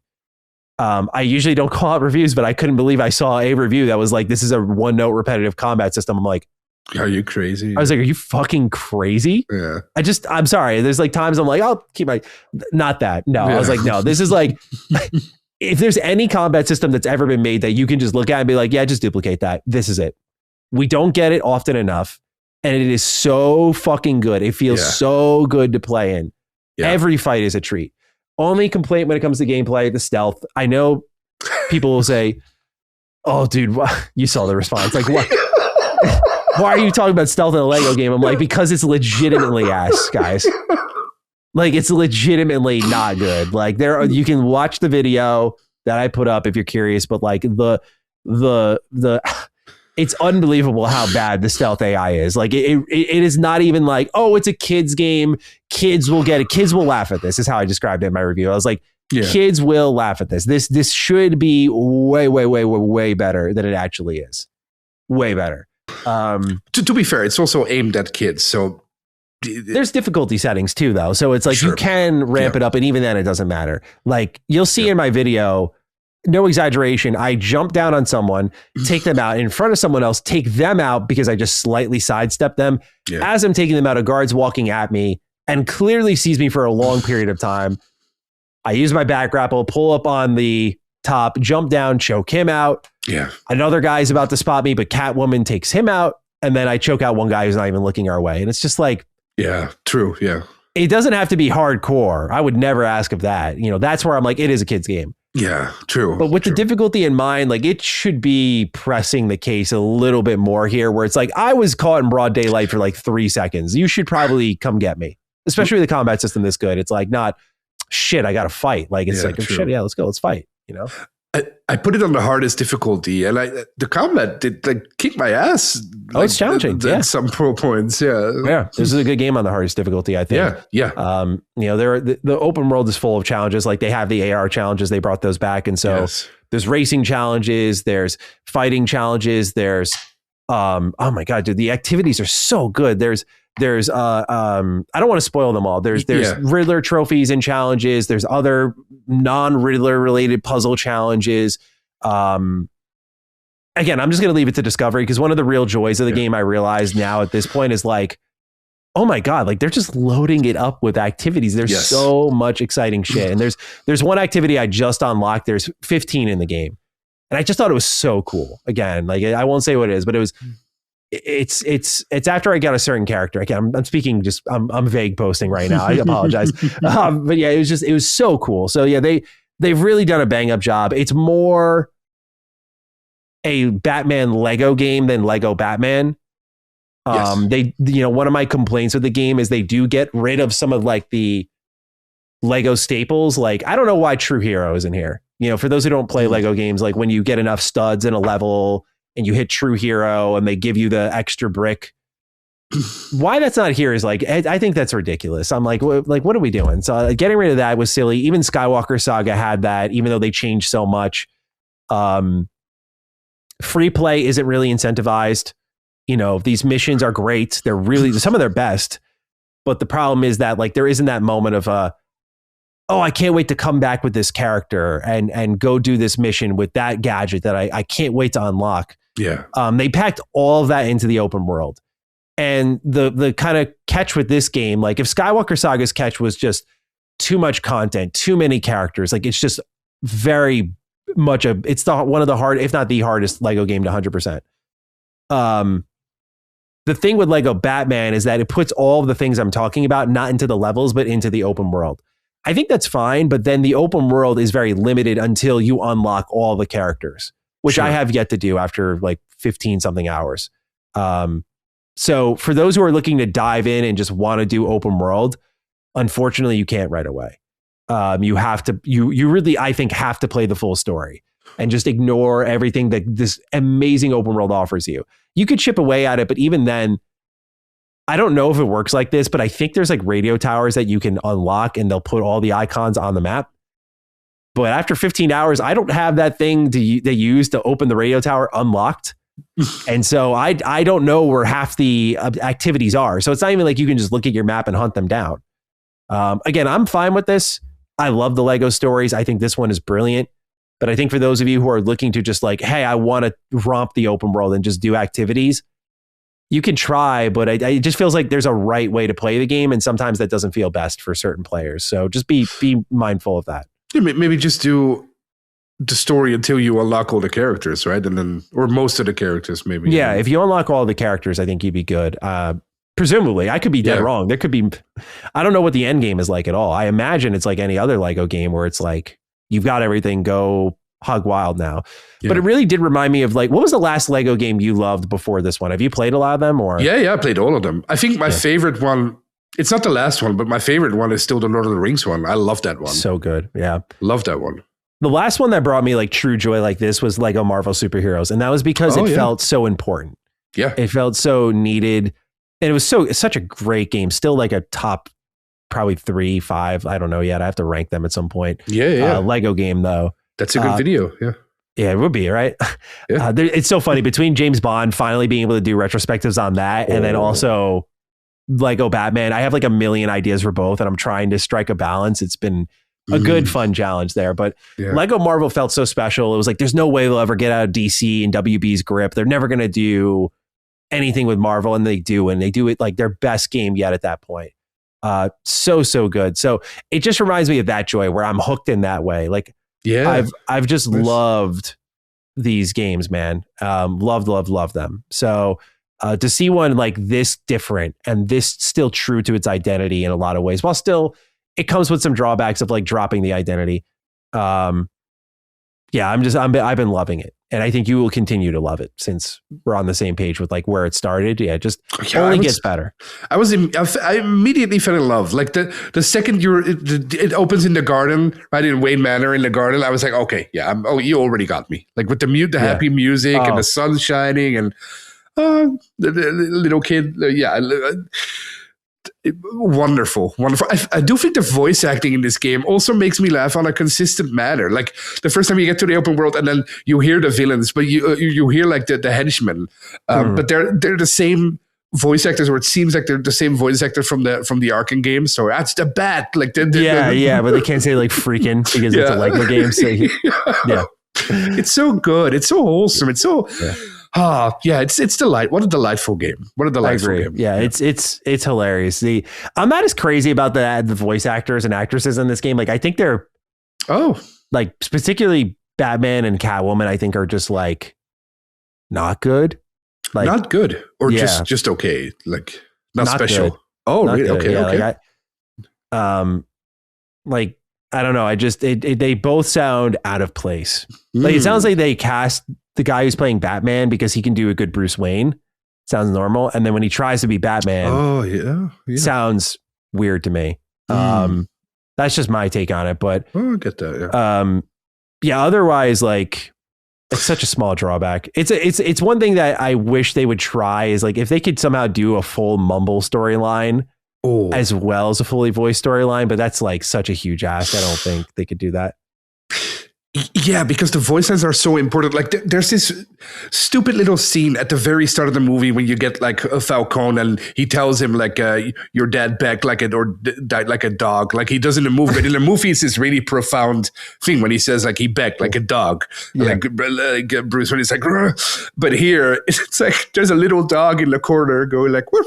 And it's so stupid, but it works so well because if you know these movies, you know these voice lines. Yeah. So if you've seen every Batman movie, we both have, and most people have, this is so wonderful because you constantly, it's made for kids. Like it is made for kids. But as an adult, you get so much out of it because you grew up with these movies. Like you know these voice lines. Yeah. 100%. Yeah. So just great game. Definitely, based on what I tested on Steam Deck, at least like, oh yeah. Don't go buying it sight unseen. Like you should probably do your research. If you're listening to this, you're like, that sounds great, I want to check this out. Do your research on like console versions and whatnot. I don't know what the performance is there at this moment. I know there were performance concerns in general. I've only seen positive things about the game, but obviously it's also, as we're talking about, it's still in early access. Yeah. But yeah, the game ran pretty well on Steam Deck, all things considered. I actually tweaked my settings to do performance focused instead. I only did like that, and I limited the FPS to 60 instead of unlimited. And it's been holding. The only time it dropped frames really bad is I was like flying through Gotham City, and I got to a point where I stopped and the whole world was loading in around me. It chugged like a son of a bitch at that point. That was pretty bad, but otherwise it's been actually pretty smooth. But definitely like way better on lower powered hardware than I expected. Nice. But still, for anyone who's wondering, do your research and make sure that you're fully knowledgeable before going in, because it seems like something's still a little off under the hood. Sure. Yeah. You can max it out on your rig, because I have a max out too. We have the same rig, so on your PC at least, not you, maybe not your Steam Deck, but you. Yeah. Absolutely. So, yeah, man, just good time for gaming this year. Nothing's really pissed me off in the first half of the year. It's great. It's not stopping it. Yeah, I'm trying to think if there's literally been, I usually do a top 10 worst games list, and I'm trying to think of like what I'd even put there. I can't wait to get proven wrong next week and have Bond be like a majestic game as well. I'm serious. Like I can't wait for that to be amazing as well. That would be so cool. Yeah, I agree. I mean, it would certainly be great because again, I want 007 to continue to do well because like I grew up with more games than movies for that. So yeah, fingers crossed on that. But all right, Locke, that's the full show. And we did it again. We did it again. Whoa, what a long show, man. We can really go. It's fucking crazy. Thank you again for doing this. I appreciate it. I know I asked you last minute and I was very, very thankful that you showed up. And I know right now it's very late for you. What are we, like 1 a.m.? Oh, shit. Yeah, it's 1 a.m. We did go long. Damn. Yeah. I didn't know it was that late. So apologies on that, but thank you for being here. I know the audience appreciates it too. For you, anything always, Maddie. And it was fun. It was really fun. And don't worry, Cog is back soon. Next week, you won't have to see me ever again here. So don't worry. I'm sure the third chair host will. Third chair in the Duke's comments will pour right in. I had a great time. I'm so happy for Xbox that positivity is back. I think that's very important, and I think that's great. The world needs it. Yeah, the world needs it. So yeah. With that, ladies and gentlemen, we appreciate you being here. Let's do the hashtag DD positivity. Keep it nice, light, and airy. Yes. Please, again, if you're listening and you got some time today, send Cog some warm words and just some loving words. I think he would really appreciate it. I don't know if he'll get back to any of y'all, but like he definitely will feel the love and the support, and he'll no doubt let you guys know when the time is right. Just how appreciative he is. So just keep showering him with support. It's definitely a tough time he's going through. But we'll be here for him whenever he's ready to come back. So please send him your love. But in the meanwhile, if you're going down into the comments or you're tagging us on Twitter, use the hashtag DD positivity. We'd love to hear your thoughts on the episode. Otherwise, Locke, again, it's been brilliant doing this with you. And we'll catch all of you next time for Defining Duke episode 282. Until then, though, peace out. Defining Duke, an Xbox podcast, is a product and trademark of Last Stand Media and Colin's Last Stand LLC, and is recorded from the United States of America. The show is conceived by Matthew Mr. Matty Plays Schroeder and me, Colin Moriarty, and is written and produced by Matthew Schroeder. Maddie's co-host is Barry Lord Cognito Eversley. Defining Duke's executive producer is Dustin Furman. All of Last Stand's theme music is by Ramon Narvaez. As you know, all of Last Stand Media's shows, including Defining Duke, are fan-funded on Patreon at patreon.com/laststandmedia. The following names are at the producer support level on Patreon, and we're thankful for your kindness and generosity.